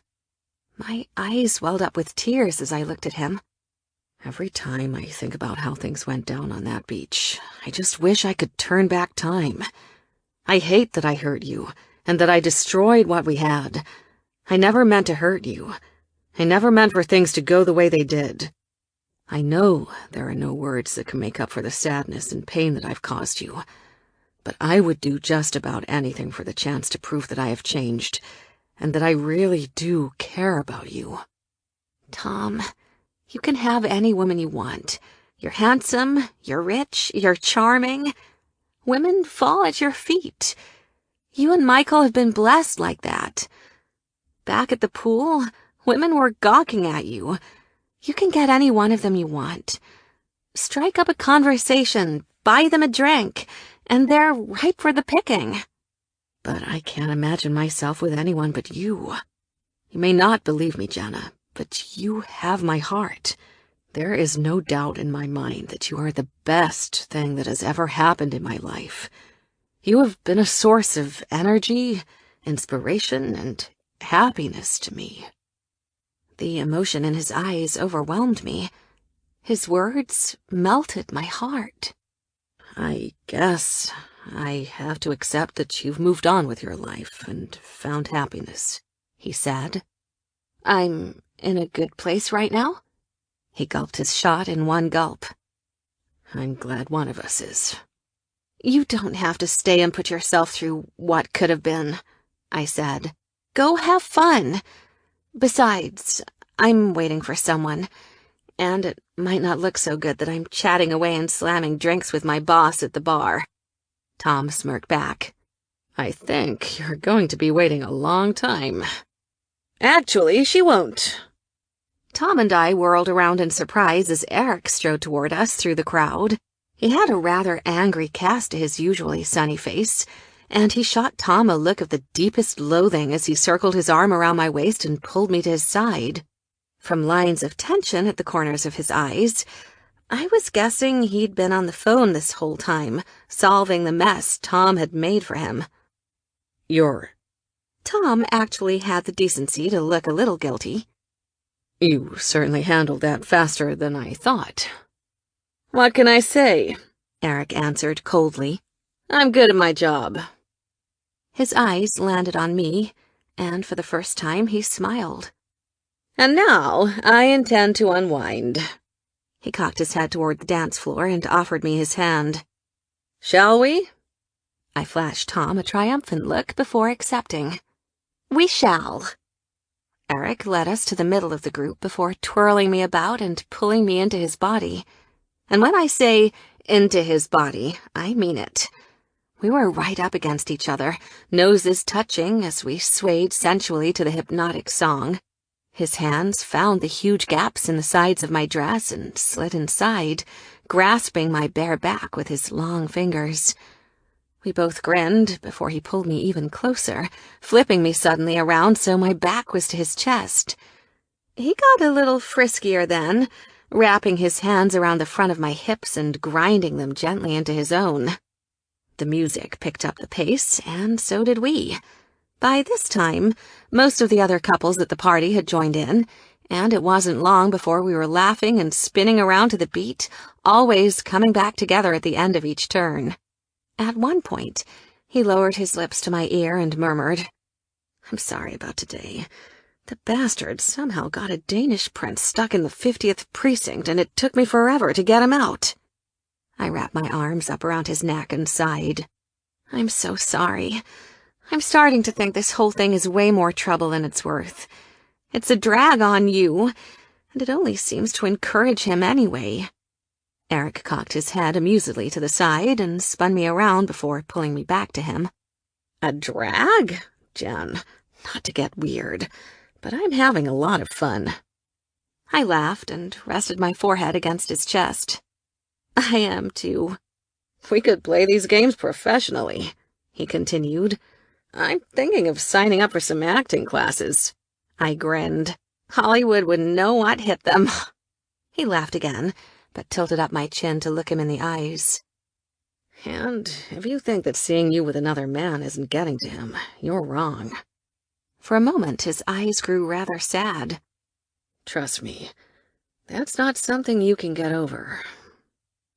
Maybe he was right. As the party continued, Tom's self-control seemed to be vanishing by the minute. He no longer tried to hide his stares or mask his emotions as something else.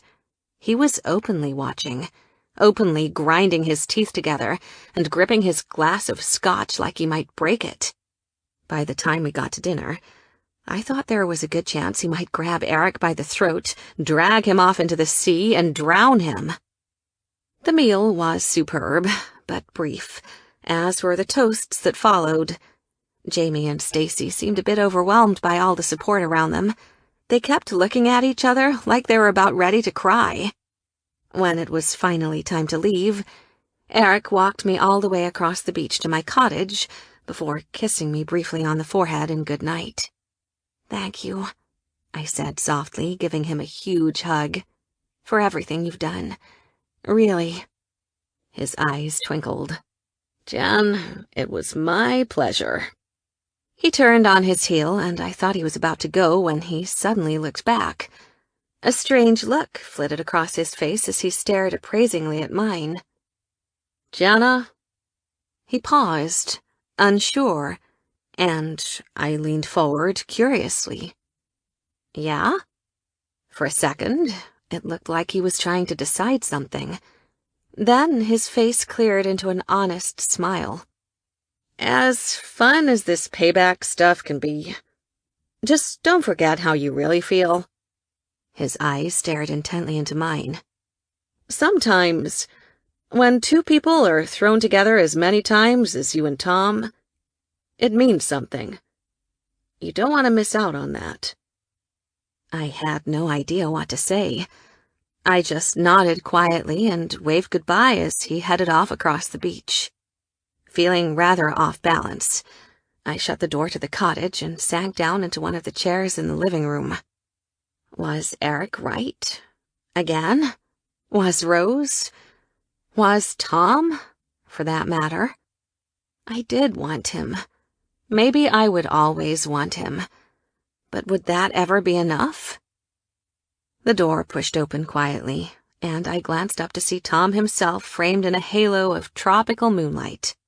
He had left the party when Eric and I did, but had enough self-control remaining to keep his distance long enough to allow us to say a proper goodnight. He looked so damn hot standing there. I couldn't help but stare at the rippling muscles of his bare chest. "You're back," he said. "I'll put a shirt on." I grabbed his arm. "Wait, I want to see your tat," I said. "You never showed it to me." He slowly turned, and I admired the magnificent ink spreading across his back. My fingers ran down the tribal eagle tattoo on his skin. It was stunningly intricate and detailed. "I love it," I said. In almost every culture and philosophy, the eagle is a magnificent creature of purity, beauty, and a powerful force. Tom turned back around to face me. He looked strained now, beside himself, an echo of the things I was feeling myself. "Jenna," he began again, looking as desperate as he did at the pool. "Do you love me?" I asked. "I think that's what I really need to know." He cupped my face softly. "Yes, you know my feelings for you go beyond sex, lust, or any momentary physical comfort. Not only do I love you deeply, but I want to marry you, have a family with you, and spend the rest of my life making you happy." Tears welled up in my eyes at his declaration of love. "Jenna." "Don't." I put my fingers over his lips. "Don't say anything." Chapter 21. "I've been thinking," I said. "That apology you gave me at the bar meant everything in the world to me. And I realize that I'm going to kick myself in the ass if I don't give you one more chance after a speech like that. Especially after what you just said to me about seeing us together and having a family. I love you so much." I pulled him close as I wrapped my arms around him. "I want us to have that second chance." It was like no time had passed. In fact, it was like nothing terrible had passed between us at all. Our bodies came together naturally, passionately, picking up right where we had left off. There was no talking, no gloating, no warnings. I walked right into his arms, and he picked me up and carried me to the bedroom. His clothes fell on the floor, followed just as quickly by my dress.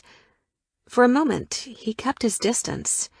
One hand reached out and stroked back my hair as we simply stared at each other. It was such a magical, emotional moment. Then he bowed his head and brought us together. I leaned up on my tiptoes and placed my lips sweetly against his. Wrapping my arms around his neck, I deepened the kiss, moaning against his mouth. His arms snaked around my hips and pulled me tightly against him, his fingertips caressing up and down along my sides, his actions only causing me to moan harder into his mouth. Our tongues were swirling together, exploring the tastes of the other.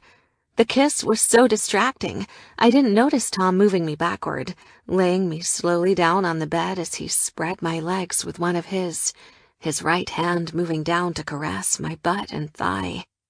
"Tom." "Do you want me to stop?" "No, don't stop. Please, don't stop."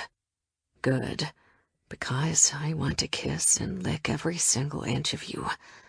You up for some deliriously hot foreplay?" "Always," I breathed out. He returned his lips to mine, crushing them against me in a deep, forceful kiss. His hands wandered down my body to my hips. My fingers trailed down his muscular chest, then over the defined lines of his perfect abs. He kissed me as my hands ran over his bulging biceps. I moaned as he planted a trail of soft kisses down my chest. He pinched, rubbed, sucked, and bit my nipples just the way I loved. I knew he was turned on by his huge erection. I teased his manhood with firm strokes that made him moan in pleasure. Our makeout session went on and on. He stood at the end of the bed, gazing at my naked body as I could feel his hot breath against my most private area, causing goosebumps to rise over my skin. I could feel his smile as he inhaled the scent of my core, moving in just enough to nuzzle his nose against my entrance, teasing me as my blood boiled with need for him. He pressed a kiss to my lower stomach. I ran my fingers through his thick, glorious locks. His tongue slid along my entrance as he slowly parted my slick folds.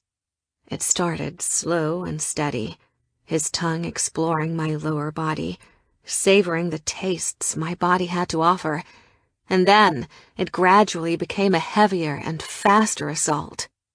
"I like it like that," I whispered in ecstasy. "Man, that feels so good." "I love the way you taste. I could stay down here forever." His tongue darted in and out of me, his hand spreading me as wide open as I could go, and his nose was grinding against my sensitive nub as I wiggled beneath him. The sensation of his tongue overloaded my body. I began to buck my hips up and down, pressing myself harder against his mouth, my moans escaping my lips despite me biting down on them to silence myself. He only increased my pleasure when he released my thighs from his grip, moving a hand up to my center and pushing 2 fingers inside of me, his tongue moving up to swirl and flick against my nub. "Please don't stop. Never stop. Oh my, feels so good. Oh, Tom. Oh my. Oh, Tom." I felt as though I was going to explode, and Tom wasn't slowing down his fingers or tongue in the slightest.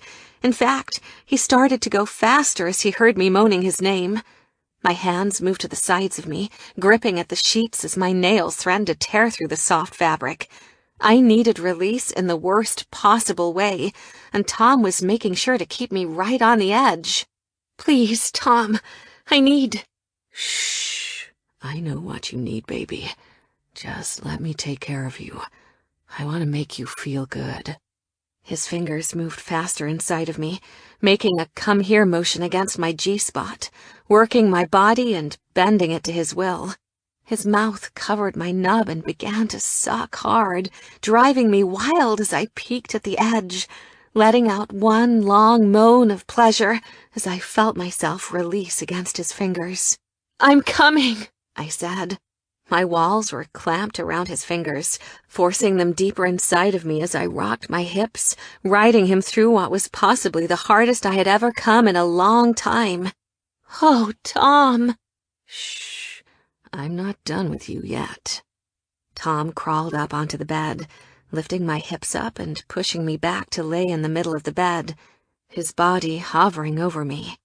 He leaned down and trailed burning hot kisses along my neck, inhaling the scent of my faded perfume and groaning. He positioned himself against my entrance and rolled his hips, teasing me with the tip of his shaft, circling it around and around until my hips were arching up, begging for him to press inside of me. "Tom, now. I need you now." "That's what I wanted to hear." Tom pressed his entire length inside of me, grinding his hips against my thighs as I adjusted to his large size. I could feel his shaft pulsing inside me. It felt like my body was turned into hypersensitive mode, allowing me to feel every little touch, caress, and bead of sweat. "Oh, babe, this feels so good," Tom said. "It feels amazing." I leaned my head up and captured his lips. I needed his taste to invade my senses as he took me, my hands digging through his hair and pulling him down onto me, our bodies sliding against each other as he started to motion his hips in and out of me. My hands let go of the sheets and moved to his back, my nails digging into his skin, dragging down hard enough to leave red lines along his body. "Oh gosh, Jenna, keep that up and I won't last that much longer." "More, Tom, more, please." Tom picked up his pace, slamming deep into me over and over, pounding into my body as I begged for more, my hips thrusting up and meeting his each time. My body was ready to explode again, biting down hard on my lip to keep myself from climaxing again so soon. We fell into a perfect rhythm, accelerating together, breathing together, throwing our heads back together as the sensation overtook us and we lost ourselves completely. I loved feeling his rock-hard body against mine. I hitched myself up higher on his hips and held onto the rickety bedposts as we crashed together again and again. Tom slammed himself hard inside of me, pumping in and out of my body. My heels dug into his back, pushing him harder with each thrust as my hips rocked and ground against him. I needed as much of that man as possible, and in that moment, he was giving me everything. He captured my lower lip, nibbling it softly with his teeth, pulling my head up ever so slightly before kissing me hard and possessively as he grunted into my mouth. That was my undoing. I began to moan into his mouth as my legs clamped around his waist, forcing him to stay buried inside of me as my hips ground into his, letting him feel the rush of my climax flood around him. "Fuck," he cried. That was it for Tom. He grunted once more and shook against my body, and his cock began to fill me. Finally, when my arms couldn't hold on a second longer, we collapsed in a heap of frantic breathing and tangled limbs on the bed, trying to recover. When we were both panting and coming down from our sexual high, Tom pulled himself slowly out of me and rolled onto the bed next to me, his head at my stomach as we stared at the ceiling. "I did not." "Oh, gosh. Please tell me that you did at least once, Jenna." No, not that. That happened. I was saying, I did not expect to do that." "Neither did I." "But it was." He grinned. "Yes, it was amazing." I smiled to myself, my hand moving to play with his hair as we both fought to find our breath. Slowly, our heaving turned to deep breathing as we continued to lay in silence, drenched in sweat and content with each other. "I can't," I gasped. "I can't believe that just happened." He rolled over onto one elbow, looking down at me with a soft smile. "I can." My eyebrows raised dangerously. "If you say I told you so..." "I won't," he grinned, "even though I did." I paused hesitantly, and he took my hand, kissing my knuckles. "Jenna, it's all I wanted. That's all I meant." We lay there for a moment, both catching our breath before he turned to me with a seemingly innocent smile. Poor Eric. I wonder what he'd say. Thank goodness for the dark, because my face flushed bright red. I cast him a sneaky glance from beneath my lashes before saying, "Well, that's a good... I don't know. I'm guessing he'd be just furious." Tom's raucous laughter stopped me short. I sat up higher on the bed and finally hit him with a pillow when he wouldn't stop. "And what exactly is so funny?" I demanded haughtily. "Nothing." Tom tried to get a hold of himself. "It's just, well, I guess he can't hold it against you, seeing as he's making out with some guy right now on the beach."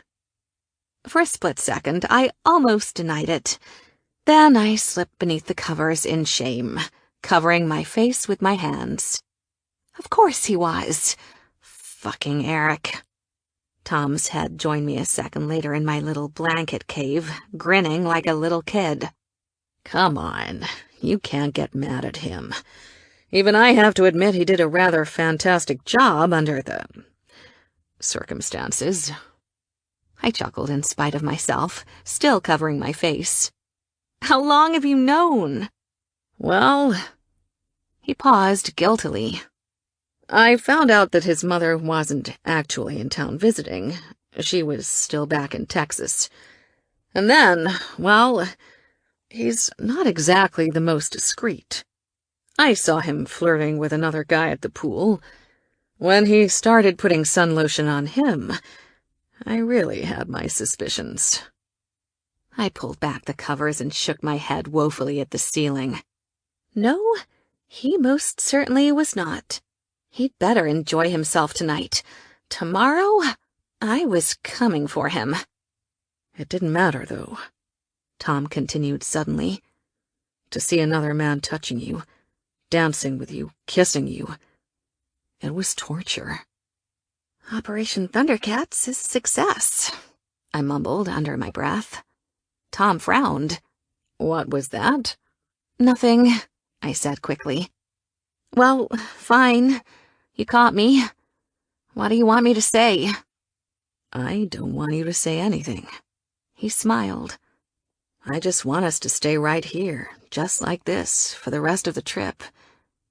I could stay here forever. I bit my lip, mulling this over as he leaned back on the pillow with a blissful smile. That felt like... He considered how to phrase it before suddenly rolling over and kissing me full on the mouth. That felt exactly like before. Exactly like how we were. Perfect. His eyes practically glowed with the force of his smile, but something about his words made every bit of my body cringe suddenly away in fear. Perfect. Exactly how we were before. Right before he crushed me. I need some time to sort out my emotions, I said quietly. He pulled back in alarm, half thinking I was joking. What? I need to think about us. You told me you love me, and I believe you. But you're going to be the CEO soon, and what's going to happen to us? Because I don't want to be hidden in the shadows once again. Are you planning to hide me? I should have asked this question before we slept together. Can we just enjoy the moment? He asked.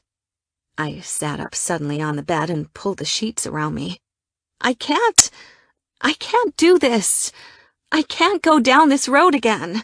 I know where it leads. Hot tears pooled in my eyes, and I looked quickly out the window to hide them. I don't know what I was thinking. His mouth fell open in shock. Jenna, you were thinking you wanted to... Yeah, so? I fired back heatedly. You know what I want, Tom. I want to not get hurt again. That's what I want. Can you promise me that? He froze, still as a statue, his eyes flashing silver in the moonlight. I didn't want to keep going, but I had to. This was bigger than just how I happened to feel in the moment. This was us. This was the future. I had to get it all out once and for all. If it came down to it, would you be with me?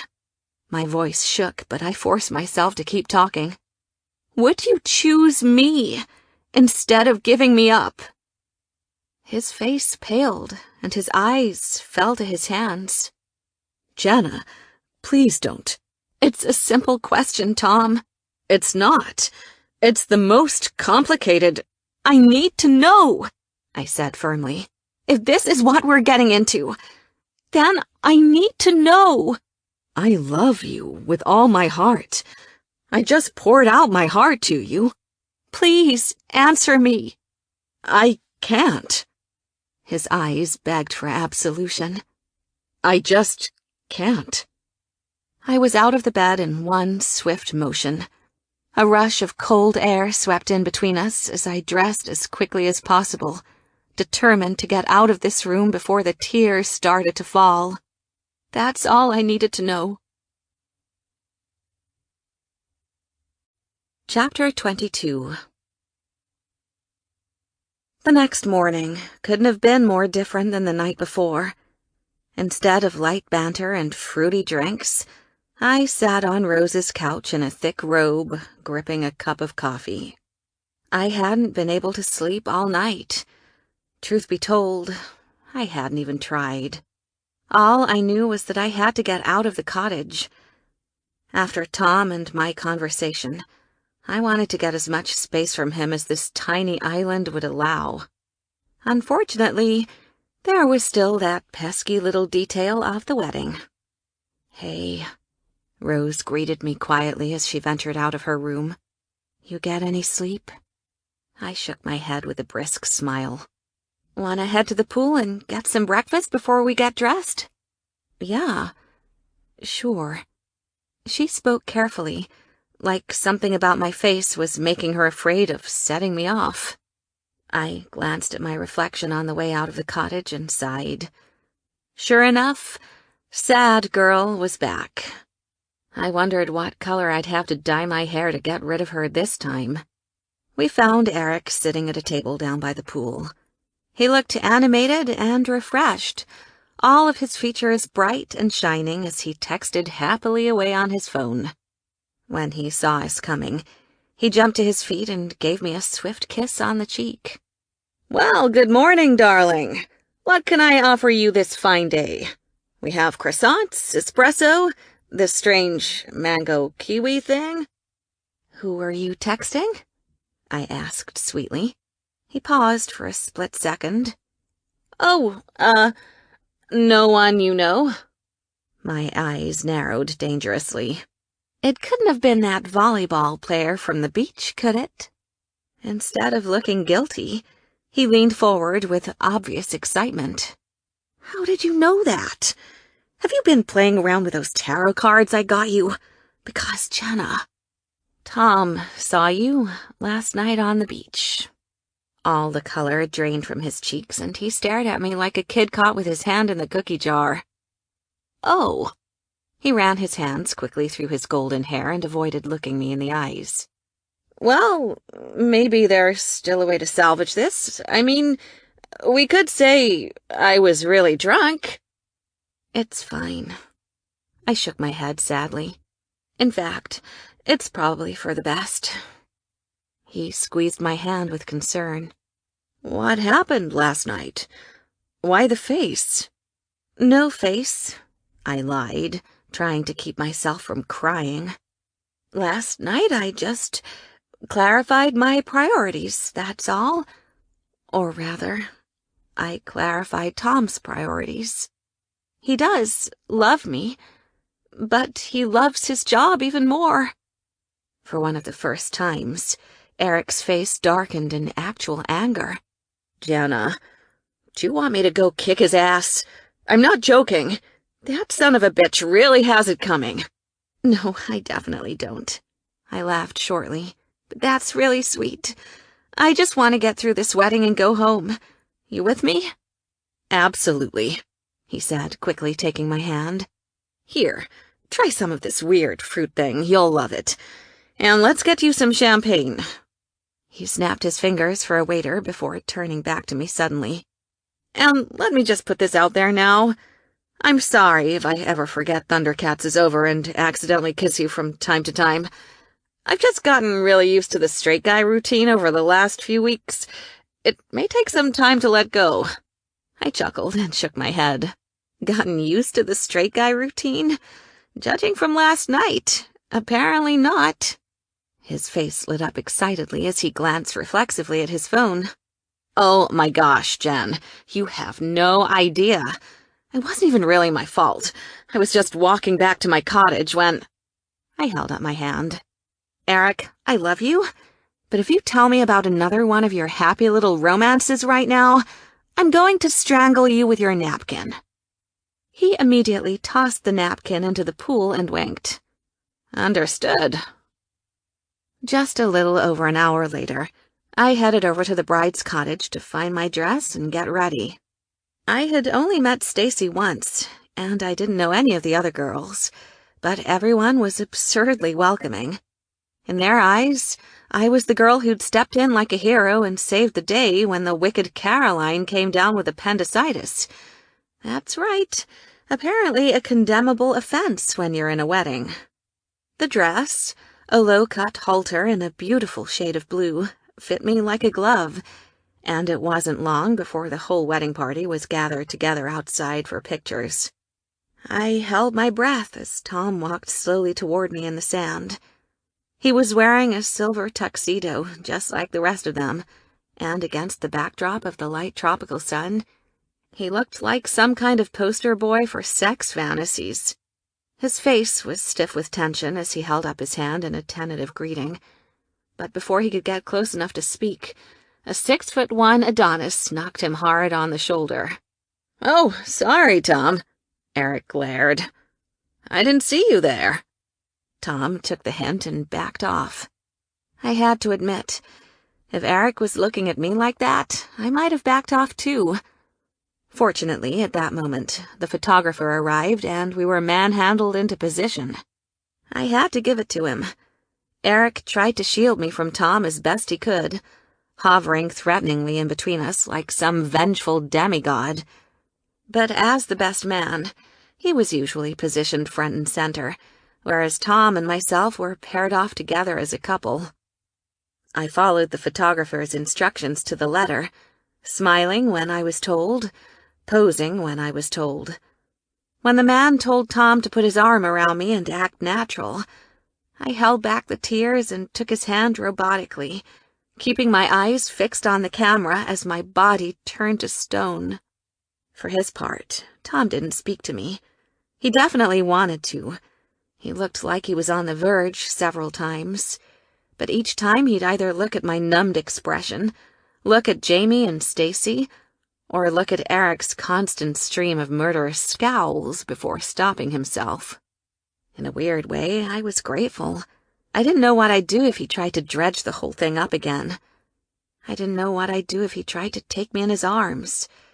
Judging by the way my legs kept buckling beneath my long dress, there was a good chance I might just fall apart. After what seemed like an eternity, the picture portion of the wedding was complete, and everyone was immediately paired off into the lineup to walk down the aisle. As they parted, Jamie squeezed Stacy's hand and whispered, "See you in a minute," before he headed to the altar. I couldn't help but smile, even though it made me just unspeakably sad. They really had it all, didn't they? The promise, the commitment, the future. It didn't seem so hard when they did it. Just put on a dress, get up before your friends and family and say, "Yeah, I love you." No need for it to be a secret. No need for it to be hard. They had no idea how lucky they were. "All right, Jenna and Tom, are you ready?" The terrifying resort wedding planner, who it had to be said, timed the blessed affair with the precision of a firing squad, grabbed me by the arm and forced the two of us together. "Now, remember, right together, left together, and no matter what you do," her face darkened threateningly, "smile." I took a deep breath and glanced at Tom. For one of the first times I could remember, he looked just as out of sorts as I did. Then the music began, and he offered me his arm. There is nothing more fun than walking up the aisle with the man who just broke your heart. Chapter 23. It was a beautiful ceremony. Even in my present state of mind, I could tell you it was beautiful. They decided to have it early enough in the day that we missed the peak of the afternoon sun. The air smelled like flowers, and gentle ocean waves swished against the sand.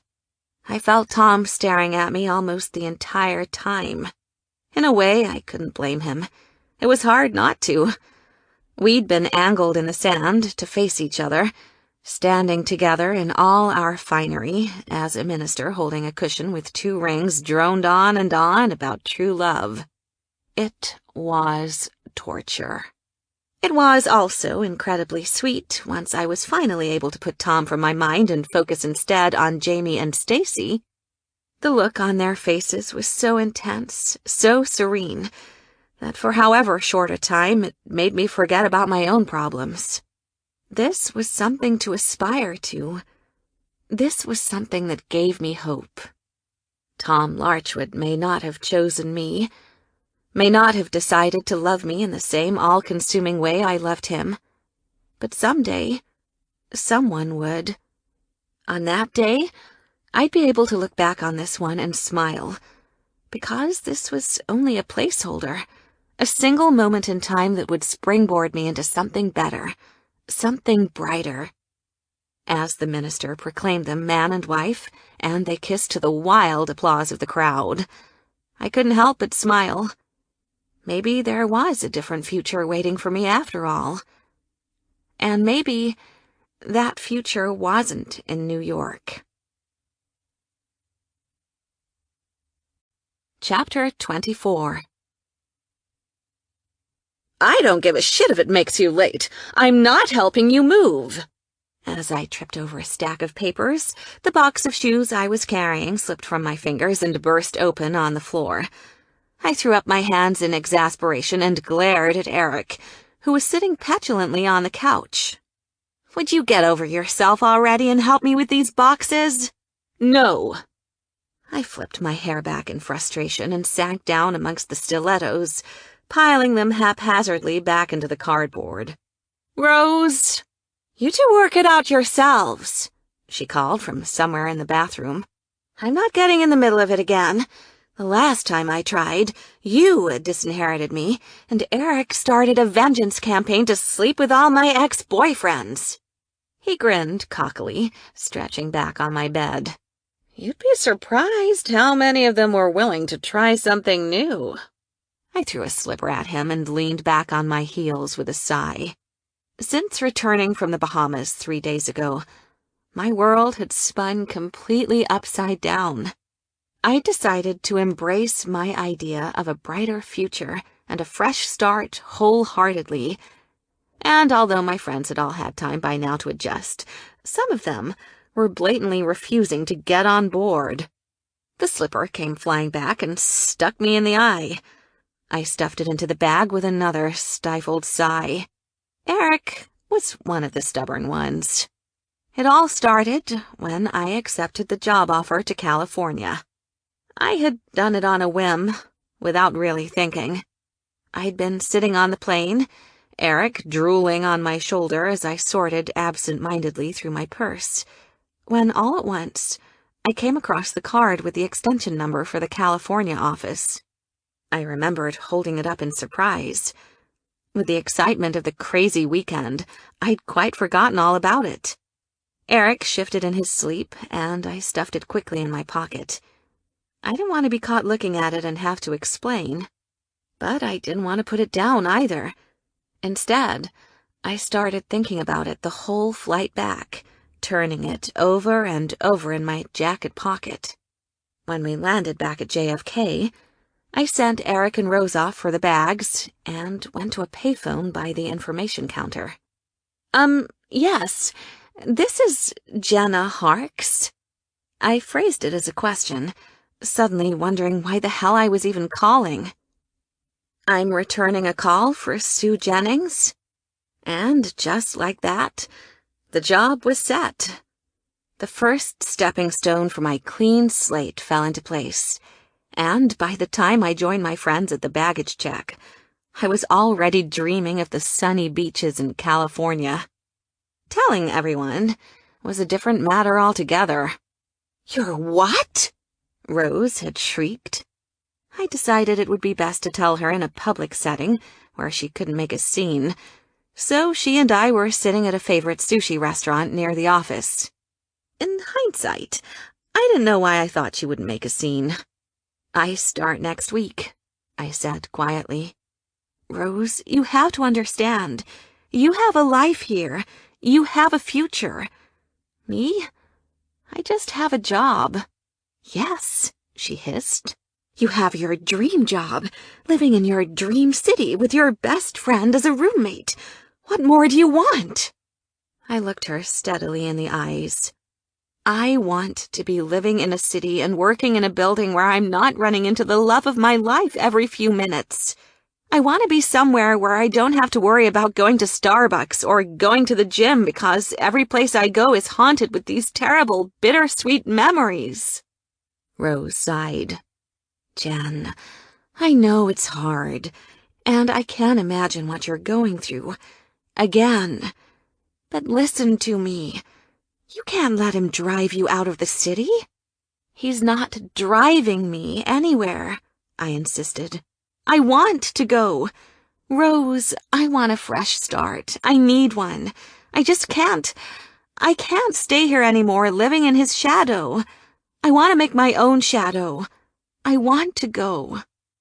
She was quiet for a long time, staring at her sushi like if it wasn't already filleted, she'd stab it through the head.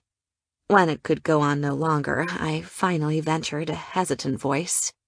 "So, are you okay with this?"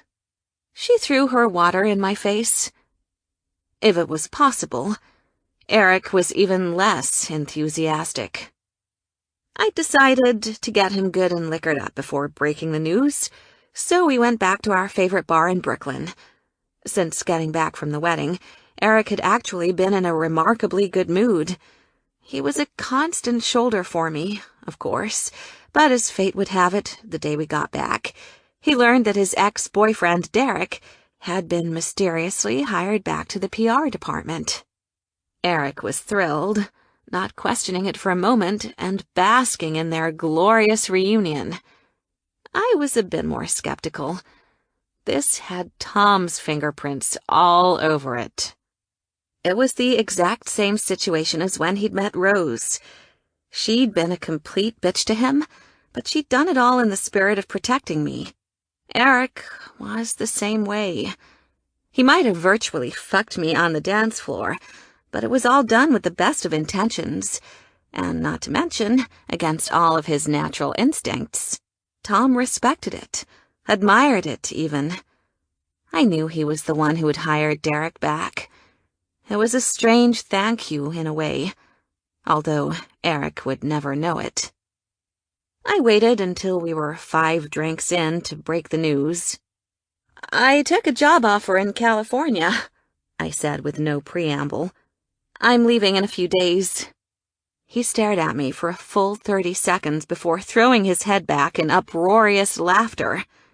The longer it went on, the guiltier I felt. When he finally pulled himself together, he had drunken, smiling tears in his eyes. "Oh my gosh, you should try that on Rosie. She'd totally lose it." My brow furrowed up, and for a second, I thought I might actually cry myself. He noted the change in my expression and leaned forward across the booth, the smile freezing in his face. "Wait, are you—" My eyes met his and I nodded slowly. He was on his feet the next second. "What the fuck are you doing that for?" The deafening clamor of the bar fell suddenly, totally quiet, as every head turned to look at us. My face flushed beet red, but Eric was gaping at me in a horrified rage. "I want a fresh start." It seemed like a rather superfluous reason now. I'd invited him out to a goodbye dinner with Rose and me on my last day, but he'd blatantly refused. When I'd asked him why he couldn't come, he said he was getting a fresh start with his Netflix queue and a 6-pack of beer. That left just Rose and me out on the town, our final night together in New York City. We'd gotten insanely dressed up for the occasion, indulging in an all-in shopping trip to Bloomingdale's. In the end, we'd opted for little black dresses, a city standard, and something I'd surely miss in the more bohemian streets of L.A. First, we hit a bar, then we went to dinner. Then we ended up at 2 more bars before settling drunkenly on a 3rd. I don't think I had ever had so much to drink at one time in my life, but instead of slowing me down, Rose and I were only picking up speed. We danced and hugged and laughed and made promises and plans for her to come out and visit me as soon as humanly possible. At one point, I texted Eric a picture, hoping to lure him out, but he responded with a photo of something that looked suspiciously like his middle finger, and I decided to leave him alone. Finally, at around 3 in the morning, Rose called Michael and asked him to come and pick us up. As per my request, she hadn't yet told him I was leaving. I couldn't be sure that he wouldn't tell Tom, and, to be honest, I didn't want to put him in that position. But when he pulled up outside on the freezing New York curb, I surprised everyone, including myself, when I ran outside from the bar and jumped into his arms. "Oh, Michael, I'm going to miss you." He caught me in surprise and looked over my head to Rose for help. "Well, don't worry," he said with a tentative smile. "I'm not going anywhere." I squeezed him tighter. "But I am. I'm leaving tomorrow for California." He pulled back in alarm. "What? Are you serious?" Rose joined us at the car and beckoned us in, shivering in the cold. "She's serious," she slurred with a miserable look on her face. "Something about your asshole brother ruining her life, and now she's fleeing the city." Michael's mouth fell open. You're leaving because of Tom? I held my head up haughtily. No, I'm leaving for me. For a fresh slate a clean start to... My head spun with the alcohol, and I latched onto the simplest explanation I could. I like beaches and dolphins. For a moment, Michael's look of dismay cracked with a bemused smile, and he hugged me again as I pulled to move away. Jen, don't go. Come on. All your friends are here. What if I said I'd make Tom go instead? He winked mischievously. Your father is making his decision tomorrow, I answered quietly, a single moment of sober clarity amid my drunken buzz. If he names Tom as CEO, I'm going to be seeing him more than ever. Every promotion I work for, every floor I get closer to the top, it's just going to bring me closer to him. I can't do that. I can't live like that anymore. Well, hey, Michael shoved me playfully. My father could name me. You know he wants to. I frowned with a grin. What does that mean? He wants to? For a moment, Michael looked almost sad. But a second later, he'd consciously brushed it off, and his face cleared to its usual sunny smile. Of course my father wants me to win. He knows I could never surpass his legacy. Tom can. He shrugged, but it looked like it took a little more effort than usual. It's the way his mind works. Rose tossed him the keys, and we took off down the street to our apartment. Well, if you do become CEO, what's the plan? She asked with an intoxicated smile. I'm glad you asked, he said seriously. First thing I do is abdicate. I'll give the Larchwood throne to Jenna, so you and I can spend our days traveling the world. He cast her a meaningful look. We'll need some time. I cracked up. Why is that? Rose rolled her eyes. One of Mike's life goals is to have sex in every country. He nodded seriously. It's on my bucket list. The three of us were still laughing as we pulled up outside Rose and my apartment. I looked up at the gray bricks with a sudden wave of sadness. It was going to be my last night sleeping here. Then, who knows where I'd end up? The California office had found me a condo in Santa Monica that was supposed to be incredible, but I'd yet to see a single picture, so I was kind of just taking their word for it. Either way, it was no New York. I was still taking mental snapshots when Rose gasped beside me, and Michael suddenly killed the engine. I followed their gaze to the front door and gasped myself as Tom walked slowly down the front steps. He looked twice between our car and the "For Rent" sign on the building, before meeting my eyes through the window. "Did you text him?" Rose snapped accusingly, hitting Michael in the arm. He flinched away, looking at Tom with obvious pity. No, I didn't. I have no idea why he's here. He glanced back at me almost nervously in the rearview mirror. Jen, do you want me to ask him to leave? I took a deep breath and pulled open the door. No, I guess he had to find out sooner or later. Might as well be now.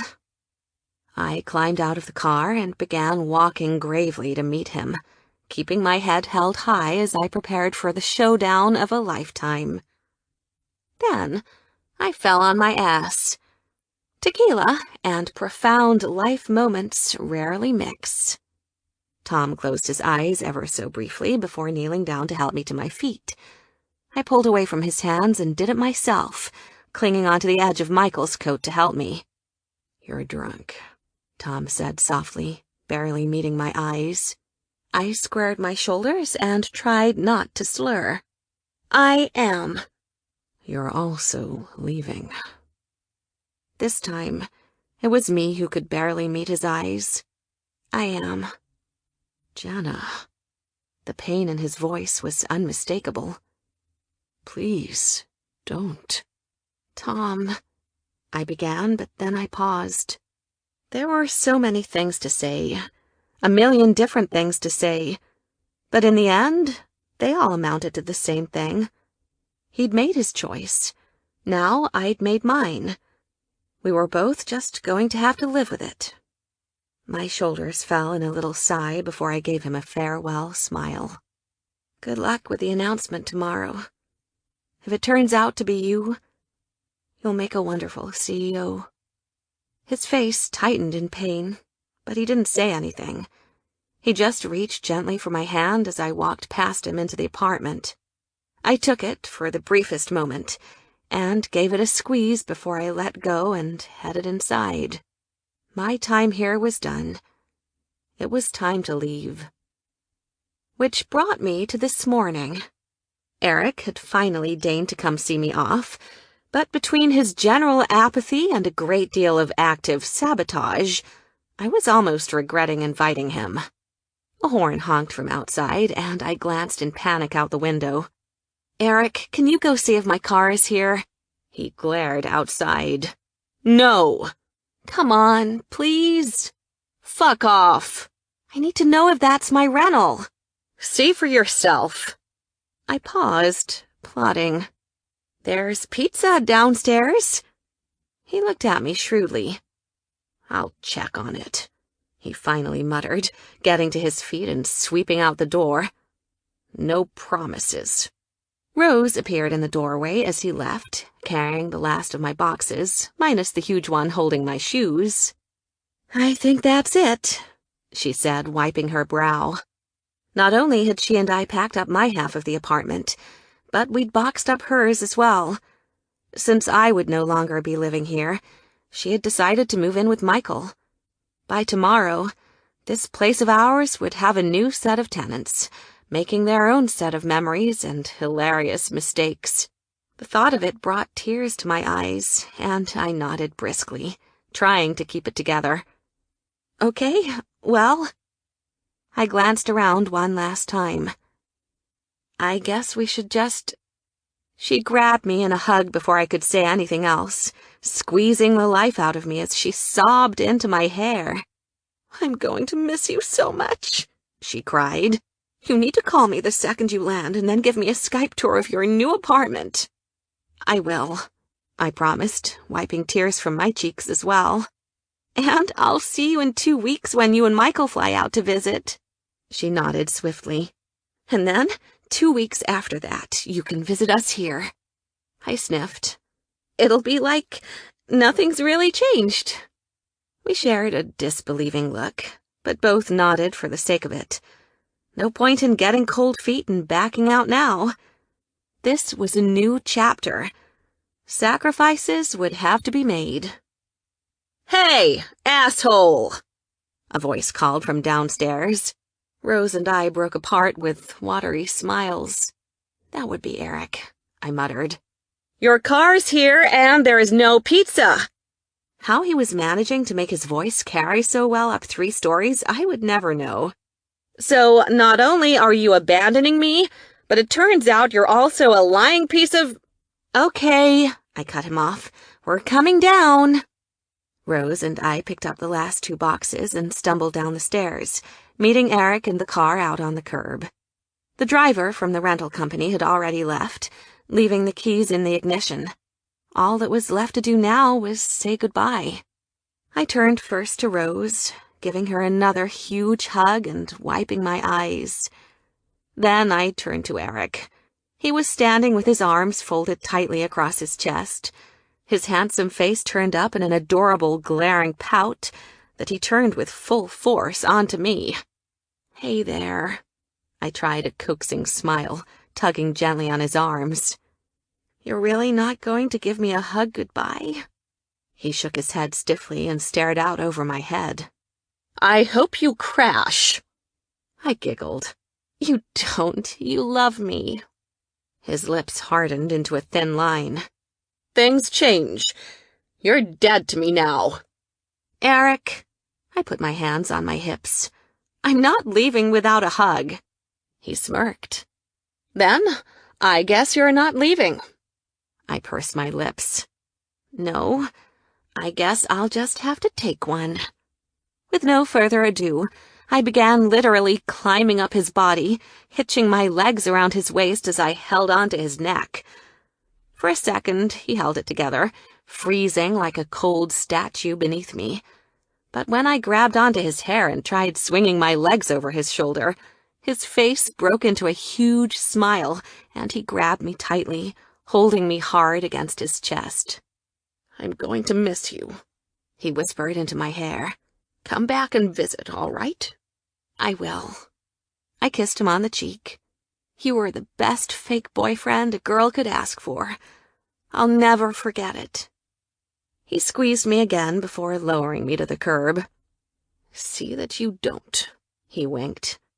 By now, I was on the edge of a full emotional breakdown, so before I could give myself any more time to change my mind, I hopped into the car and eased out into the traffic.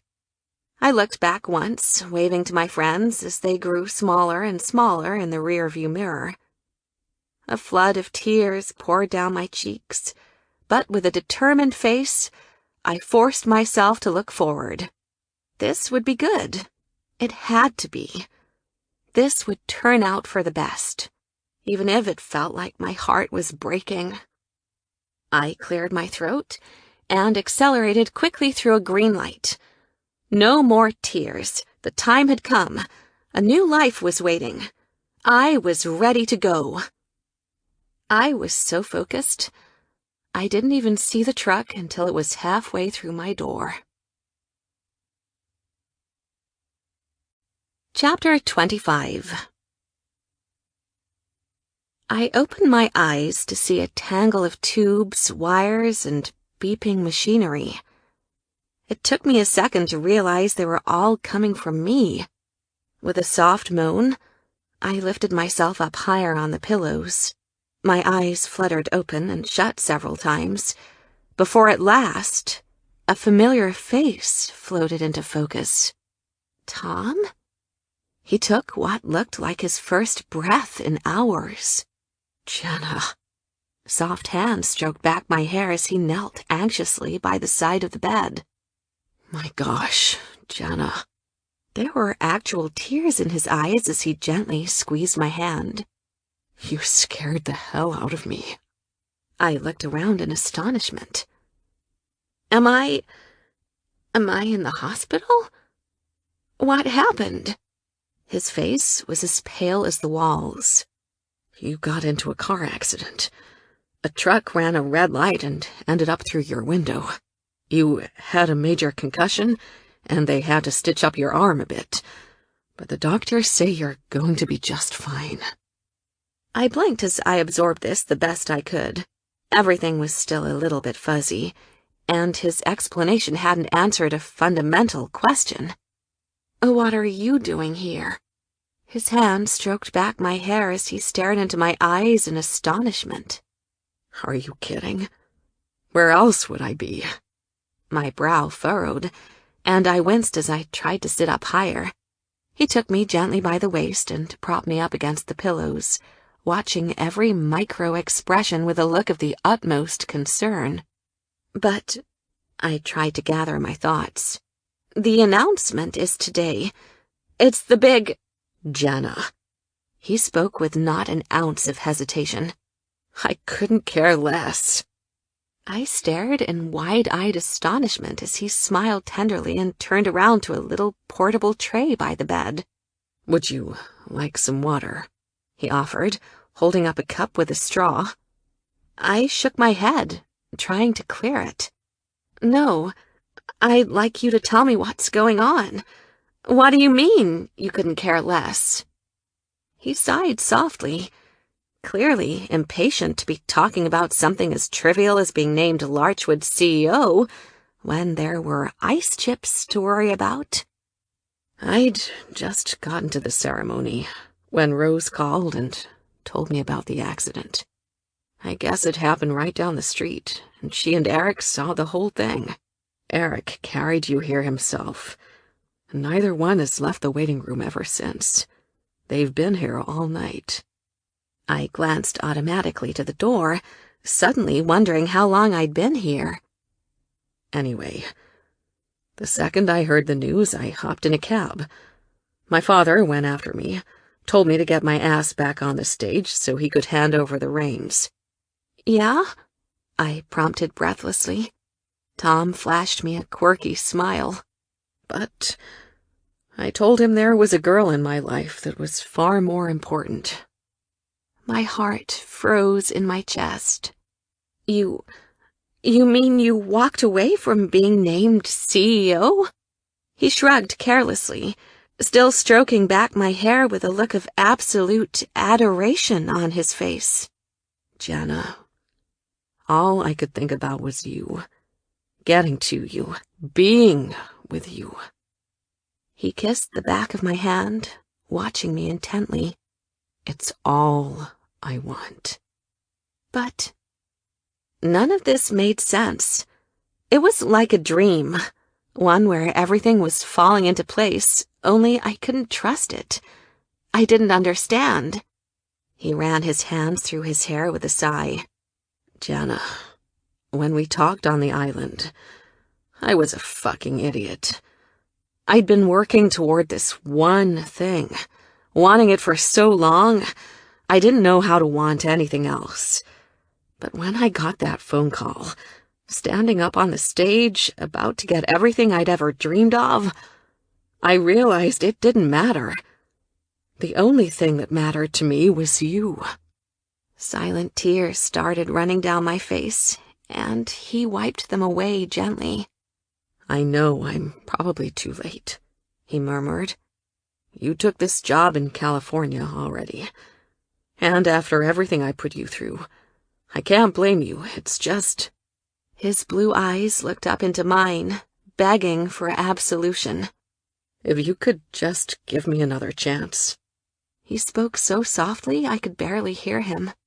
Just one more chance. I swear to you, you won't regret it. Still watching me closely, he leaned up onto the bed, gently kissing my lips before pulling back in breathless anticipation. You make me a better person. I love you, Jana, he whispered. I love you too. I choose you. If you'll still have me. I softly kissed his lips. I want you more than anything in this entire world. Then I couldn't be happier. I stroked his face. Meeting you has been the best moment of my life. Thanks for being the girlfriend I never deserved. I kissed his lips in a soft kiss. For a random moment, my mind traveled back to that first day at Larchwood, when I'd met Katie McGill in the bathroom. How stupid I thought she was, daring to fall in love and risk it all for a man. My eyes rested on Tom's anxious face, and my lips turned up in a little smile. And here I did the exact same thing. You know, if I decide to stay in New York, I'll officially be homeless. He closed his eyes for a second, before a radiant smile lit his beaming face. Well, if you're interested, I think I have an idea of where you can stay. Chapter 26. Larchwood Family Debacle. The headline came out the next day. After Tom had basically told his father to fuck himself, Abe decided to leave the company to Michael instead.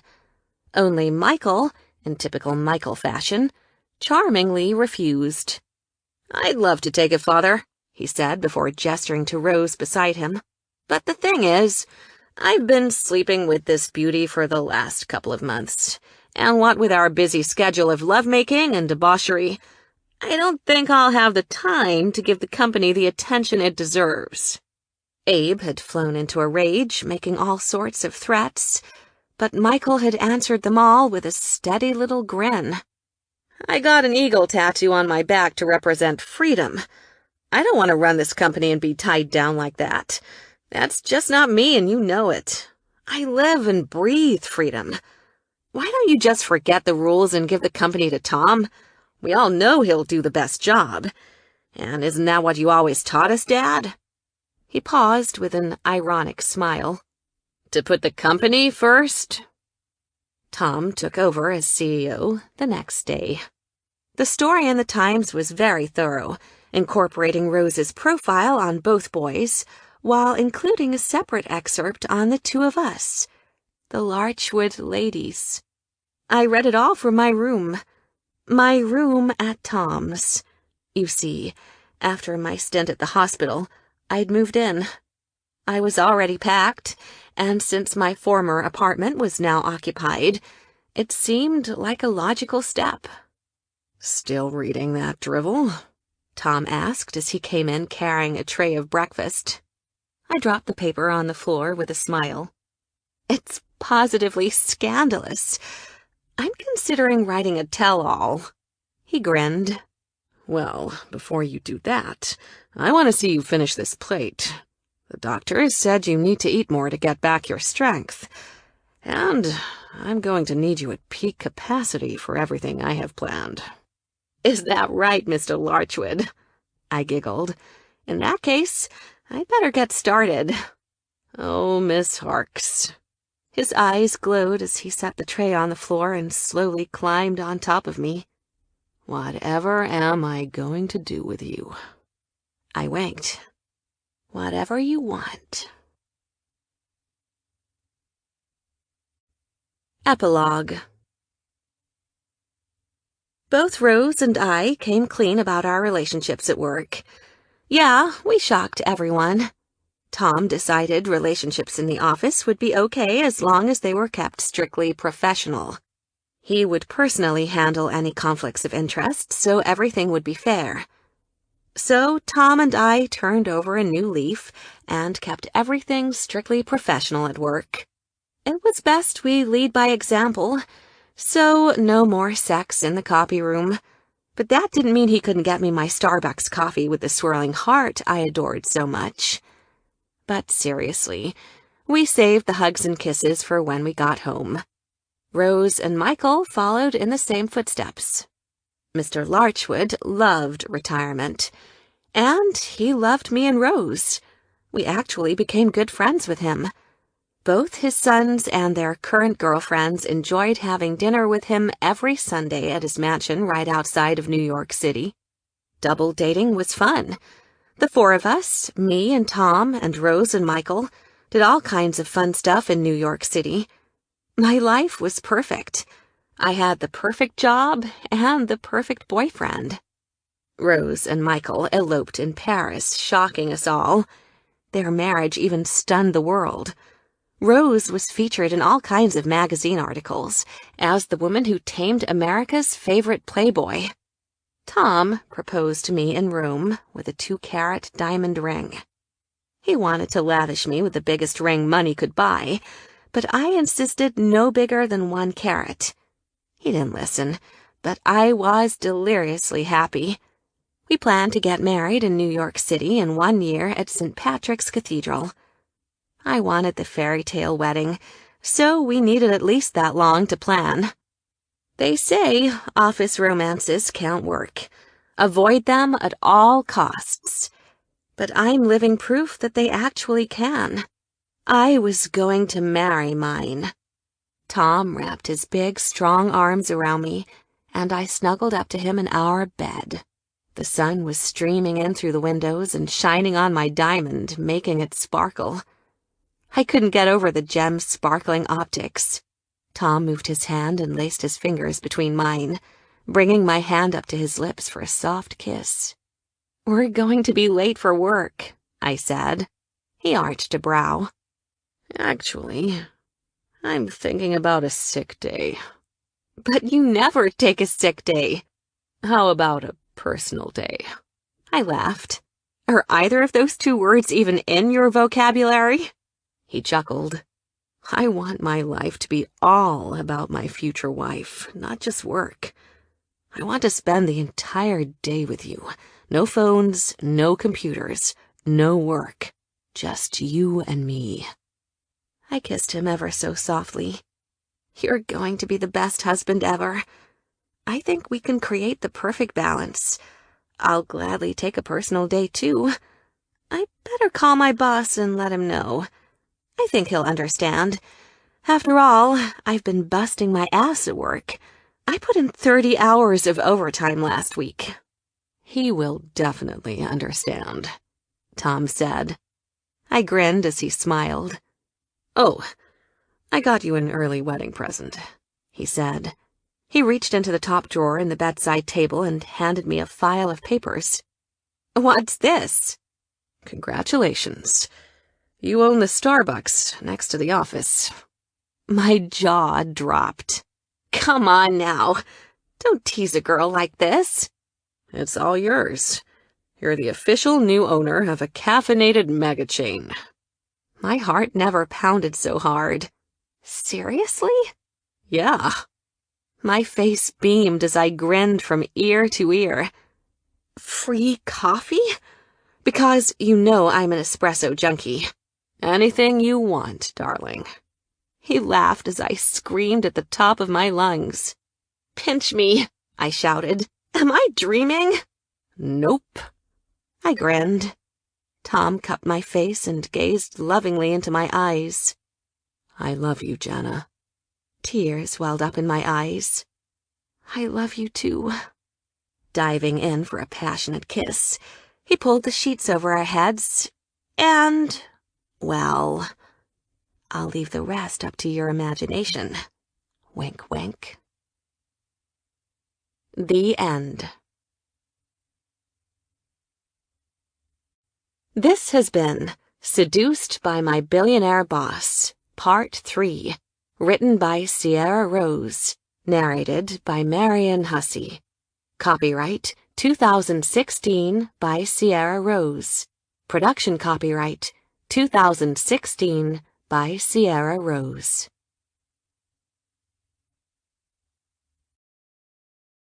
Audible hopes you have enjoyed this program.